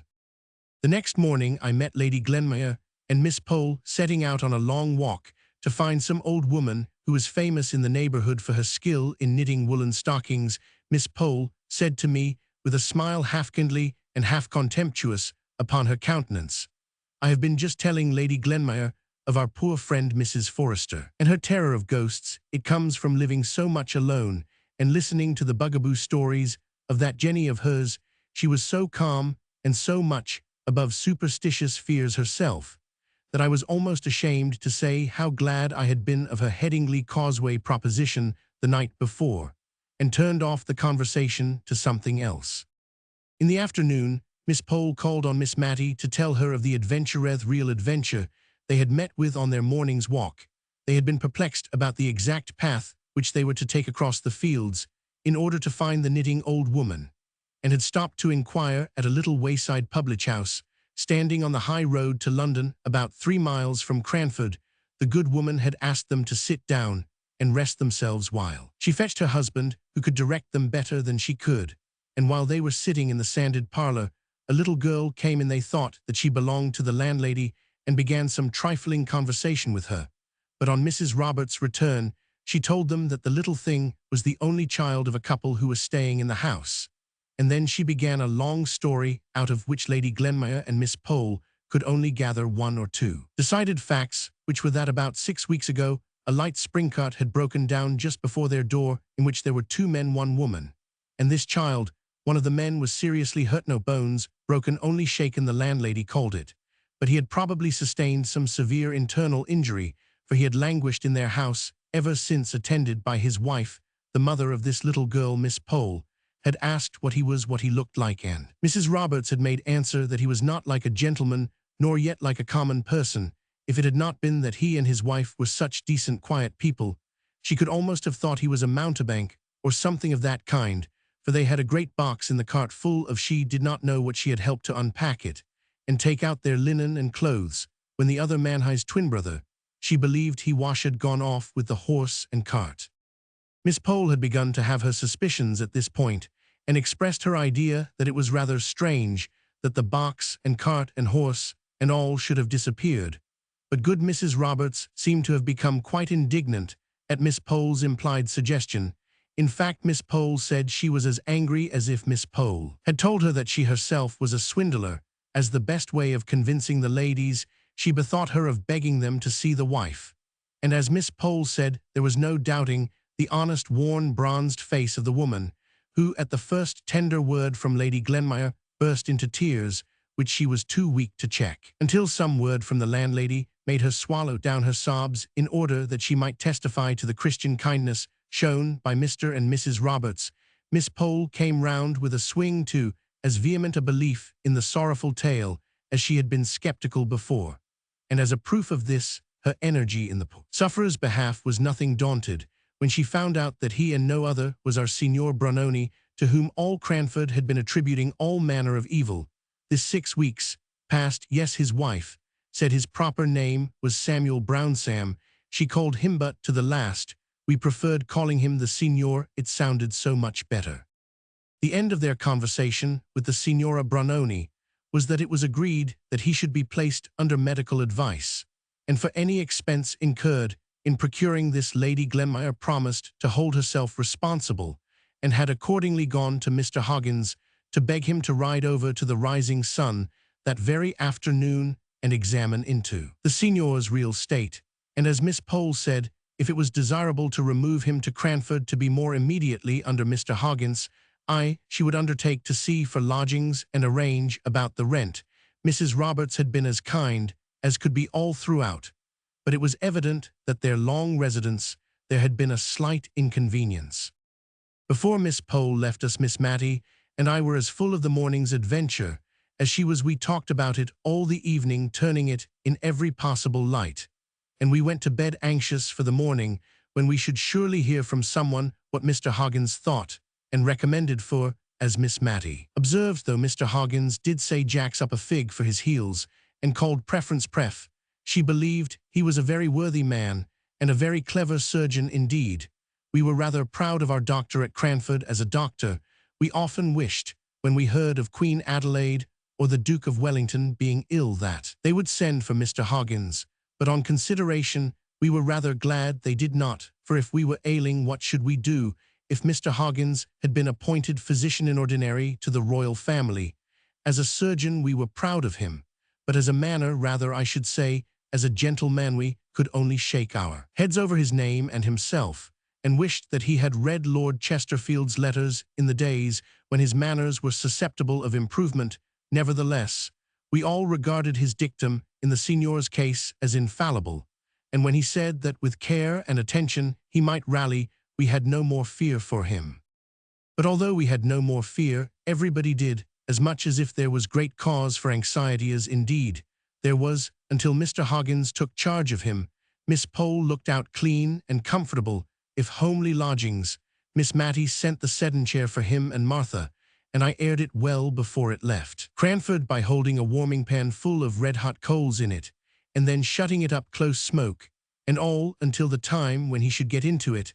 At the Rising Sun, Lady Glenmire undertook the medical department under Mr. Hoggins' directions, and rummaged up all Mrs. Jamison's medicine glasses and spoons and betables in a free and easy way that made Miss Matty feel a little anxious as to what that lady and Mr. Mulliner might say if they knew Mrs. Forrester made some of the bregelly for which she was so famous to have ready as a refreshment in the lodgings when he should arrive. A present of this bregelly was the highest mark of favour dear Mrs. Forrester could confer. Miss Pole had once asked her for the receipt, but she had met with a very decided rebuff.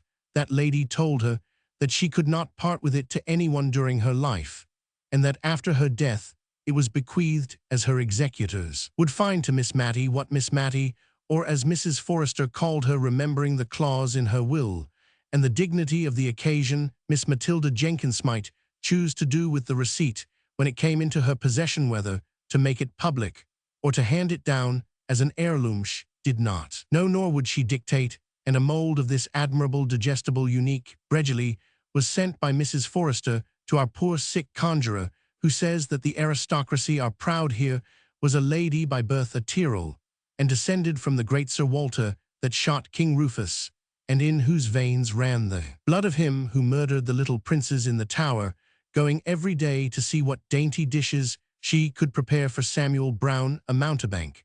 But indeed it was wonderful to see what kind feelings were called out by this poor man's coming amongst us, and also wonderful to see how the great Cranford panic, which had been occasioned by his first coming in his Turkish dress, melted away into thin air on his second coming, pale and feeble, and with his heavy filmy eyes that only brightened a very little when they fell upon the countenance of his faithful wife or their pale and sorrowful little girl. Somehow we all forgot to be afraid. I dare say it was that, finding out that he who had first excited our love of the marvellous by his unprecedented arts had not sufficient everyday gifts to manage a shying horse, made us feel as if we were ourselves again. Miss Pole came with her little basket at all hours of the evening, as if her lonely house and the unfrequented road to it had never been infested by that murderous gang. Mrs. Forrester said she thought that neither Jenny nor she need mind the headless lady who wept and wailed in Darkness Lane, for surely the power was never given to such beings to harm those who went about to try to do what little good was in their power, to which Jenny tremblingly assented. But the mistress theory had little effect on the maid's practice, until she had sewn 2 pieces of red flannel in the shape of a cross on her inner garment. I found Miss Matty covering her penny bald ball that she used to roll under her bed with gay-coloured worsted in rainbow stripes. My dear, said she, my heart is sad for that little careworn child. Although her father is a conjurer, she looks as if she had never had a good game of play in her life. I used to make very pretty balls in this way when I was a girl, and I thought I would try if I could not make this one smart, and take it to PHB this afternoon. I think the gang must have left the neighborhood, for one does not hear any more of their violence and robbery now. We were all of us far too full of the signor's precarious state to talk either about robbers or ghosts. Indeed, Lady Glenmire said she never had heard of any actual robberies, except that 2 little boys had stolen some apples from Farmer Benson's orchard, and that. Some eggs had been missed on a market day off Widow Hayward's stall, but that was expecting too much of us.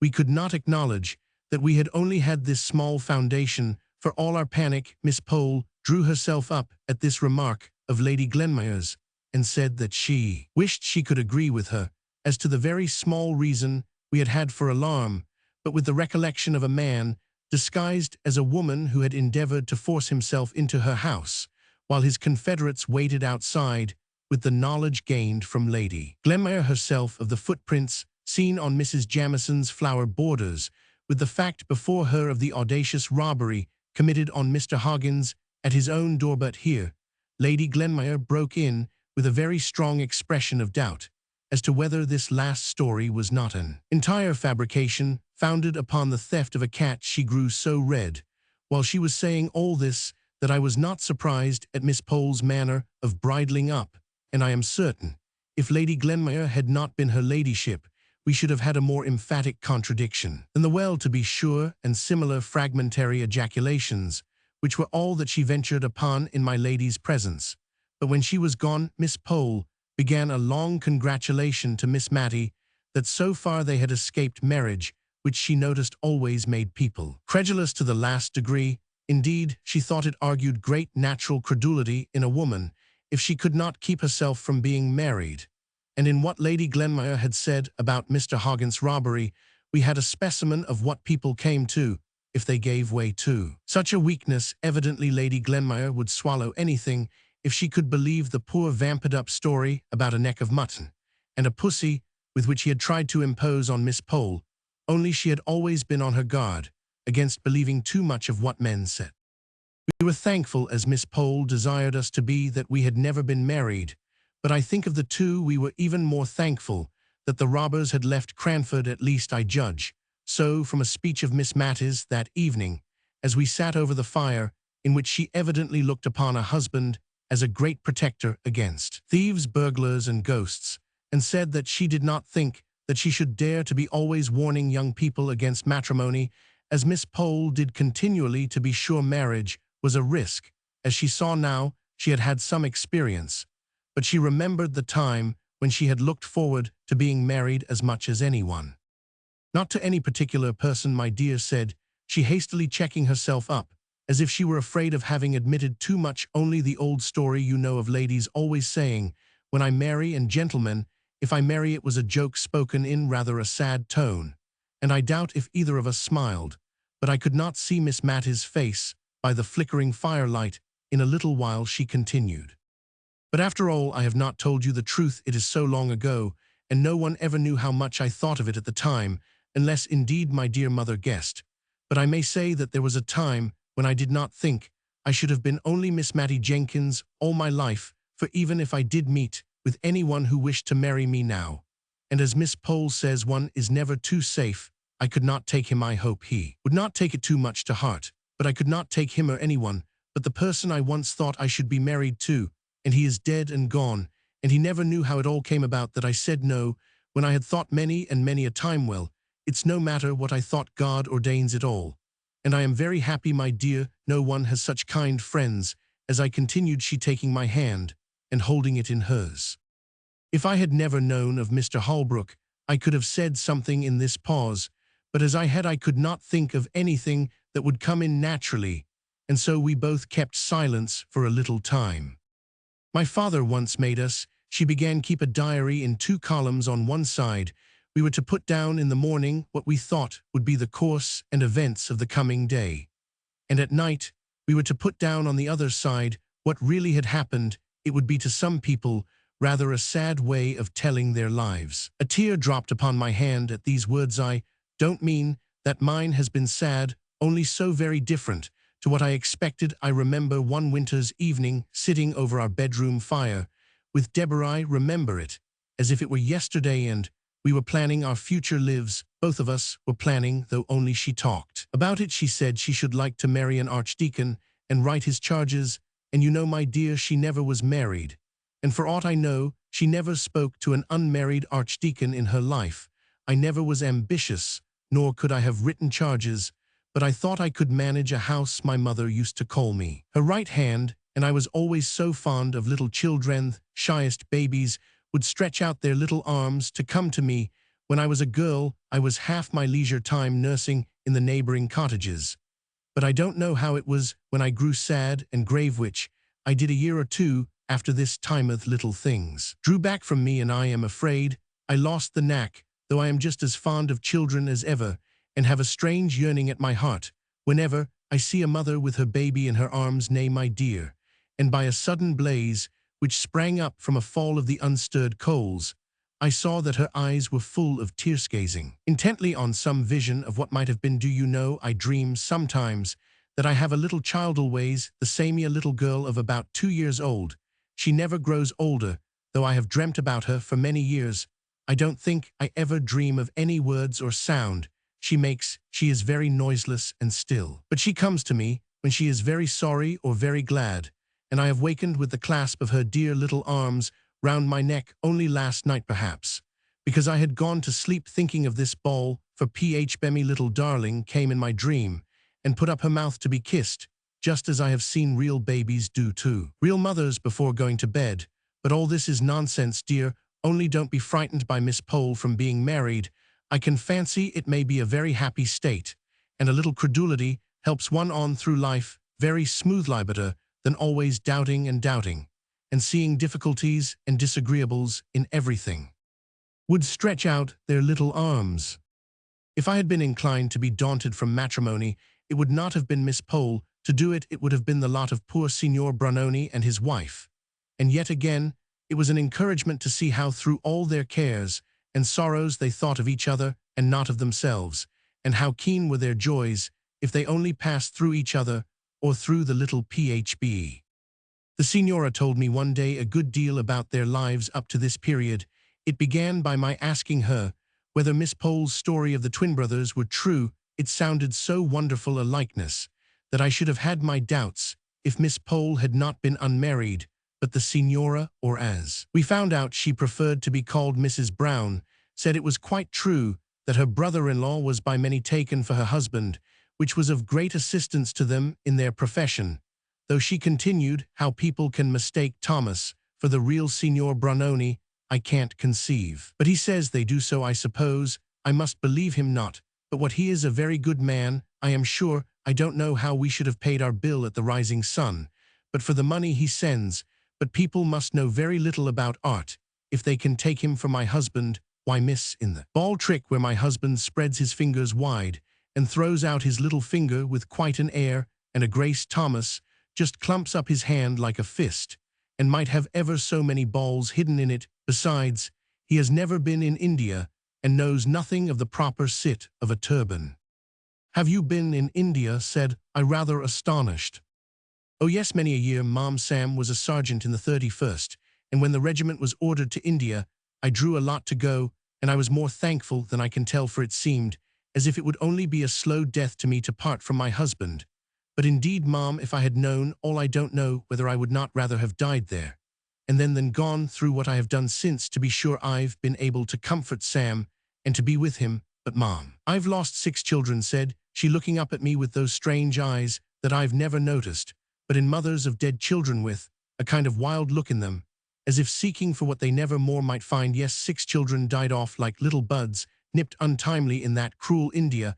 I thought as each died, I never would love a child again.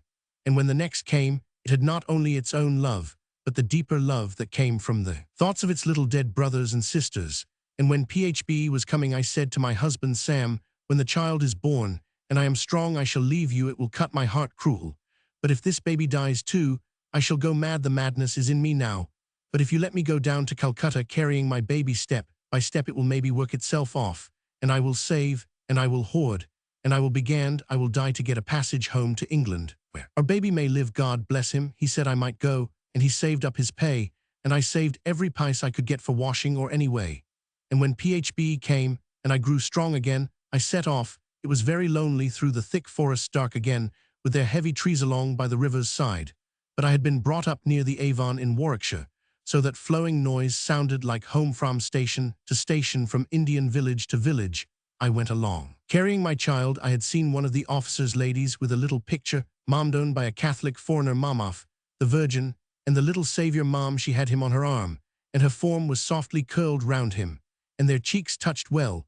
When I went to bid good-bye to this lady, for whom I had washed, she cried sadly, for she too had lost her children, but she had not another to save like me, and I was bold enough to ask her would she give me that print, and she cried the more, and said her children were with that little blessed Jesus, and gave it me, and told me that she had heard it had been painted on the bottom of a cask, which made it have that round shape. And when my body was very weary, and my heart was sick, for there were times when I misdoubted if I could ever reach my home, and there were times when I thought of my husband, and one time when I thought my baby was dying, I took out that picture and looked at it till I could have thought the mother spoke to me and comforted me, and the natives were very kind. We could not understand one another, but they saw my baby on my breast, and they came out to me and brought me rice and milk, and sometimes flowers. I have got some of the flowers dried. Then the next morning I was so tired, and they wanted me to stay with them. I could tell that, and tried to frighten me from going into the deep woods, which indeed looked very strange and dark. But it seemed to me as if death was following me to take my baby away from me, and as if I must go on, and I thought how God had cared for mothers ever since the world was made, and would care for me. So I bade them good-bye, and set off afresh. And once when my baby was ill, and both she and I needed rest, he led me to a place where I found a kind Englishman lived right in the midst of the natives. And you reached Calcutta safely at last? Yes, safely. Oh, when I knew I had only 2 days' journey more before me, I could not help it, Mom. It might be idolatry, I cannot tell, but I was near one of the native temples, and I went into it with my baby to thank God for his great mercy, for it seemed to me that where others had prayed before to their God in their joy or in their agony was of itself a sacred place, and I got as servant to an invalid lady who grew quite fond of my baby aboard ship, and in 2 years' time Sam earned his discharge and came home to me and to our child. Then he had to fix on a trade, but he knew of none, and once upon a time he had learnt some tricks from an Indian juggler, so he set up conjuring, and it answered so well that he took Thomas to help him as his man, not as another conjurer, though Thomas has set it up now on his own hook. But it has been a great help to us, that likeness between the twins, and made a good many tricks go off well, that they made up together, and Thomas is a good brother, only he has not the fine carriage of my husband, so that I can't think how he can be taken for Signor Brunoni himself, as he says he is. Poor little Phbe, said I, my thoughts going back to the baby she carried all those 100 miles. Ah, you may say so. I never thought I should have reared her, though when she fell ill at Chundarabadad, but that good kind Aga Jenkins took us in, which I believe was the very saving of her. Jenkins, said Roman. One, yes, Jenkins. I shall think all people of that name are kind, for here is that nice old lady who comes every day to take Phbe a walk. But an idea had flashed through my head. Could the Aga Jenkins be the lost Peter? True, he was reported by many to be dead, but equally true, some had said that he had arrived at the dignity of Great Lama of Thibet. Miss Matty thought he was alive. I would make further inquiry. Chapter Roman, engaged to be married. Was the poor Peter of Cranford the Aga Jenkins of Chundarabadad, or was he not, as somebody says? That was the question. In my own home, whenever people had nothing else to do, they blamed me for want of discretion. Indiscretion was my bugbear fault. Everybody has a bugbear fault, a sort of standing characteristic, a piece de resistance for their friends to cut at, and in general they cut and come again. I was tired of being called indiscreet and incautious, and I determined for once to prove myself a model of prudence and wisdom. I would not even hint my suspicions respecting the Aga. I would collect evidence and carry it home to lay before my father as the family friend of the two Miss Jenkinses. In my search after facts, I was often reminded of a description my father had once given of a ladies' committee that he had had to preside over. He said he could not help thinking of a passage in Dickens which spoke of a chorus in which every man took the tune he knew best and sang it to his own satisfaction. So at this charitable committee, every lady took the subject uppermost in her mind and talked about it to her own great contentment, but not much to the advancement of the subject they had met to discuss. But even that committee could have been nothing to the Cranford ladies, when I attempted to gain some clear and definite information as to poor Peter's height appearance, and when and where he was seen and heard of last. For instance, I remember asking Miss Pole, and I thought the question was very opportune, for I put it when I met her at a call at Mrs. Forrester's, and both the ladies had known Peter, and I imagined that they might refresh each other's memories. I asked Miss Pole what was the very last thing they had ever heard about him, and then she named the absurd report to which I have alluded about his having been elected Great Lama of Thibet, and this was a signal for each lady to go off on her separate idea. Mrs. Forrester's start was made on the veiled prophet in Lalla Rookweather. I thought he was meant for the Great Lama, though Peter was not so ugly, indeed, rather handsome if he had not been freckled. I was thankful to see her double upon Peter, but in a moment the delusive lady was off upon Roland's Calidore and the merits of cosmetics and hair oils in general, and holding forth so fluently that I turned to listen to Miss Pole, who through the llamas, the beasts of burden, had got to Peruvian bonds and the share market, and her poor opinion of joint stock banks in general, and of that one in particular in which Miss Mattie's money was invested in vain. I put in, when was itten, what year was it, that you heard that Mr. Peter was the Great Lama? They only joined issue to dispute whether llamas were carnivorous animals or not, in which dispute they were not quite on fair grounds, as Mrs. Forrester, after they had grown warm and cool again, acknowledged that she always confused carnivorous and graminivorous together, just as she did horizontal and perpendicular. But then she apologized for it very prettily by saying that in her day the only use people made of four-syllabled words was to teach how they should be spelt. The only fact I gained from this conversation was that certainly Peter had last been heard of in India or that neighborhood, and that this scanty intelligence of his whereabouts had reached Cranford in the year when Miss Pole had bought her Indian muslin gown. Long since worn out, we washed it and mended it and traced its decline and fall into a window blind before we could go on, and in a year when Wombwell came to Cranford, because Miss Mattie had wanted to see an elephant in order that she might the better imagine Peter riding on one, and had seen a boa constrictor too, which was more than she wished to imagine in her fancy pictures of Peter's locality, and in a year when Miss Jenkins had learnt some piece of poetry off by heart, and used to say at all the Cranford parties how Peter was surveying mankind from China to Peru, which everybody had thought very grand, and rather appropriate, because India was between China and Peru if you took care to turn the globe to the left instead of the right. I suppose all these inquiries of mine, and the consequent curiosity excited in the minds of my friends, made us blind and deaf to what was going on around us. It seemed to me as if the sun rose and shone, and as if the rain rained on Cranford just as usual, and I did not notice any sign of the times that could be considered as a prognostic of any uncommon event. And to the best of my belief, not only Miss Mattie and Mrs. Forrester, but even Miss Pole herself, whom we looked upon as a kind of prophetess from the knack she had of foreseeing things before they came to pass, although she did not like to disturb her friends by telling them her foreknowledge. Even Miss Pole herself was breathless with astonishment when she came to tell us of the astounding piece of news, but I must recover myself. The contemplation of it, even at this distance of time, has taken away my breath and my grammar, and unless I subdue my emotion, my spelling will go too. We were sitting, Miss Mattie, and much as usual she in the blue chintz easy-chair with her back to the light, and her knitting in her hand, I reading aloud the St. James Chronicle. A few minutes more, and we should have gone to make the little alterations in dress usual before calling time, 12 o'clock, in Cranford. I remember the scene, and the date well. We had been talking of the signor's rapid recovery since the warmer weather had set in, and praising Mr. Hoggin's skill, and lamenting his want of refinement and manner. It seems a curious coincidence that this should have been our subject, but so it was when a knock was heard, a caller's knock, 3 distinct taps, and we were flying. That is to say, Miss Mattie could not walk very fast, having had a touch of rheumatism, to our rooms to change cap and collars, when Miss Pole arrested us by calling out, as she came up the stairs, "Don't go, I can't wait, it is not 12, I know, but never mind your dress, I must speak to you." We did our best to look as if it was not we who had made the hurried movement, the sound of which she had heard, for of course we did not like to have it supposed that we had any old clothes that it was convenient to wear out in the sanctuary of home, as Miss Jenkins once prettily called the back parlor, where she was tying up preserves.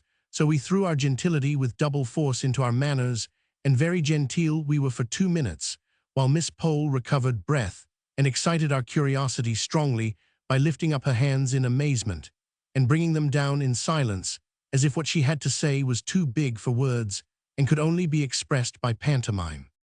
"What do you think, Miss Matty? What do you think Lady Glenmire is to marries to be married? I mean Lady Glenmire, Mr. Hoggins is going to marry Lady Glenmire." Mary said, "We merry madness." "What do you think, Miss Matty?" Mary said Miss Pole, with the decision that belonged to her character. I said Mary as you do, and I also said what a fool my lady is going to make of herself. I could have said madness, but I controlled myself, for it was in a public shop that I heard of it where feminine delicacy is gone to. I don't know you and I, Miss Matty, would have been ashamed to have known that our marriage was spoken of in a grocer's shop in the hearing of shopmen. "But," said Miss Matty, sighing as one recovering from a blow, "perhaps it is not true. Perhaps we are doing her injustice." "No," said Miss Pole, "I have taken care to ascertain that. I went straight to Mrs. Fitzadam to borrow a cookery book which I knew she had, and I introduced my congratulations apropos of the difficulty gentlemen must have in housekeeping, and Mrs. Fitzadam bridled up and said that she believed it was true, though how and where I could have heard it she did not know. She said her brother and Lady Glenmire had come to an understanding at last. Understanding, such a coarse word, but my lady will have to come down to many a want of refinement. I have reason to believe Mr. Hoggins sups on bread and cheese and beer every night." "Mary," said Miss Matty once again, "well, I never thought of it. Two people that we know going to be married, it's coming very near. So near that my heart stopped beating when I heard of it, while you might have counted 12, said Miss Pole. "One does not know whose turn may come next here in Cranford. Poor Lady Glenmire might have thought herself safe," said Miss Matty, with a gentle pity in her tones. "Bah," said Miss Pole, with a toss of her head, "don't you remember poor dear Captain Brown's song Tibby Fowler, and the line, 'Set her on the Tintog tap. The wind will blaw a man till hurt.' That was because Tibby Fowler was rich, I think. Well, there was a kind of attraction about Lady Glenmire that I for one should be ashamed to have. I put in my wonder, but how can she have fancied Mr. Hoggins? I am not surprised that Mr. Hoggins has liked her." "Oh, I don't know. Mr. Hoggins is rich and very pleasant-looking," said Miss Matty, "and very good-tempered and kind-hearted. She has married for an establishment, that's it, I suppose. She takes the surgery with it," said Miss Pole, with a little dry laugh at her own joke. But like many people who think they have made a severe and sarcastic speech, which yet is clever of its kind, she began to relax in her grimness from the moment when she made this allusion to the surgery, and we turned to speculate on the way in which Mrs. Jamison would receive the news, the person whom she had left in charge of her house, to keep off followers from her maids, to set up a follower of her own, and that follower a man whom Mrs. Jamison had tabooed as vulgar and inadmissible to Cranford society, not merely on account of his name, but because of his voice, his complexion, his boots smelling of the stable, and himself smelling of drugs. Had he ever been to see Lady Glenmire at Mrs. Jamison's chloride of lime, would not purify the house in its owner's estimation. If he had, or had their interviews been confined to the occasional meetings in the chamber of the poor sick conjurer, to whom, with all our sense of the mesalliance, we could not help allowing that they had both been exceedingly kind, and now it turned out that a servant of Mrs. Jamison's had been ill, and Mr. Hoggins had been attending her for some weeks, so the wolf had got into the fold, and now he was carrying off the shepherdess. What would Mrs. Jamison say? We looked into the darkness of futurity, as a child gazes after a rocket up in the cloudy sky, full of wondering expectation of the rattle, the discharge, and the brilliant shower of sparks and light.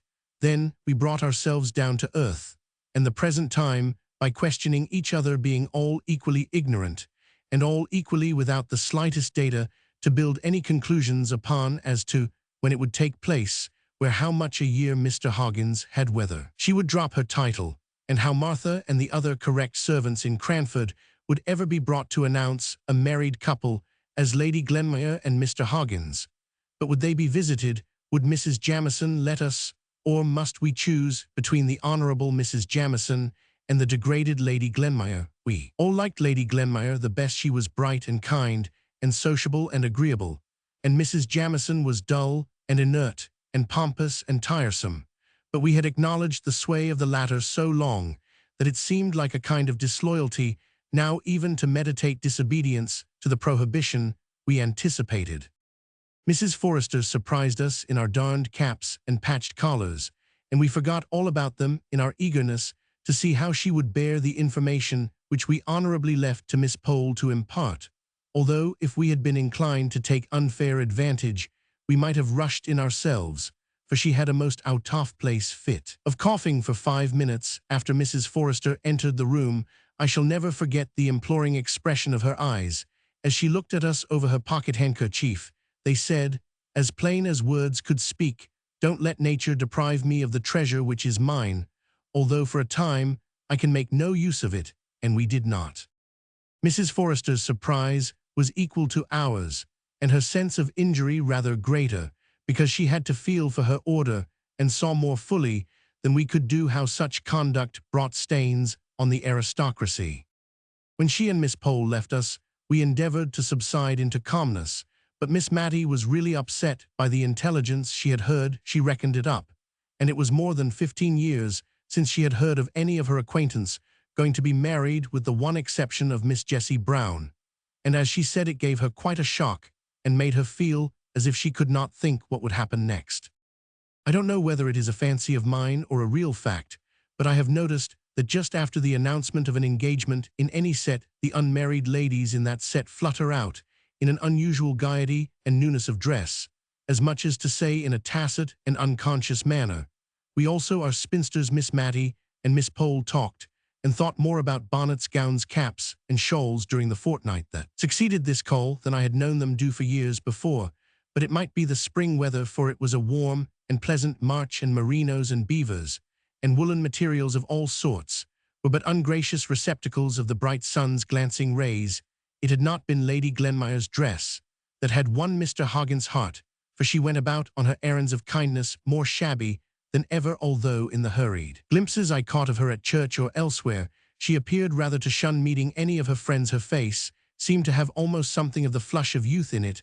Her lips looked redder and more trembling full than in their old compressed state, and her eyes dwelt on all things with a lingering light, as if she was learning to love Cranford and its belongings. Mr. Hoggins looked broad and radiant and creaked up the middle aisle at church in a brand-new pair of top boots, an audible as well as visible sign of his purposed change of state, for the tradition went that the boots he had worn till now were the identical pair in which he first set out on his rounds in Cranford 25 years ago, only they had been new-pieced high and low top and bottom heel and sole black leather, and brown leather more times than anyone could tell.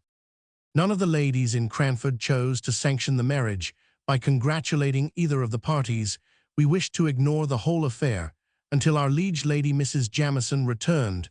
Till she came back to give us our cue, we felt that it would be better to consider the engagement in the same light as the Queen of Spain's legs facts, which certainly existed, but the less said about the better. This restraint upon our tongues, for you see, if we did not speak about it to any of the parties concerned, how could we get answers to the questions that we longed to ask? Was beginning to be irksome, and our idea of the dignity of silence was paling before our curiosity, when another direction was given to our thoughts by an announcement on the part of the principal shopkeeper of Cranford, who ranged the trades from grocer and cheesemonger to manmaliner, as occasion required, that the spring fashions were arrived, and would be exhibited on the following Tuesday at his rooms in High Street. Now Miss Mattie had been only waiting for this before buying herself a new silk gown. I had offered, it is true, to send to Drumble for patterns, but she had rejected my proposal, gently implying that she had not forgotten her disappointment about the sea-green turban. I was thankful that I was on the spot now to counteract the dazzling fascination of any yellow or scarlet silk. I must say a word or two here about myself. I have spoken of my father's old friendship for the Jenkins family. Indeed, I am not sure if there was not some distant relationship. He had willingly allowed me to remain all the winter at Cranford in consideration of a letter which Miss Mattie had written to him about the time of the panic, in which I suspect she had exaggerated my powers and my bravery as a defender of the house. But now that the days were longer and more cheerful, he was beginning to urge the necessity of my return, and I only delayed in a sort of odd forlorn hope that if I could obtain any clear information, I might make the account given by the Signora of the Aga Jenkins tally with that of poor Peter, his appearance and disappearance, which I had winnowed out of the conversation of Miss Pole and Mrs. Forrester. Chapter Roman 13, Stopped Payment. The very Tuesday morning on which Mr. Johnson was going to show the fashions, the postwoman brought 2 letters to the house. I say the postwoman, but I should say the postman's wife. He was a lame shoemaker, a very clean, honest man, much respected in the town, but he never brought the letters round, except on unusual occasions, such as Christmas Day or Good Friday, and on those days the letters, which should have been delivered at 8 in the morning, did not make their appearance until 2 or 3 in the afternoon, for everyone liked poor Thomas, and gave him a welcome on these festive occasions. He used to say he was welly stawed why eating, for there were 3 or 4 houses where nowt would serve him but he must share in their breakfast, and by the time he had done his last breakfast, he came to some other friend who was beginning dinner. But come what might in the way of temptation, Tom was always sober, civil, and smiling, and as Miss Jenkins used to say, it was a lesson in patience that she doubted not would call out that precious quality in some minds where but for Thomas it might have lain dormant and undiscovered. Patience was certainly very dormant in Miss Jenkins' mind. She was always expecting letters and always drumming on the table till the postwoman had called or gone past. On Christmas Day and Good Friday she drummed from breakfast till church, from church time till 2 o'clock, when the fire wanted stirring, when she invariably knocked down the fire irons and scolded Miss Mattie for it. But equally certain was the hearty welcome and the good dinner for Thomas, Miss Jenkins standing over him like a bold dragoon, questioning him as to his children, what they were doing, what school they went to, upbraiding him if another was likely to make its appearance, but sending even the little babies the shilling and the mince pie, which was her gift to all the children, with half a crown in addition for both father and mother. The post was not half of so much consequence to dear Miss Mattie, but not for the world would she have diminished Thomas' welcome and his dole, though I could see that she felt rather shy over the ceremony, which had been regarded by Miss Jenkins as a glorious opportunity for giving advice and benefiting her fellow creatures. Miss Mattie would steal the money all in a lump into his hand, as if she were ashamed of herself. Miss Jenkins gave him each individual coin, separate, with a "there, that's for yourself, that's for Jenny," etc. Miss Mattie would even beckon Martha out of the kitchen while he ate his food, and once, to my knowledge, winked at its rapid disappearance into a blue cotton pocket handkerchief. Miss Jenkins almost scolded him if he did not leave a clean plate, however heaped it might have been, and gave an injunction with every mouthful, standing over him like a bold dragoon. I have wandered a long way from the 2 letters that awaited us on the breakfastable that Tuesday morning. Mine was from my father. Miss Mattie's was printed. My father's was just a man's letter. I mean, it was very dull, and gave no information beyond that he was well, that they had had a good deal of rain, that trade was very stagnant, and there were many disagreeable rumors afloat. He then asked me if I knew whether Miss Mattie still retained her shares in the Town and County Bank, as there were very unpleasant reports about it, though nothing more than he had always foreseen, and had prophesied to Miss Jenkins years ago, when she would invest their little property in it. Only unwise step the clever woman had ever taken to his knowledge, the only time she ever acted against his advice. I knew, however, if anything had gone wrong, of course, I was not to think of leaving Miss Mattie while I could be of any use, etc. Who is your letter from, my dear? Mine is a very civil invitation, signed Edwin Wilson, asking me to attend an important meeting of the shareholders of the Town and County Bank, to be held in Drumble on Thursday, the 21st.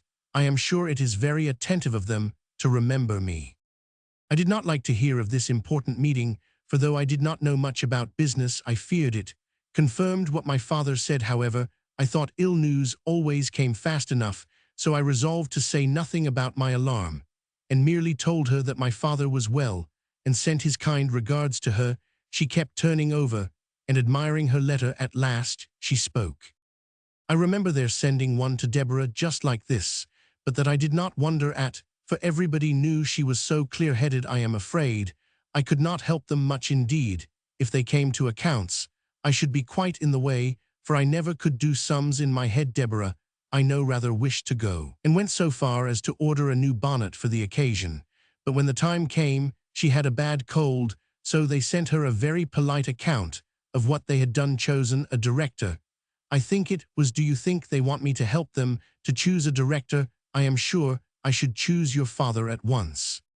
My father has no shares in the bank, said Roman 10. No, I remember. He objected very much to Deborah's buying any, I believe. But she was quite the woman of business and always judged for herself. And here you see they have paid 8% all these years. It was a very uncomfortable subject to me with my half-knowledge, so I thought I would change the conversation, and I asked at what time she thought we had better go and see the fashions. Well, my dear, she said, the thing is this: it is not etiquette to go till after 12, but then you see all Cranford will be there, and one does not like to be too curious about dress and trimmings and caps with all the world looking on. It is never genteel to be over-curious on these occasions. Deborah had the knack of always looking as if the latest fashion was nothing new to her, a manner she had caught from Lady Arley, who did see all the new modes in London, you know. So I thought we would just slip down this morning soon after breakfast, for I do want half a pound of tea, and then we could go up and examine the things at our leisure, and see exactly how my new silk gown must be made. And then after 12, we could go with our minds disengaged and free from thoughts of dress. We began to talk of Miss Mattie's new silk gown. I discovered that it would be really the first time in her life that she had had to choose anything of consequence for herself, for Miss Jenkins had always been the more decided character, whatever her taste might have been. And it is astonishing how such people carry the world before them by the mere force of will. Miss Mattie anticipated the sight of the glossy folds with as much delight as if the 5 sovereigns set apart for the purchase could buy all the silks in the shop, and remembering my own loss of 2 hours in a toy shop before I could tell on what wonder to spend a silver threepence, I was very glad that we were going early, that dear Miss Mattie might have leisure for the delights of perplexity. If a happy sea-green could be met with, the gown was to be sea-green; if not, she inclined to maize and I to silver grey, and we discussed the requisite number of breadths. Until we arrived at the shop door, we were to buy the tea, select the silk, and then clamber up the iron corkscrew stairs that led into what was once a loft, though now a fashion showroom. The young men at Mr. Johnson's had on their best looks and their best cravats, and pivoted themselves over the counter with surprising activity. They wanted to show us upstairs at once. But on the principle of business first and pleasure afterwards, we stayed to purchase the tea. Here Miss Mattie's absence of mind betrayed itself. If she was made aware that she had been drinking green tea at any time, she always thought it her duty to lie awake half through the night. Afterward I have known her take it in ignorance many a time without such effects, and consequently green tea was prohibited the house. Yet today she herself asked for the obnoxious article, under the impression that she was talking about the silk.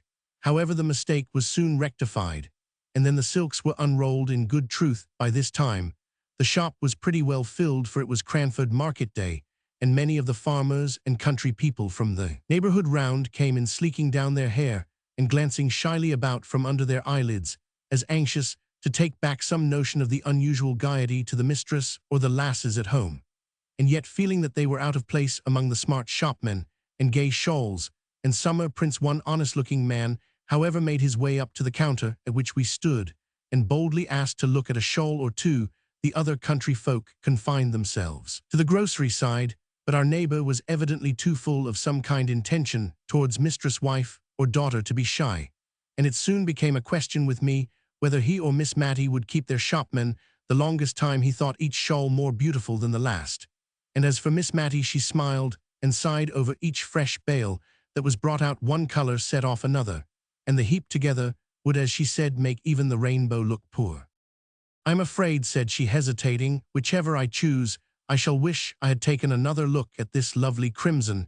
It would be so warm in winter, but spring is coming on, you know. I wish I could have a gown for every season, said she, dropping her voice. As we all did in Cranford whenever we talked of anything we wished for, but could not afford. However, she continued in a louder and more cheerful tone, it would give me a great deal of trouble to take care of them, if I had them so, I think ill only take one, but which must it be, my dear? And now she hovered over a lilac with yellow spots, while I pulled out a quiet sage green that had faded into insignificance under the more brilliant colors, but which was nevertheless a good silk in its humble way. Our attention was called off to our neighbor. He had chosen a shawl of about 30 shillings value, and his face looked broadly happy under the anticipation, no doubt, of the pleasant surprise he would give to some Molly or Jenny at home. He had tugged a leathern purse out of his breeches pocket and had offered a £5 note in payment for the shawl, and for some parcels which had been brought round to him from the grocery counter. And it was just at this point that he attracted our notice. The shopman was examining the note with a puzzled, doubtful air. "Town and County Bank, I am not sure, sir, but I believe we have received a warning against notes issued by this bank only this morning. I will just step and ask Mr. Johnson, sir, but I am afraid I must trouble you for payment in cash or in a note of a different bank." I never saw a man's countenance fall so suddenly into dismay and bewilderment. It was almost piteous to see the rapid change. "Dang it," said he, striking his fist down on the table, as if to try which was the harder. "The chap talks as if notes and gold were to be had for the picking up." Miss Matty had forgotten her silk gown in her interest for the man. I don't think she had caught the name of the bank, and in my nervous cowardice I was anxious that she should not, and so I began admiring the yellow-spotted lilac gown that I had been utterly condemning only a minute before, but it was of no use. "What bank was it? I mean, what bank did your note belong to?" "Town and County Bank." "Let me see it," said she quietly to the shopman, gently taking it out of his hand as he brought it back to return it to the farmer.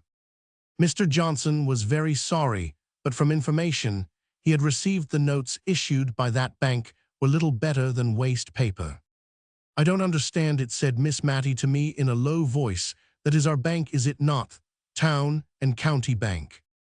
"Yes," said Roman one. "This lilac silk will just match the ribbons in your new cap, I believe," I continued, holding up the folds so as to catch the light, and wishing that the man would make haste and be gone, and yet having a new wonder that had only just sprung up, how far it was wise or right in me to allow Miss Matty to make this expensive purchase, if the affairs of the bank were really so bad as the refusal of the note implied.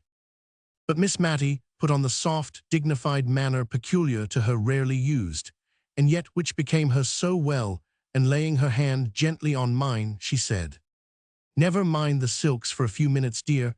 I don't understand you, sir," turning now to the shopman who had been attending to the farmer. "Is this a forged note?" "Oh no, ma'am, it is a true note of its kind, but you see, ma'am, it is a joint stock bank, and there are reports out that it is likely to break. Mr. Johnson is only doing his duty, ma'am, as I am sure Mr. Dobson knows." But Mr. Dobson could not respond to the appealing bow by any answering smile. He was turning the note absently over in his fingers, looking gloomily enough at the parcel containing the lately chosen shawl. "It's hard upon a poor man," said he, "as earns every farthing with the sweat of his brow. However, there's no help for it. You must take back your shawl, my man. Lizzle must go on with her cloak for a while, and yon figs for the little ones. I promised them to Emil take them, but the bacco and the other things." "I will give you 5 sovereigns for your note, my good man," said Miss Matty.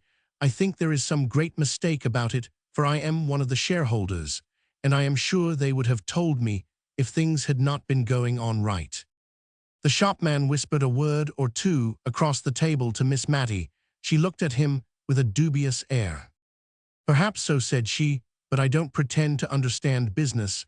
I only know that if it is going to fail, and if honest people are to lose their money because they have taken our notes, I can't explain myself," said she, suddenly becoming aware that she had got into a long sentence with 4 people for audience. "Only I would rather exchange my gold for the note, if you please," turning to the farmer, "and then you can take your wife the shawl. It is only going without my gown a few days longer," she continued, speaking to me. "Then I have no doubt everything will be cleared up." "But if it is cleared up the wrong way," said Roman one, "why then it will only have been common honesty in me as a shareholder to have given this good man the money. I am quite clear about it in my own mind. but you know I can never speak quite as comprehensibly as others can. Only you must give me your note, Mr. Dobson, if you please, and go on with your purchases with these sovereigns. You must give me your note, Mr. Dobson, if you please." The man looked at her with silent gratitude, too awkward to put his thanks into words, but he hung back for a minute or two, fumbling with his note. "I am loth to make another one lose instead of me, if it is a loss, but you see £5 is a deal of money to a man with a family, and as you say 10 to 1 in a day or two, the note will be as good as gold again." "No hope of that, my friend," said the shopman. "The more reason why I should take it," said Miss Matty quietly. She pushed her sovereigns towards the man, who slowly laid his note down in exchange. "Thank you, I will wait a day or two before I purchase any of these silks. Perhaps you will then have a greater choice, my dear. Will you come upstairs?"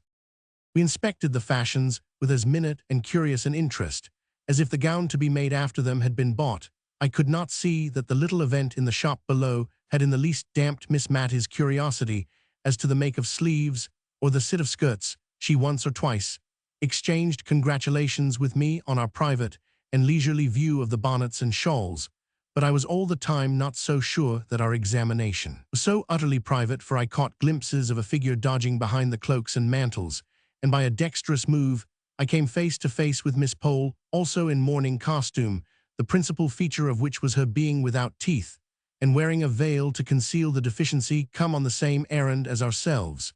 But she quickly took her departure, because, as she said, she had a bad headache and did not feel herself up to conversation.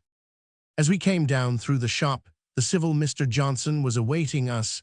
He had been informed of the exchange of the note for gold, and with much good feeling and real kindness, but with a little want of tact, he wished to condole with Miss Matty and impress upon her the true state of the case. I could only hope that he had heard an exaggerated rumor, for he said that her shares were worse than nothing, and that the bank could not pay a shilling in the pound. I was glad that Miss Matty seemed still a little incredulous, but I could not tell how much of this was real or assumed, with that self-control which seemed habitual to ladies of Miss Matty's standing in Cranford, who would have thought their dignity compromised by the slightest expression of surprised dismay, or any similar feeling to an inferior in station, or in a public shop. However, we walked home very silently. I am ashamed to say I believe I was rather vexed and annoyed at Miss Matty's conduct in taking the note to herself so decidedly. I had so set my heart upon her having a new silk gown, which she wanted sadly in general. She was so undecided anybody might turn her round in this case. I had felt that it was no use attempting it, but I was not the less put out at the result. Somehow after 12 o'clock, we both acknowledged to a sated curiosity about the fashions and to a certain fatigue of body, which was in fact depression of mind, that indisposed us to go out again. But still, we never spoke of the note, till all at once something possessed me to ask Miss Matty if she would think it her duty to offer sovereigns for all the notes of the town and county bank she met with. I could have bitten my tongue out the minute I had said it. She looked up rather sadly, and as if I had thrown a new perplexity into her already distressed mind, and for a minute or two she did not speak. Then she said, "Me own dear Miss Matty," without a shade of reproach in her voice, "my dear, I never feel as if my mind was what people call very strong, and it's often hard enough work for me to settle what I ought to do with the case right before me. I was very thankful that I saw my duty this morning with the poor man standing by me, but it's rather a strain upon me to keep thinking and thinking what I should do if such and such a thing happened, and I believe I had rather wait and see what really does come, and I don't doubt I shall be helped then if I don't fidget myself and get too anxious beforehand. You know, love, I am not like Deborah. If Deborah had lived, I've no doubt she would have seen after them before they had got themselves into this state." We had neither of us much appetite for dinner, though we tried to talk cheerfully about indifferent things. When we returned into the drawing-room, Miss Matty unlocked her desk and began to look over her account books. I was so penitent for what I had said in the morning that I did not choose to take upon myself the presumption to suppose that I could assist her. I rather left her alone, as with puzzled brow her eye followed her pen up and down the ruled page. By and by, she shut the book, locked the desk, and came and drew a chair to mine where I sat in moody sorrow over the fire. I stole my hand into hers, she clasped it, but did not speak a word. At last she said, with forced composure in her voice, "If that bank goes wrong, I shall lose £149, 13 shillings and fourpence a year. I shall only have £13 a year left." I squeezed her hand hard and tight. I did not know what to say. Presently it was too dark to see her face. I felt her fingers work convulsively in my grasp, and I knew she was going to speak again. I heard the sobs in her voice as she said, "I hope it's not wrong, not wicked, but, oh, I am so glad poor Deborah is spared this. She could not have borne to come down in the world. She had such a noble, lofty spirit." This was all she said about the sister who had insisted upon investing their little property in that unlucky bank. We were later in lighting the candle than usual that night, and until that light shamed us into speaking, we sat together very silently and sadly. However, we took to our work after tea with a kind of forced cheerfulness, which soon became real as far as it went, talking of that never-ending wonder, Lady Glenmire's engagement. Miss Matty was almost coming round to think it a good thing. I don't mean to deny that men are troublesome in a house. I don't judge from my own experience, for my father was neatness itself, and wiped his shoes on coming in as carefully as any woman. But still, a man has a sort of knowledge of what should be done in difficulties, that it is very pleasant to have one at hand, ready to lean upon. Now Lady Glenmire, instead of being tossed about and wondering where she is to settle, will be certain of a home among pleasant and kind people, such as our good Miss Pole and Mrs. Forrester, and Mr. Hoggins is really a very personable man. And as for his manners, why, if they are not very polished, I have known people with very good hearts, and very clever minds too, who were not what some people reckoned refined, but who were both true and tender. She fell off into a soft reverie about Mr. Holbrook, and I did not interrupt her. I was so busy maturing a plan I had had in my mind for some days, but which this threatened failure of the bank had brought to a crisis.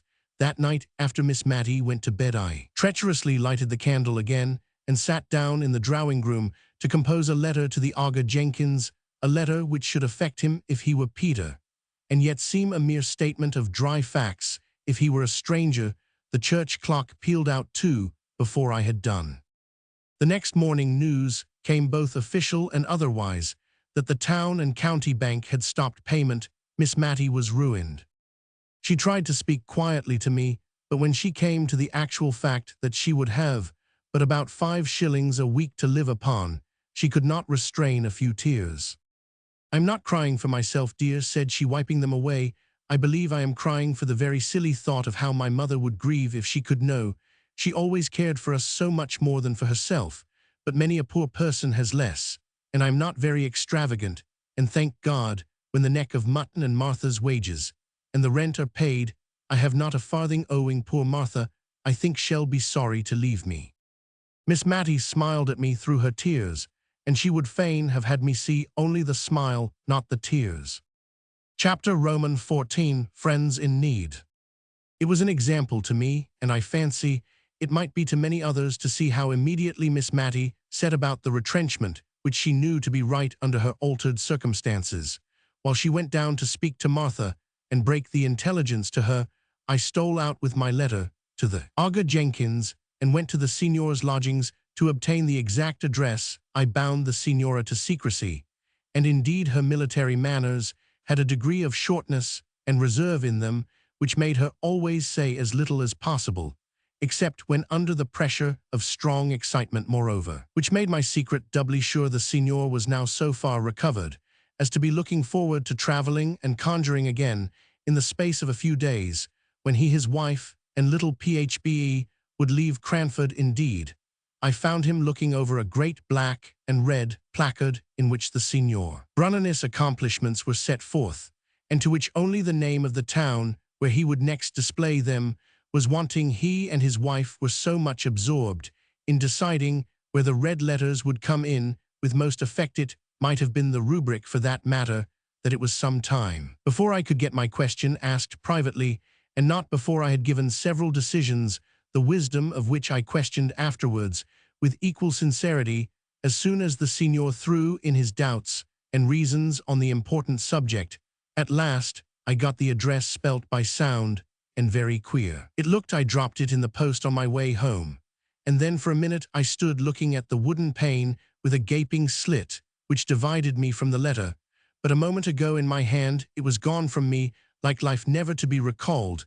It would get tossed about on the sea, and stained with sea waves perhaps, and be carried among palm trees, and scented with all tropical fragrance, the little piece of paper, but an hour ago so familiar and commonplace, had set out on its race to the strange wild countries beyond the Ganges. But I could not afford to lose much time on this speculation.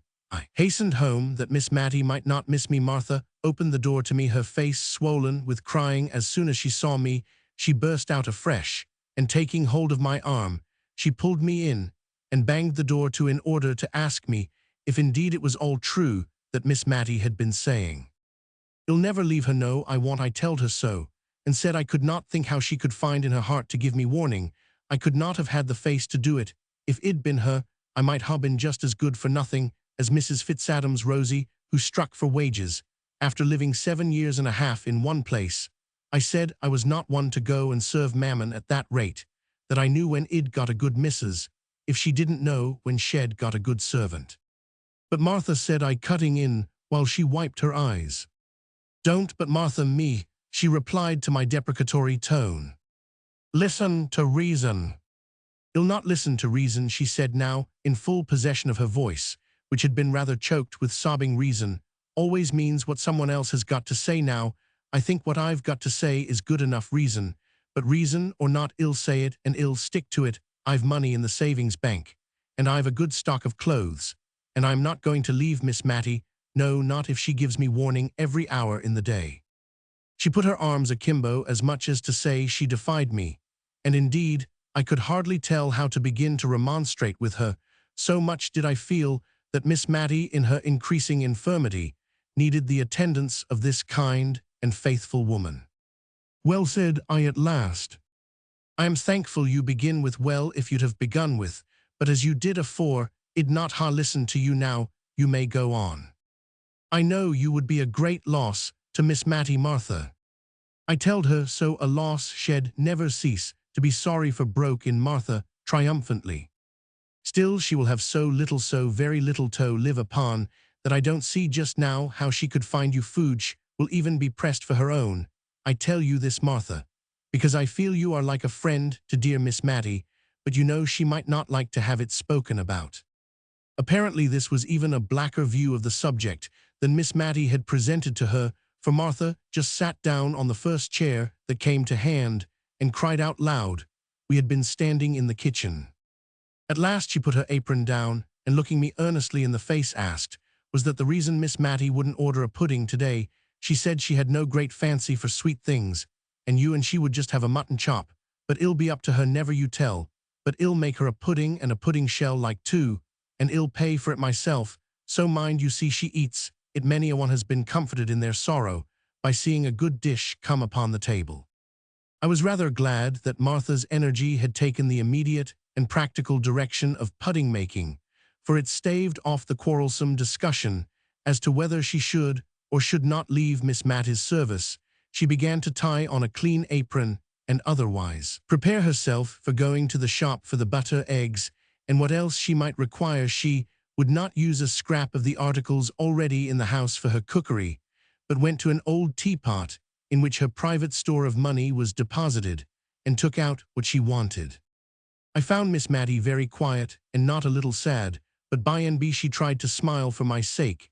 It was settled that I was to write to my father and ask him to come over and hold a consultation. And as soon as this letter was dispatched, we began to talk over future plans. Miss Matty's idea was to take a single room and retain as much of her furniture as would be necessary to fit up this, and sell the rest, and there to quietly exist upon what would remain after paying the rent. For my part, I was more ambitious and less contented. I thought of all the things by which a woman past middle age, and with the education common to ladies 50 years ago, could earn or add to a living without materially losing caste. But at length, I put even this last clause on one side, and wondered what in the world Miss Matty could do. Teaching was of course the first thing that suggested itself. If Miss Matty could teach children anything, it would throw her among the little elves, in whom her soul delighted. I ran over her accomplishments. Once upon a time, I had heard her say she could play Avus Durage Mammon on the piano, but that was long, long ago. That faint shadow of musical acquirement had died out years before she had also once been able to trace out patterns very nicely for muslin embroidery by dint of placing a piece of silver paper over the design to be copied and holding both against the window pane, while she marked the scallop and eyelet holes. But that was her nearest approach to the accomplishment of drawing, and I did not think it would go very far then again as to the branches of a solid English education. Fancy work and the use of the globe as such, as the mistress of the ladies' seminary, to which all the tradespeople in Cranford sent their daughters, professed to teach Miss Mattie's eyes were failing her, and I doubted if she could discover the number of threads in a worsted-work pattern, or rightly appreciate the different shades required for Queen Adelaide's face in the loyal woolwork now fashionable in Cranford. As for the use of the globes, I had never been able to find it out myself, so perhaps I was not a good judge of Miss Mattie's capability of instructing in this branch of education. But it struck me that equators and tropics and such mystical circles were very imaginary lines indeed to her, and that she looked upon the signs of the zodiac as so many remnants of the black art. What she piqued herself upon as arts in which she excelled was making candlelighters or spills, as she preferred calling them, of colored paper cut so as to resemble feathers, and knitting garters in a variety of dainty stitches. I had once said, on receiving a present of an elaborate pair, that I should feel quite tempted to drop one of them in the street in order to have it admired. But I found this little joke, and it was a very little one, was such a distress to her sense of propriety, and was taken with such anxious earnest alarm lest the temptation might some day prove too strong for me, that I quite regretted having ventured upon it. A present of these delicately wrought garters, a bunch of gay spills, or a set of cards on which sewing silk was wound in a mystical manner, were the well-known tokens of Miss Mattie's favor. But would any one pay to have their children taught these arts, or indeed, would Miss Mattie sell for filthy lucre the knack and the skill with which she made trifles of value to those who loved her? I had to come down to reading, writing, and arithmetic, and in reading the chapter every morning, she always coughed before coming to long words. I doubted her power of getting through a genealogical chapter with any number of coughs. Writing, she did well and delicately, but spelling, she seemed to think that the more out of the way this was, and the more trouble it cost her, the greater the compliment she paid to her correspondent, and words that she would spell quite correctly in her letters to me became perfect enigmas when she wrote to my father. No, there was nothing she could teach to the rising generation of Cranford, unless they had been quick learners and ready imitators of her patience, her humility, her sweetness, her quiet contentment. With all that she could not do, I pondered and pondered, until dinner was announced by Martha, with a face all blubbered and swollen with crying. Miss Mattie had a few little peculiarities which Martha was apt to regard as whims below her attention, and appeared to consider as childish fancies, of which an old lady of 58 should try and cure herself. But today everything was attended to with the most careful regard. The bread was cut to the imaginary pattern of excellence that existed in Miss Mattie's mind as being the way which her mother had preferred. The curtain was drawn so as to exclude the dead brick wall of a neighbor's stable, and yet left so as to show every tender leaf of the poplar, which was bursting into spring beauty. Martha's tone to Miss Mattie was just such as that good rough-spoken servant usually kept sacred for little children, and which I had never heard her use to any grown-up person.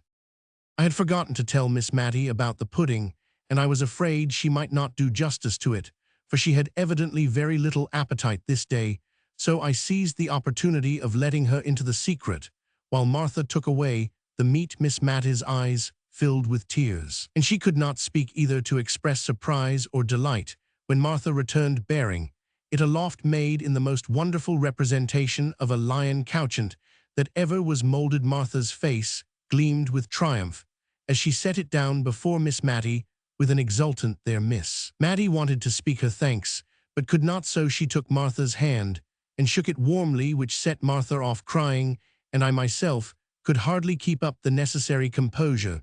Martha burst out of the room, and Miss Mattie had to clear her voice once or twice before she could speak. At last she said, "I should like to keep this pudding under a glass shade, my dear, and the notion of the lion couchant, with his currant eyes, being hoisted up to the place of honor on a mantelpiece, tickled my hysterical fancy, and I began to laugh, which rather surprised Miss Matty. "I am sure, dear, I have seen uglier things under a glass shade before now," said she. "So had I many a time and oft, and I accordingly composed my countenance, and now I could hardly keep from crying, and we both fell to upon the pudding, which was indeed excellently. Every morsel seemed to choke us, our hearts were so full. We had too much to think about to talk much that afternoon. It passed over very tranquilly. But when the tone was brought in, a new thought came into my head. Why should not Miss Matty sell tea an agent to the East India Tea Company, which then existed? I could see no objections to this plan, while the advantages were many, always supposing that Miss Matty could get over the degradation of condescending to anything like trade. Tea was neither greasy nor sticky-grease, and stickiness being two of the qualities which Miss Matty could not endure. No shop window would be required. A small genteel notification of her being licensed to sell tea would, it is true, be necessary, but I hoped that it could be placed where no one would see it. Neither was tea a heavy article, so as to tax Miss Matty's fragile strength. The only thing against my plan was the buying and selling involved. While I was giving but absent answers to the questions, Miss Matty was putting almost as absently. Who heard a clumping sound on the stairs, and a whispering outside the door, which indeed once opened and shut, as if by some invisible agency. After a little while, Martha came in, dragging after her a great tall young man, all crimson with shyness, and finding his only relief in perpetually sleeking down his hair. "Please, ma'am, he's only Jem here," said Martha by way of an introduction, and so out of breath was she that I imagined she had had some bodily struggle before she could overcome his reluctance to be presented on the courtly scene of Miss Matilda Jenkins' drawing-room. "And please, ma'am, he wants to marry me offhand. And please, ma'am, we want to take a lodger, just one quiet lodger, to make our two ends meet, and wed, take any house conformable. And oh dear, Miss Matty, if I may be so bold, would you have any objections to lodging with us? Jem wants it as much as I do to Jem. You great oaf, why can't you back me? But he does want it all the same, very bad, don't you, Geminly? You see, he's dazed at being called on to speak before quality. Please, ma'am, he wants to marry me offhand." "It's not that," broke in Jem, "it's that you've taken me all on a sudden, and I didn't think for to get married so soon, and such quick words does flabbergast a man. It's not that I am against it, ma'am," addressing Miss Matty, "only Martha has such quick ways with her, when once she takes a thing into her head. And marriage nails a man, as one may say. I dare say I shan't mind it after it's once over." "Please, ma'am," said Martha, who had plucked at his sleeve and nudged him with her elbow, and otherwise tried to interrupt him all the time he had been speaking. "Don't mind him, hell come to 'twas only last night. He was annexing me, and all the more because I said I could not think of it for years to come, and now he's only taken aback with the suddenness of the joy. But you know, Jem, you're just as full as me about wanting a lodger." Another great nudge. If Miss Matty would lodge with you, otherwise I've no mind to be cumbered with strange folk in the house," said Jem with a want of tact which I could see enraged Martha, who was trying to represent a lodger as the great object they wished to obtain, and that in fact Miss Matty would be smoothing their path and conferring a favor if she would only come and live with them. Miss Matty herself was bewildered by the pair there, or rather Martha's sudden resolution in favor of matrimony staggered her, and stood between her and the contemplation of the plan which Martha had at heart. Miss Matty began. "Marriage is a very solemn thing, Martha." "It is indeed, ma'am," quoth Jem, "not that I've no objections to Martha. You've never let me abe for asking me for to fix when I would be married," said Martha, her face all afire and ready to cry with vexation, "and now you're a-shaming me before my missus and all."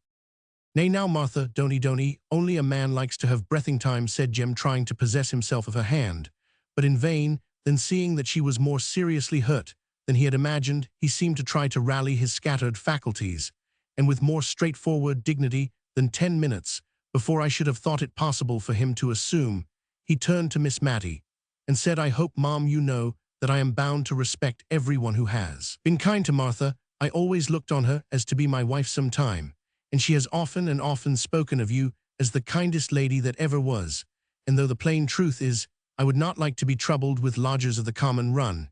Yet if Mom you'd honor us by living with us, I am sure Martha would do her best to make you comfortable, and I'd keep out of your way as much as I could, which I reckon would be the best kindness such an awkward chap as me could do."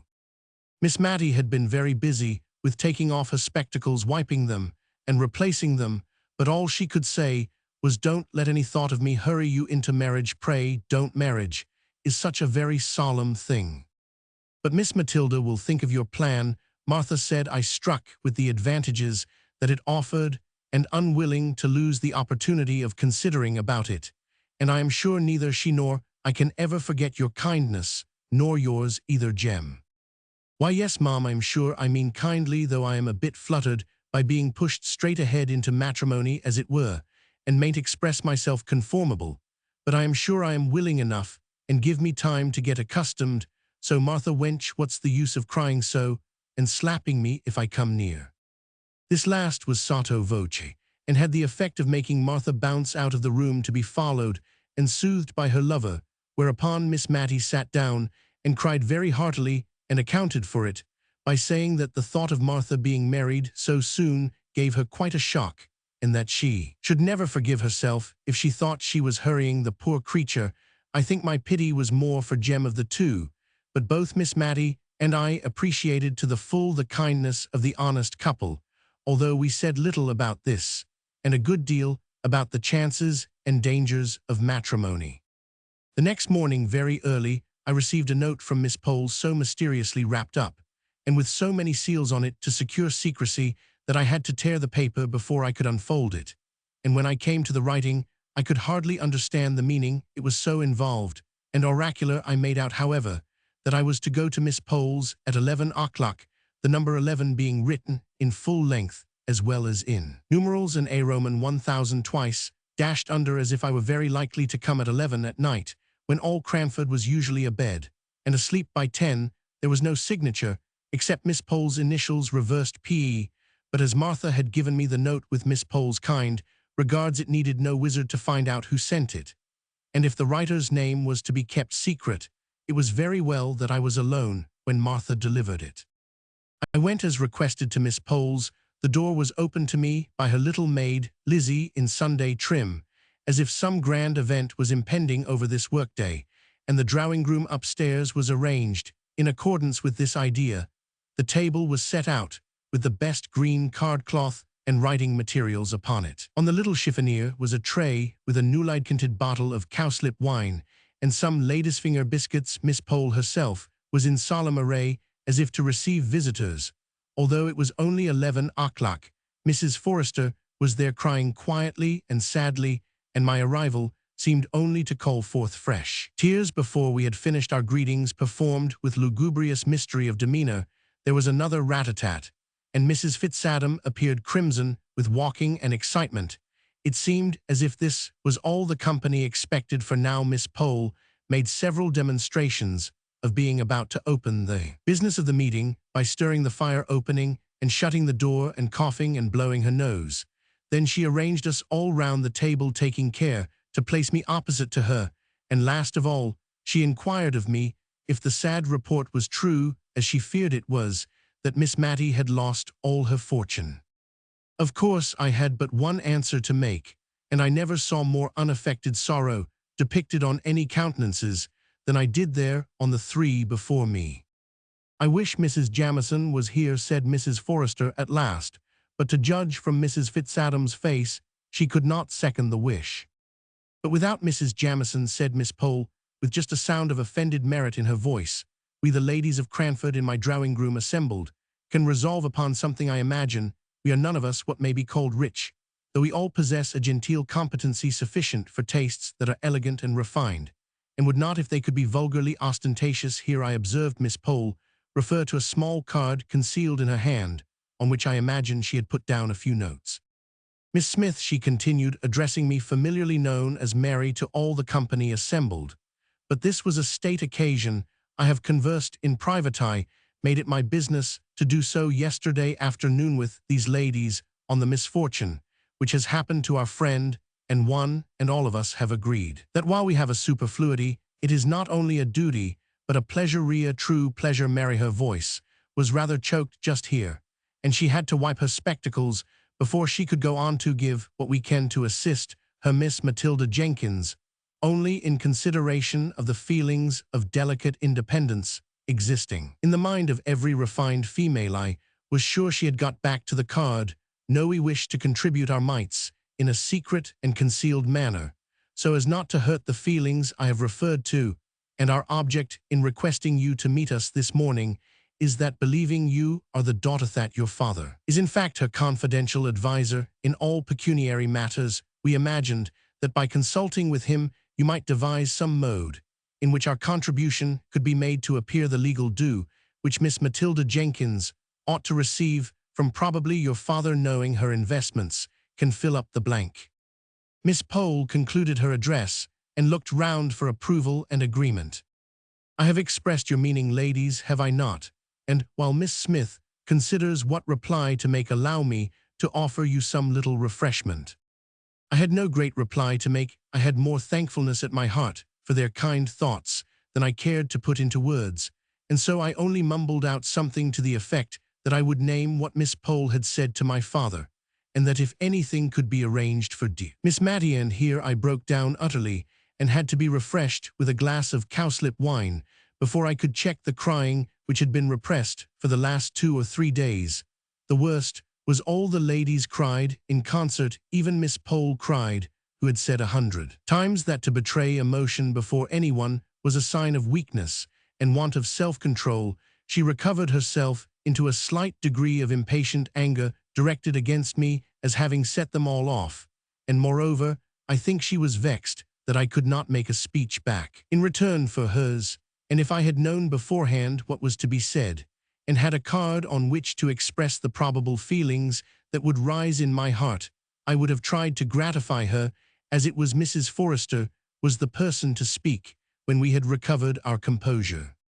I don't mind among friends stating that I'm not poor exactly, but I don't think I am what you may call rich. I wish I were, for dear Miss Mattie's sake, but, if you please, write down in a sealed paper what I can give. I only wish it was more, my dear Mary, I do indeed.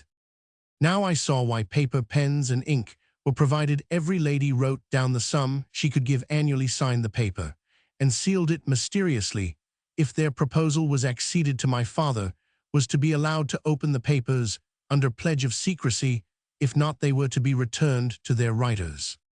When the ceremony had been gone through, I rose to depart, but each lady seemed to wish to have a private conference with me. Miss Pole kept me in the drawing-room to explain why, in Mrs. Jamison's absence, she had taken the lead in this movement, as she was pleased to call it, and also to inform me that she had heard from good sources that Mrs. Jamison was coming home directly in a state of high displeasure against her sister-in-law, who was forthwith to leave her house, and was, she believed, to return to Edinburgh that very afternoon. Of course, this piece of intelligence could not be communicated before Mrs. Fitzadam, more especially as Miss Pole was inclined to think that Lady Glenmire's engagement to Mr. Hoggins could not possibly hold against the blaze of Mrs. Jamison's displeasure. A few hearty inquiries after Miss Mattie's health concluded my interview with Miss Pole.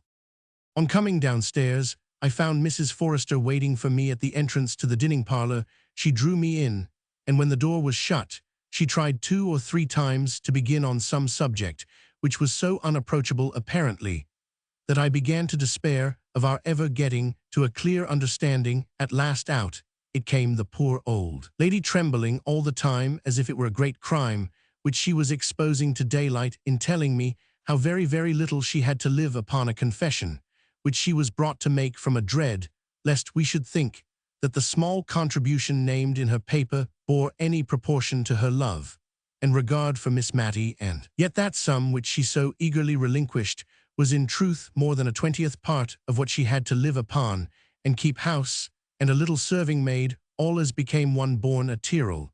And when the whole income does not nearly amount to £100, to give up a 20th of it will necessitate many careful economies and many pieces of self-denial, small and insignificant in the world's account, but bearing a different value in another account book, that I have heard of. She did so wish she was rich, she said, and this wish she kept repeating with no thought of herself in it, only with a longing, yearning desire to be able to heap up Miss Matty's measure of comforts.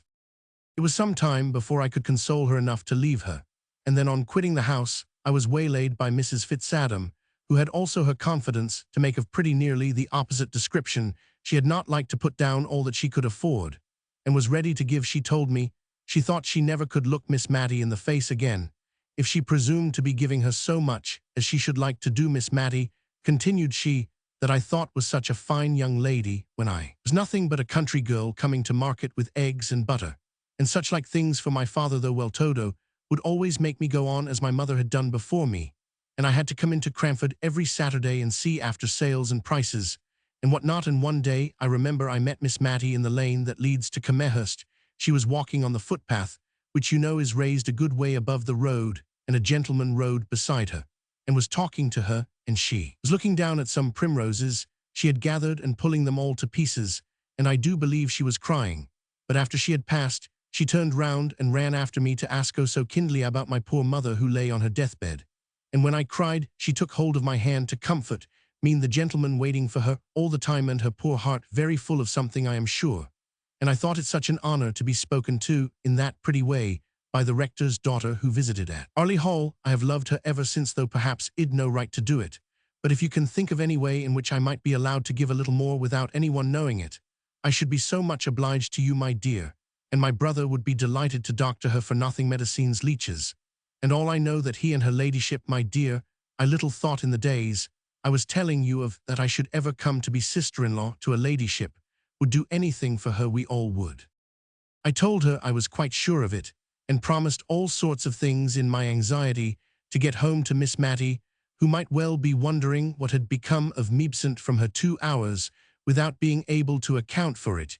She had taken very little note of time, however, as she had been occupied in numberless little arrangements preparatory to the great step of giving up her house. It was evidently a relief to her to be doing something in the way of retrenchment, for, as she said, whenever she paused to think, the recollection of the poor fellow with his bad £5 note came over her, and she felt quite dishonest, only if it made her so uncomfortable. What must it not be doing to the directors of the bank, who must know so much more of the misery consequent upon this failure? She almost made me angry by dividing her sympathy between these directors, whom she imagined overwhelmed by self-reproach for the mismanagement of other people's affairs, and those who were suffering like her. Indeed, of the two, she seemed to think poverty a lighter burden than self-reproach, but I privately doubted if the directors would agree with her. Old hoards were taken out and examined as to their money value, which luckily was small, or else I don't know how Miss Matty would have prevailed upon herself to part with such things as her mother's wedding ring, the strange uncouth brooch with which her father had disfigured his shirt-frill Roman 100. However, we arranged things a little in order as to their pecuniary estimation, and were all ready for my father when he came the next morning. I am not going to weary you with the details of all the business we went through, and one reason for not telling about them is that I did not understand what we were doing at the time, and cannot recollect it now. Miss Matty and I sat assenting to accounts and schemes and reports and documents, of which I do not believe we either of us understood a word, for my father was clear-headed and decisive, and a capital man of business, and if we made the slightest inquiry or expressed the slightest want of comprehension, he had a sharp way of saying, it's as clear as daylight, what's your objection? And as we had not comprehended anything of what he had proposed, we found it rather difficult to shape our objections. In fact, we never were sure if we had any. So presently Miss Matty got into a nervously acquiescent state, and said yes, and certainly at every pause, whether required or not. But when I once joined in as chorus to a decidedly pronounced "I'm Matty" in a tremblingly dubious tone, my father fired round at me and asked me what there was to decide, and I am sure to this day I have never known. But in justice to him, I must say he had come over from Drumble to help Miss Matty when he could ill spare the time, and when his own affairs were in a very anxious state. Miss Matty and I sat assenting to accounts, while Miss Matty was out of the room giving orders for luncheon, and sadly perplexed between her desire of honoring my father by a delicate dainty meal, and her conviction that she had no right now that all her money was gone to indulge this desire. I told him of the meeting of the Cranford ladies at Miss Pole's the day before. He kept brushing his hand before his eyes as I spoke, and when I went back to Martha's offer the evening before of receiving Miss Matty as a lodger, he fairly walked away from me to the window and began drumming with his fingers upon it. Then he turned abruptly round and said, "See, Mary, how a good innocent life makes friends all around. Confound it, I could make a good lesson out of it if I were a parson. But as it is, I can't get a tail to my sentence. Cecily, I am sure you feel what I want to say. You and I will have a walk after lunch and talk a bit more about these plans." The lunch, a hot savory mutton chop and a little of the cold loin sliced, and Fried was now brought in. Every morsel of this last dish was finished to Martha's great gratification. Then my father bluntly told Miss Matty he wanted to talk to me alone, and that he would stroll out and see some of the old places, and then I could tell her what plan we thought desirable. Just before we went out, she called me back and said, "Remember, dear, I am the only one left. I mean, there's no one to be hurt by what I do. I am willing to do anything that's right and honest, and I don't think if Deborah knows where she is she'll care so very much if I am not genteel, because you see she'll know all. Dear, only let me see what I can do and pay the poor people as far as I am able." I gave her a hearty kiss and ran after my father. The result of our conversation was this: if all parties were agreeable, Martha and Jem were to be married with as little delay as possible, and they were to live on in Miss Matty's present abode, the sum which the Cranford ladies had agreed to contribute annually being sufficient to meet the greater part of the rent, and leaving Martha free to appropriate what Miss Matty should pay for her lodgings to any little extra comforts required. About the sale, my father was dubious at first. He said the old rectory furniture, however carefully used and reverently treated, would fetch very little, and that little would be but as a drop in the sea of the debts of the town and county bank. But when I represented how Miss Matty's tender conscience would be soothed by feeling that she had done what she could, he gave way, especially after I had told him the £5 note adventure, and he had scolded me well for allowing it. I then alluded to my idea that she might add to her small income by selling tea, and to my surprise, for I had nearly given up the plan, my father grasped at it with all the energy of a tradesman. I think he reckoned his chickens before they were hatched, for he immediately ran up the profits of the sales that she could effect in Cranford to more than £20 a year. The small dining parlour was to be converted into a shop without any of its degrading characteristics. A table was to be the counter, one window was to be retained unaltered, and the other changed into a glass door. I evidently rose in his estimation for having made this bright suggestion. I only hoped we should not both fall in Miss Matty's. But she was patient and content with all our arrangements. She knew, she said, that we should do the best we could for her, and she only hoped, only stipulated, that she should pay every farthing that she could be said to owe for her father's sake, who had been so respected in Cranford, my father. And I had agreed to say as little as possible about the bank, indeed never to mention it again, if it could be helped. Some of the plans were evidently a little perplexing to her, but she had seen me sufficiently snubbed in the morning for want of comprehension to venture on too many inquiries now, and all passed over well, with a hope on her part that no one would be hurried into marriage on her account. When we came to the proposal that she should sell tea, I could see it was rather a shock to her, not on account of any personal loss of gentility involved, but only because she distrusted her own powers of action in a new line of life, and would timidly have preferred a little more privation to any exertion for which she feared she was unfitted. However, when she saw my father was bent upon it, she sighed, and said she would try, and if she did not do well, of course, she might give it up. One good thing about it was she did not think men ever bought tea, and it was of men particularly. She was afraid they had such sharp, loud ways with them, and did up accounts, and counted their change so quickly. Now, if she might only sell comforts to children, she was sure she could please them. Chapter Roman 15, A Happy Return. Before I left Miss Matty at Cranford, everything had been comfortably arranged for her. Even Mrs. Jamison's approval of her selling tea had been gained. That oracle had taken a few days to consider whether by so doing Miss Matty would forfeit her right to the privileges of society in Cranford. I think she had some little idea of mortifying Lady Glenmire by the decision she gave at last, which was to this effect, that whereas a married woman takes her husband's rank by the strict laws of precedence. An unmarried woman retains the station her father occupied, so Cranford was allowed to visit Miss Matty, and whether allowed or not, it intended to visit Lady Glenmire. But what was our surprise or dismay when we learnt that Mr. and Mrs. Hoggins were returning on the following Tuesday. Mrs. Hoggins had she absolutely dropped her title, and so, in a spirit of bravado, cut the aristocracy to become a Hoggins she, who might have been called Lady Glenmire to her dying day. Mrs. Jamieson was pleased. She said it only convinced her of what she had known from the first, that the creature had a low taste. But the creature looked very happy on Sunday at church, nor did we see it necessary to keep our veils down on that side of our bonnets on which Mr. and Mrs. Hoggins sat, as Mrs. Jamieson did, thereby missing all the smiling glory of his face, and all the becoming blushes of hers. I am not sure if Martha and Jem looked more radiant in the afternoon when they too made their first appearance.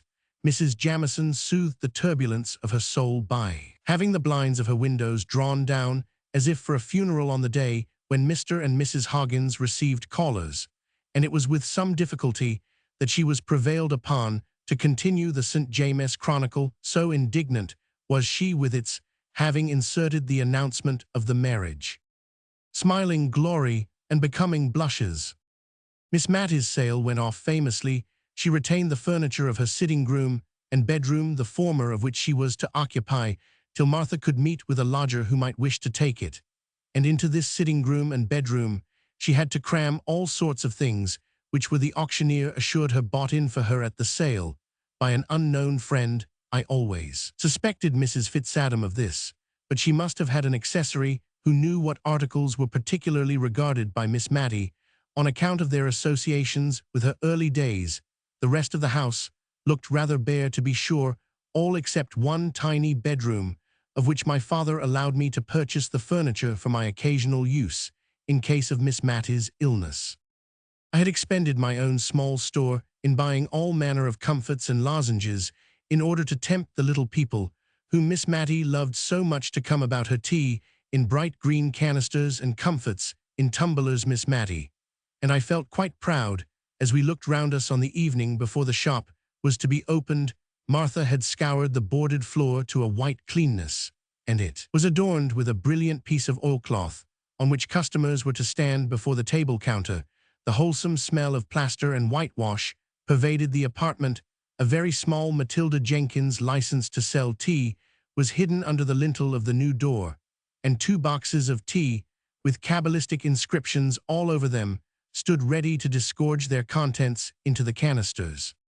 Miss Matty, as I ought to have mentioned before, had had some scruples of conscience at selling tea, when there was already Mr. Johnson in the town who included it among his numerous commodities, and before she could quite reconcile herself to the adoption of her new business, she had trotted down to his shop, unknown to me, to tell him of the project that was entertained, and to inquire if it was likely to injure his business. My father called this idea of hers great nonsense, and wondered how tradespeople were to get on if there was to be a continual consulting of each other's interests, which would put a stop to all competition directly, and perhaps it would not have done in Drumble, but in Cranford it answered very well, for not only did Mr. Johnson kindly put at rest all Miss Matty's scruples and fear of injuring his business, but I have reason to know he repeatedly sent customers to her, saying that the teas he kept were of a common kind, but that Miss Jenkins had all the choice sorts, and expensive tea is a very favorite luxury with well-to-do tradespeople and rich farmers' wives, who turn up their noses at the kangoo and souchong prevalent at many tables of gentility, and will have nothing else than gunpowder and pekoe for themselves. But to return to Miss Matty, it was really very pleasant to see how her unselfishness and simple sense of justice called out the same good qualities in others. She never seemed to think anyone would impose upon her, because she should be so grieved to do it to them. I have heard her put a stop to the asseverations of the man who brought her coals, by quietly saying, "I am sure you would be sorry to bring me wrong weight, and if the coals were short measure that time, I don't believe they ever were again." People would have felt as much ashamed of presuming on her good faith as they would have done on that of a child.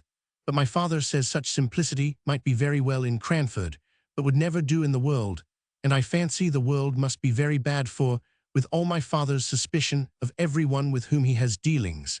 And in spite of all his many precautions, he lost upwards of £1,000 by roguery only last year. I just stayed long enough to establish Miss Matty in her new mode of life, and to pack up the library which the rector had purchased. He had written a very kind letter to Miss Matty, saying how glad he should be to take a library so well selected, as he knew that the late Mr. Jenkins must have been at any valuation put upon them. And when she agreed to this, with a touch of sorrowful gladness, that they would go back to the rectory and be arranged on the accustomed walls, once more he sent word that he feared that he had not room for them all, and perhaps Miss Matty would kindly allow him to leave some volumes on her shelves. But Miss Matty said that she had her Bible and Johnson's dictionary, and should not have much time for reading. She was afraid. Still, I retained a few books, out of consideration for the rector's kindness. The money which he had paid, and that produced by the sale, was partly expended in the stock of tea, and part of it was invested against a rainy day Roman 1e old age or illness. It was but a small sum, it is true, and it occasioned a few evasions of truth, and white lies, all of which I think very wrong indeed in theory, and would rather not put them in practice, for we knew Miss Matty would be perplexed as to her duty if she were aware of any little reserve fund being made for her while the debts of the bank remained unpaid. Moreover, she had never been told of the way in which her friends were contributing to pay the rent. I should have liked to tell her this, but the mystery of the affair gave a piquancy to their deed of kindness, which the ladies were unwilling to give up, and at first Martha had to shirk many a perplexed question as to her ways and means of living in such a house, but by and by Miss Matty's prudent uneasiness sank down into acquiescence with the existing arrangement. I left Miss Matty with a good heart. Her sales of tea during the first 2 days had surpassed my most sanguine expectations. The whole country round seemed to be all out of tea at once. The only alteration I could have desired in Miss Matty's way of doing business was that she should not have so plaintively entreated some of her customers not to buy green tea, running it down as a slow poison sure to destroy the nerves and produce all manner of evil. Their pertinacity in taking it, in spite of all her warnings, distressed her so much that I really thought she would relinquish the sale of it, and so lose half her custom, and I was driven to my wits' end for instances of longevity entirely attributable to a persevering use of green tea. But the final argument which settled the question was a happy reference of mine to the trainal and tallow candles, which the Esquimaux not only enjoy but digest. After that, she acknowledged that one man's meat might be another man's poison, and contented herself thenceforward with an occasional remonstrance, when she thought the purchaser was too young and innocent to be acquainted with the evil effects green tea produced on some constitutions, and an habitual sigh when people old enough to choose more wisely would prefer it. I went over from Drumble once a quarter at least to settle the accounts and see after the necessary business letters, and speaking of letters, I began to be very much ashamed of remembering my letter to the Augur Jenkins, and very glad I had never named my writing to anyone. I only hoped the letter was lost. No answer came, no sign was made. About a year after Miss Matty set up shop, I received one of Martha's hieroglyphics begging me to come to Cranford very soon. I was afraid that Miss Matty was ill, and went off that very afternoon, and took Martha by surprise. When she saw me on opening the door, we went into the kitchen as usual to have our confidential conference, and then Martha told me she was expecting her confinement very soon, in a week or two, and she did not think Miss Matty was aware of it, and she wanted me to break the news to her, for indeed, Miss, continued Martha, crying hysterically, I am afraid she won't approve of it, and I am sure I don't know who is to take care of her, as she should be taken care of when I am laid up. I comforted Martha by telling her I would remain till she was about again, and only wished she had told me her reason for this sudden summons, as then I would have brought the requisite stock of clothes. But Martha was so tearful and tender-spirited, and unlike her usual self, that I said as little as possible about myself, and endeavored rather to comfort Martha under all the probable and possible misfortunes which came crowding upon her imagination. I then stole out of the house door, and made my appearance as if I were a customer in the shop, just to take Miss Matty by surprise, and gain an idea of how she looked in her new situation. It was warm May weather, so only the little half door was closed, and Miss Matty sat behind the counter, knitting an elaborate pair of garters. Elaborate they seemed to me, but the difficult stitch was no weight upon her mind, for she was singing in a low voice to herself as her needles went rapidly in and out. I call it singing, but I dare say a musician would not use that word to the tuneless yet sweet humming of the low, worn voice. I found out from the words, far more than from the attempt at the tune, that it was the old hundredth she was crooning to herself, but the quiet, continuous sound told of content and gave me a pleasant feeling as I stood in the street just outside the door, quite in harmony with that soft May morning. I went in. At first she did not catch who it was, and stood up as if to serve me, but in another minute watchful pussy had clutched her knitting, which was dropped in eager joy at seeing me. I found, after we had had a little conversation, that it was, as Martha said, and that Miss Matty had no idea of the approaching household event, so I thought I would let things take their course, secure that, when I went to her with the baby in my arms, I should obtain that forgiveness for Martha, which she was needlessly frightening herself into believing that Miss Matty would withhold under some notion that the new claimant would require attentions from its mother, that it would be faithless treason to Miss Matty to render. But I was right, I think. That must be an hereditary quality, for my father says he is scarcely ever wrong. One morning, within a week after I arrived, I went to call Miss Matty with a little bundle of flannel in my arms. She was very much awestruck when I showed her what it was, and asked for her spectacles off the dressing table, and looked at it curiously with a sort of tender wonder at its small perfection of parts. She could not banish the thought of the surprise all day, but went about on tiptoe and was very silent. But she stole up to see Martha, and they both cried with joy, and she got into a complimentary speech to Jem, and did not know how to get out of it again, and was only extricated from her dilemma by the sound of the shop bell, which was an equal relief to the shy, proud, honest Jem, who shook my hand so vigorously when I congratulated him that I think I feel the pain of it yet. I went to call Miss Matty. I had a busy life. While Martha was laid up, I attended on Miss Matty and prepared her meals. I cast up her accounts and examined into the state of her canisters and tumblers.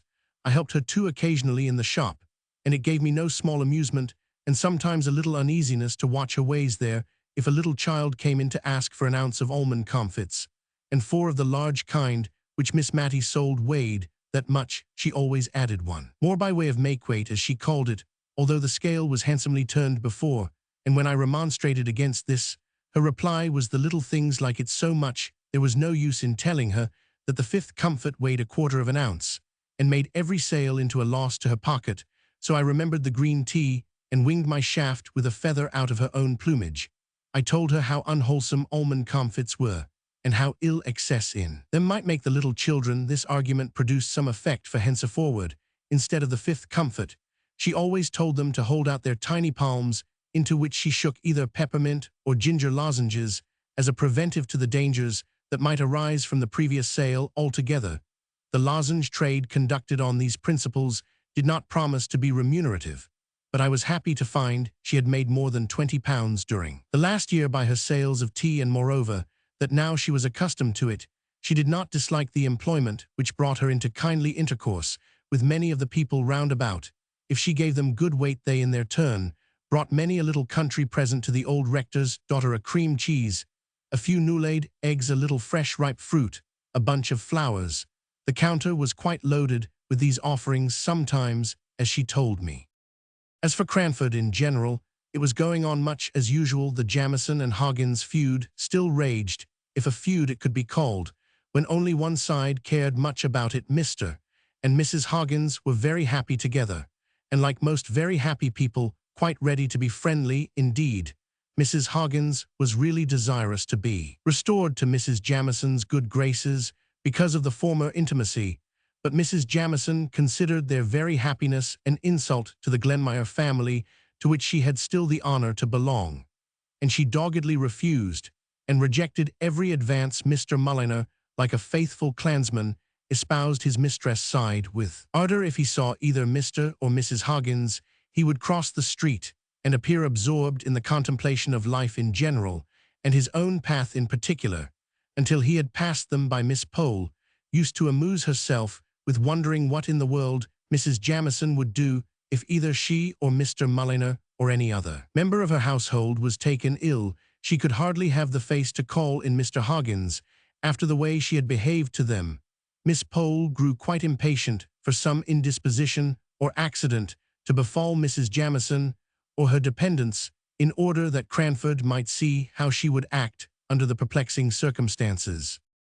Martha was beginning to go about again, and I had already fixed a limit, not very far distant to my visit, when one afternoon, as I was sitting in the shop parlour with Miss Matty, I remember the weather was colder now than it had been in May 3 weeks before, and we had a fire, and kept the door fully closed. We saw a gentleman go slowly past the window, and then stand opposite to the door, as if looking out for the name which we had so carefully hidden. He took out a double eyeglass, and peered about for some time before he could discover it.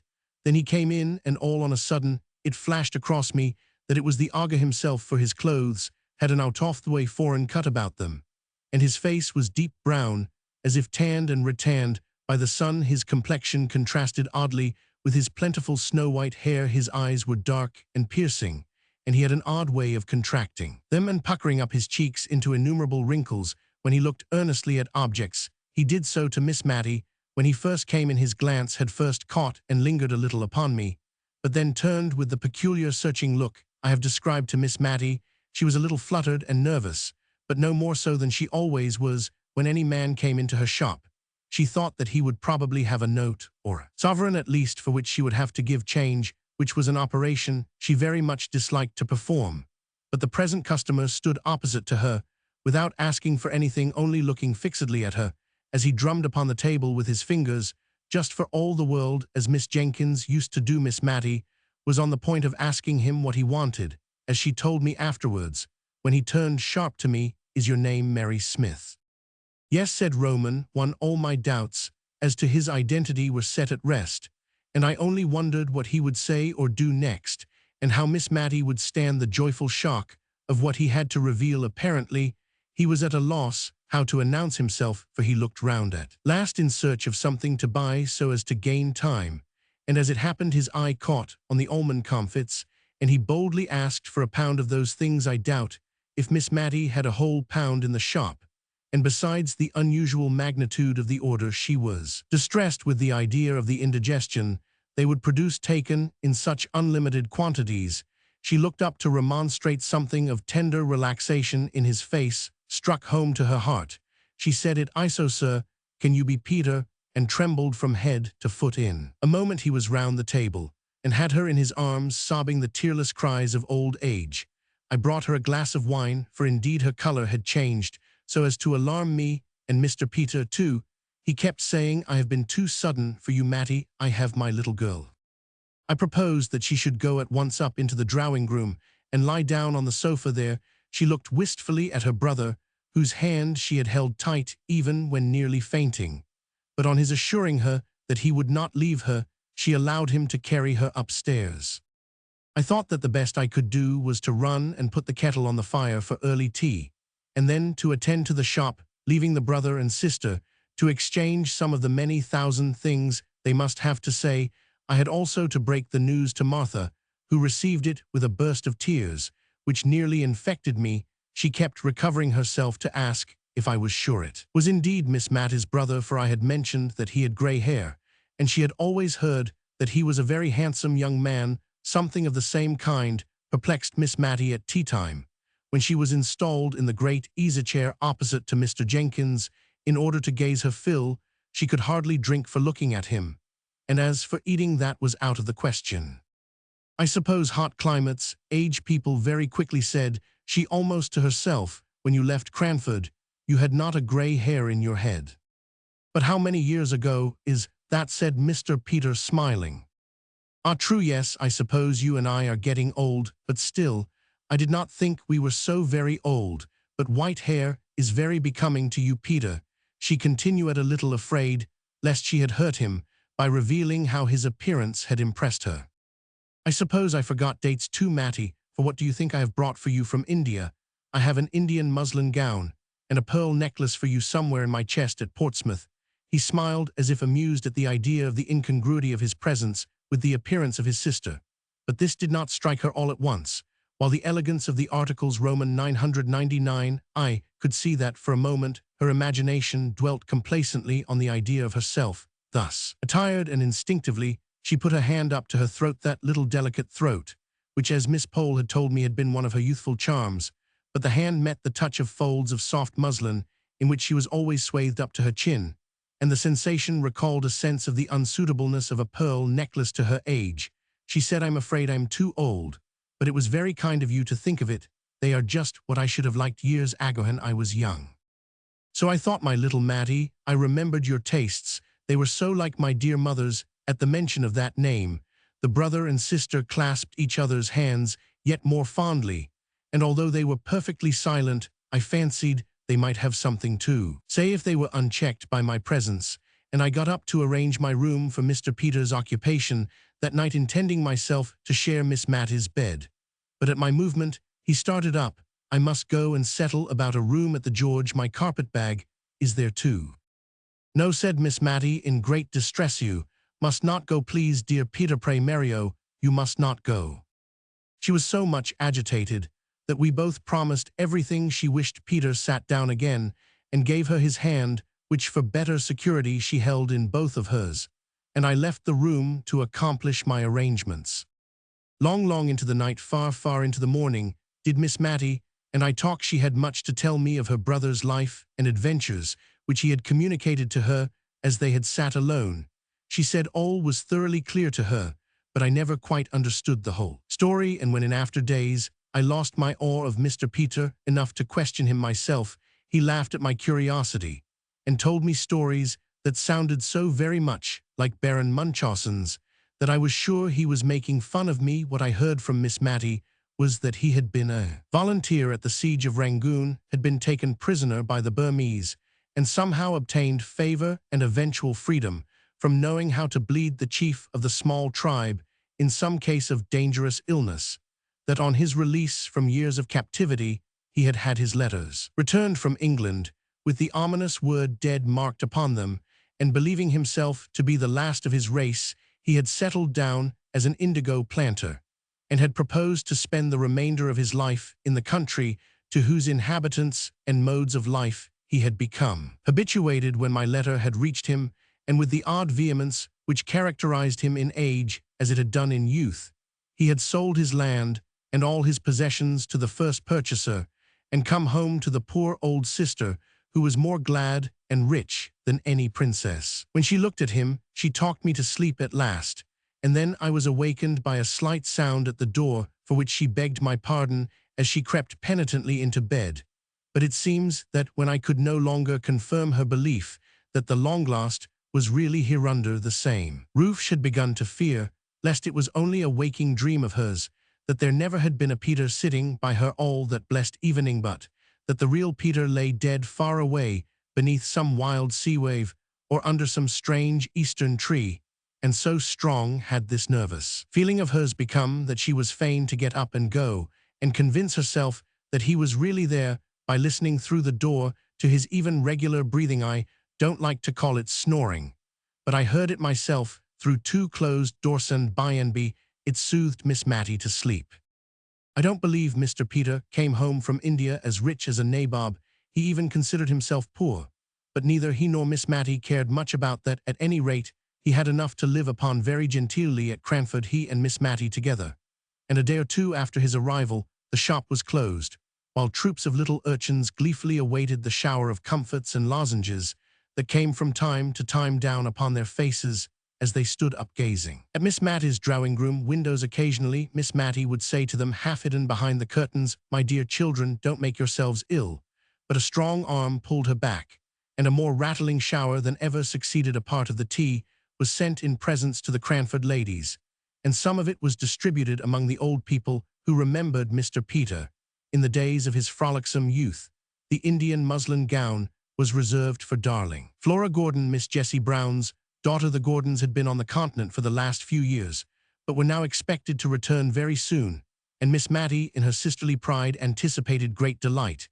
In the joy of showing them Mr. Peter, the pearl necklace disappeared, and about that time many handsome and useful presents made their appearance in the households of Miss Pole and Mrs. Forrester, and some rare and delicate Indian ornaments graced the drawing-rooms of Mrs. Jamison and Mrs. Fitzadam. I myself was not forgotten among other things I had the handsomest bound and best edition of Dr. Johnson's works that could be procured, and dear Miss Matty, with tears in her eyes, begged me to consider it as a present from her sister as well as herself. In short, no one was forgotten. And what was more, every one, however insignificant, who had shown kindness to Miss Matty at any time, was sure of Mr. Peter's cordial regard. Chapter Romans 16 Peace to Cranford. It was not surprising that Mr. Peter became such a favorite at Cranford. The ladies vied with each other who should admire him most, and no wonder, for their quiet lives were astonishingly stirred up by the arrival from India, especially as the person arrived told more wonderful stories than Sinbad the sailor, and, as Miss Pole said, was quite as good as an Arabian Night any evening. For my own part, I had vibrated all my life between Drumble and Cranford, and I thought it was quite possible that all Mr. Peter's stories might be true, although wonderful. But when I found that if we swallowed an anecdote of tolerable magnitude one week, we had the dose considerably increased the next, I began to have my doubts, especially as I noticed that when his sister was present, the accounts of Indian life were comparatively tame. Not that she knew more than we did, perhaps less. I noticed also that when the rector came to call, Mr. Peter talked in a different way about the countries he had been in, but I don't think the ladies in Cranford would have considered him such a wonderful traveller if they had only heard him talk in the quiet way he did to him. They liked him the better, indeed, for being what they called so very oriental. One day at a select party in his honour, which Miss Pole gave, and from which, as Mrs. Jamison honoured it with her presence, and had even offered to send Mr. Mulliner to wait, Mr. and Mrs. Hoggins and Mrs. Fitzadam were necessarily excluded on day at Miss Pole's. Mr. Peter said he was tired of sitting upright against the hard-backed uneasy chairs, and asked if he might not indulge himself in sitting cross-legged. Miss Pole's consent was eagerly given, and down he went with the utmost gravity. But when Miss Pole asked me in an audible whisper if he did not remind me of the father of the faithful, I could not help thinking of poor Simon Jones, the lame tailor. And while Mrs. Jamison slowly commented on the elegance and convenience of the attitude, I remembered how we had all followed that lady's lead in condemning Mr. Hoggins for vulgarity because he simply crossed his legs as he sat still on his chair. Many of Mr. Peter's ways of eating were a little strange amongst such ladies as Miss Pole and Miss Matty and Mrs. Jamison, especially when I recollected the untasted green peas and two-pronged forks at poor Mr. Holbrook's dinner. The mention of that gentleman's name recalls to my mind a conversation between Mr. Peter and Miss Matty one evening in the summer after he returned to Cranford. The day had been very hot, and Miss Matty had been much oppressed by the weather, in the heat of which her brother revelled. I remember that she had been unable to nurse Martha's baby, which had become her favourite employment of late, and which was as much at home in her arms as in its mother's, as long as it remained a lightweight portable by one so fragile as Miss Matty. This day to which I refer, Miss Matty had seemed more than usually feeble and languid, and only revived when the sun went down, and her sofa was wheeled to the open window, through which, although it looked into the principal street of Cranford, the fragrant smell of the neighbouring hayfields came in every now and then, borne by the soft breezes that stirred the dull air of the summer twilight, and then died away. The silence of the sultry atmosphere was lost in the murmuring noises which came in from many an open window and door. Even the children were abroad in the street late, as it was between 10 and 11, enjoying the game of play for which they had not had spirits during the heat of the day. It was a source of satisfaction to Miss Matty to see how few candles were lighted even in the apartments of those houses from which issued the greatest signs of life. Mr. Peter, Miss Matty, and I had all been quiet, each with a separate reverie, for some little time, when Mr. Peter broke in. "Do you know, little Matty, I could have sworn you were on the high road to matrimony when I left England that last time. If anybody had told me you would have lived and died an old maid, then I should have laughed in their faces." Miss Matty made no reply, and I tried in vain to think of some subject which should effectually turn the conversation, but I was very stupid, and before I spoke he went on. "It was Holbrook, that fine manly fellow who lived at Woodley, that I used to think would carry off my little Matty.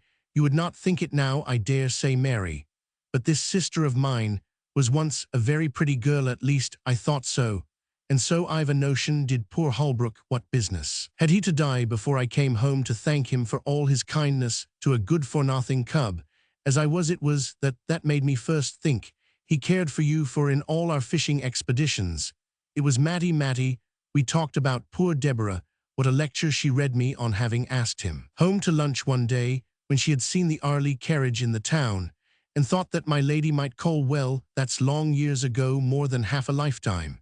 And yet it seems like yesterday. I don't know a fellow I should have liked better as a brother-in-law. You must have played your cards badly, my little Matty, somehow or another. Wanted your brother to be a good go-between, a little one, said he, putting out his hand to take hold of hers, as she lay on the sofa. Why, what's this you're shivering and shaking, Matty, with that confounded open window? Shut it, Mary, this minute. I did so, and then stooped down to kiss Miss Matty, and see if she really were chilled. She caught at my hand, and gave it a hard squeeze, but unconsciously, I think, for in a minute or two, she spoke to us quite in her usual voice, and smiled our uneasiness away, although she patiently submitted to the prescriptions we enforced of a warm bed and a glass of weak negus. I was to leave Cranford the next day, and before I went I saw that all the effects of the open window had quite vanished. I had superintended most of the alterations necessary in the house and household. During the latter weeks of my stay, the shop was once more a parlor, the empty resounding rooms again furnished up to the very garrets. There had been some talk of establishing Martha and Jem in another house, but Miss Matty would not hear of this. Indeed, I never saw her so much roused as when Miss Pole had assumed it to be the most desirable arrangement, as long as Martha would remain with Miss Matty. Miss Matty was only too thankful to have her about her, yes, and Jem too, who was a very pleasant man to have in the house, for she never saw him from week's end to week's end. And as for the probable children, if they would all turn out such little darlings as her goddaughter Matilda, she should not mind the number if Martha didn't. Besides, the next was to be called Deborah Point, which Miss Matty had reluctantly yielded to Martha's stubborn determination that her firstborn was to be Matilda, so Miss Pole had to lower her colors, and even her voice, as she said to me that as Mr. and Mrs. Hearn were still to go on living in the same house with Miss Matty, we had certainly done a wise thing in hiring Martha's niece as an auxiliary. I left Miss Matty and Mr. Peter most comfortable and contented, the only subject for regret to the tender heart of the one, and the social friendly nature of the other, being the unfortunate quarrel between Mrs. Jamison and the plebeian Hogginses, and their following in joke.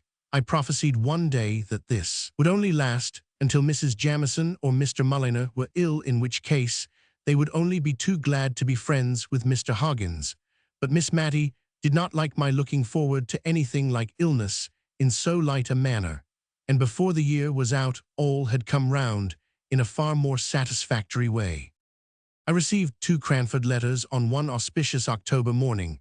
Both Miss Pole and Miss Matty wrote to ask me to come over and meet the Gordons, who had returned to England alive and well with their 2 children, now almost grown up. Dear Jessie Brown had kept her old kind nature, although she had changed her name and station, and she wrote to say that she and Major Gordon expected to be in Cranford on the 14th, and she hoped and begged to be remembered to Mrs. Jamison, named first as became her honorable station. Miss Pole and Miss Matty, could she ever forget their kindness to her poor father and sister Mrs. Forrester? Mr. Hoggins, and here again came in an allusion to kindness shown to the dead long ago, his new wife, who as such must allow Mrs. Gordon to desire to make her acquaintance, and who was moreover an old Scotch friend of her husband's. In short, every one was named from the rector, who had been appointed to Cranford in the interim between Captain Brown's death and Miss Jessie's marriage, and was now associated with the latter event done to Miss Betty Barker.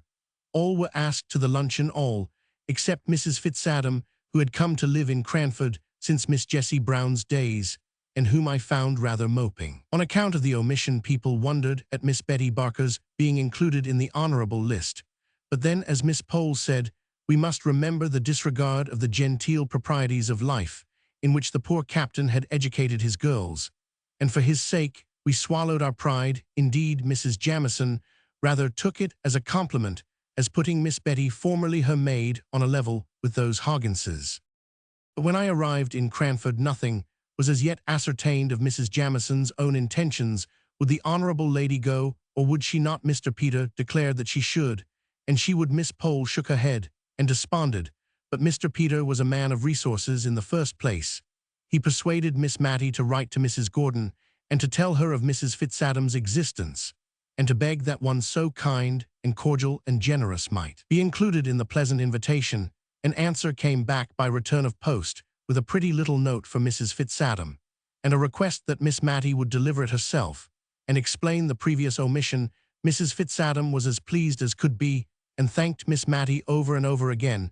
Mr. Peter had said, "Leave Mrs. Jamison to me," so we did, especially as we knew nothing that we could do to alter her determination, if once formed.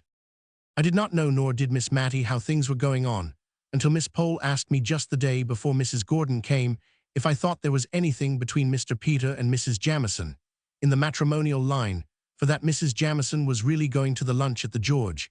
She had sent Mr. Mulliner down to desire that there might be a footstool put to the warmest seat in the room, as she meant to come, and knew that their chairs were very high. Miss Pole had picked this piece of news up, and from it she conjectured all sorts of things, and bemoaned yet more if Peter should marry, what would become of poor dear Miss Mattie and Mrs. Jamison of all people. Miss Pole seemed to think there were other ladies in Cranford who would have done more credit to his choice, and I think she must have had someone who was unmarried in her head, for she kept saying it was so wanting in delicacy in a widow to think of such a thing. When I got back to Miss Mattie's, I really did begin to think that Mr. Peter might be thinking of Mrs. Jamison for a wife, and I was as unhappy as Miss Pole about it.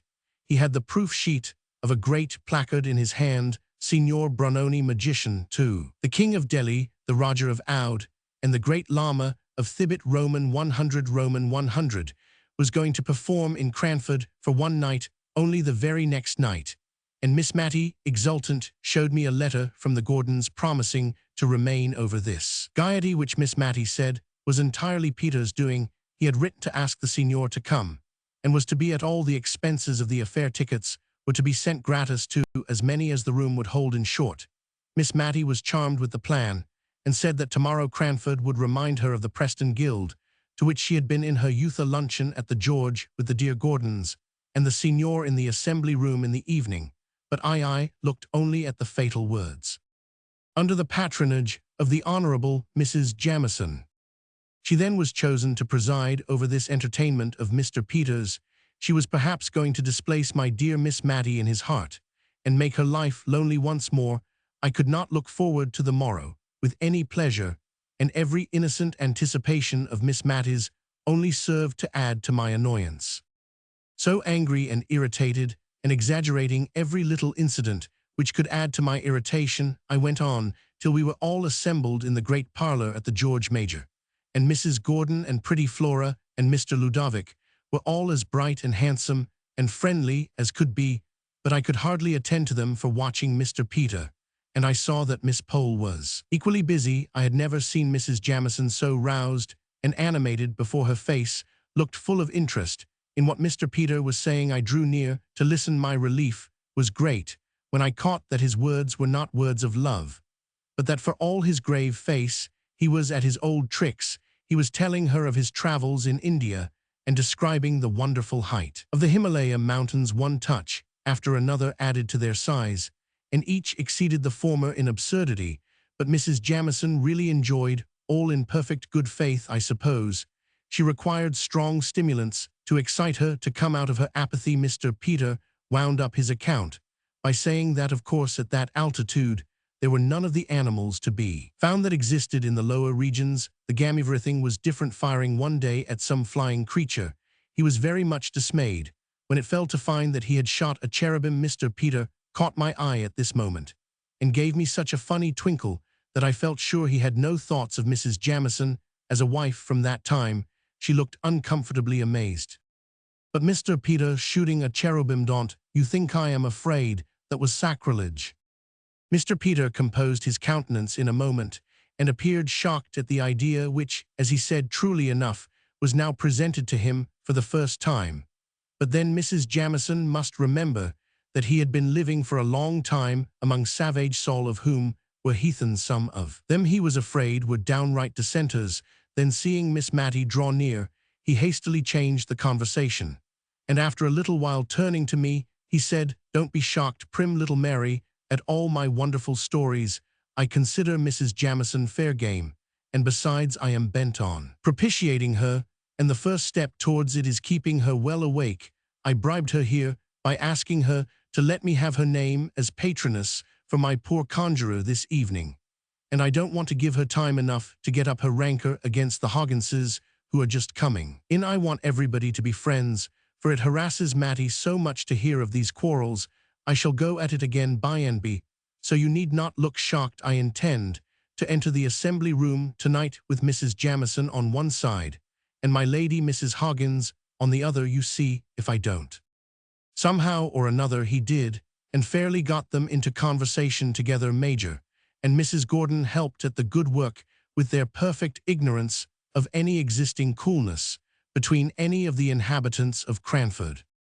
Ever since that day, there has been the old friendly sociability in Cranford society, which I am thankful for because of my dear Miss Mattie's love of peace and kindliness. We all love Miss Mattie, and I somehow think we are all of us better when she is near us.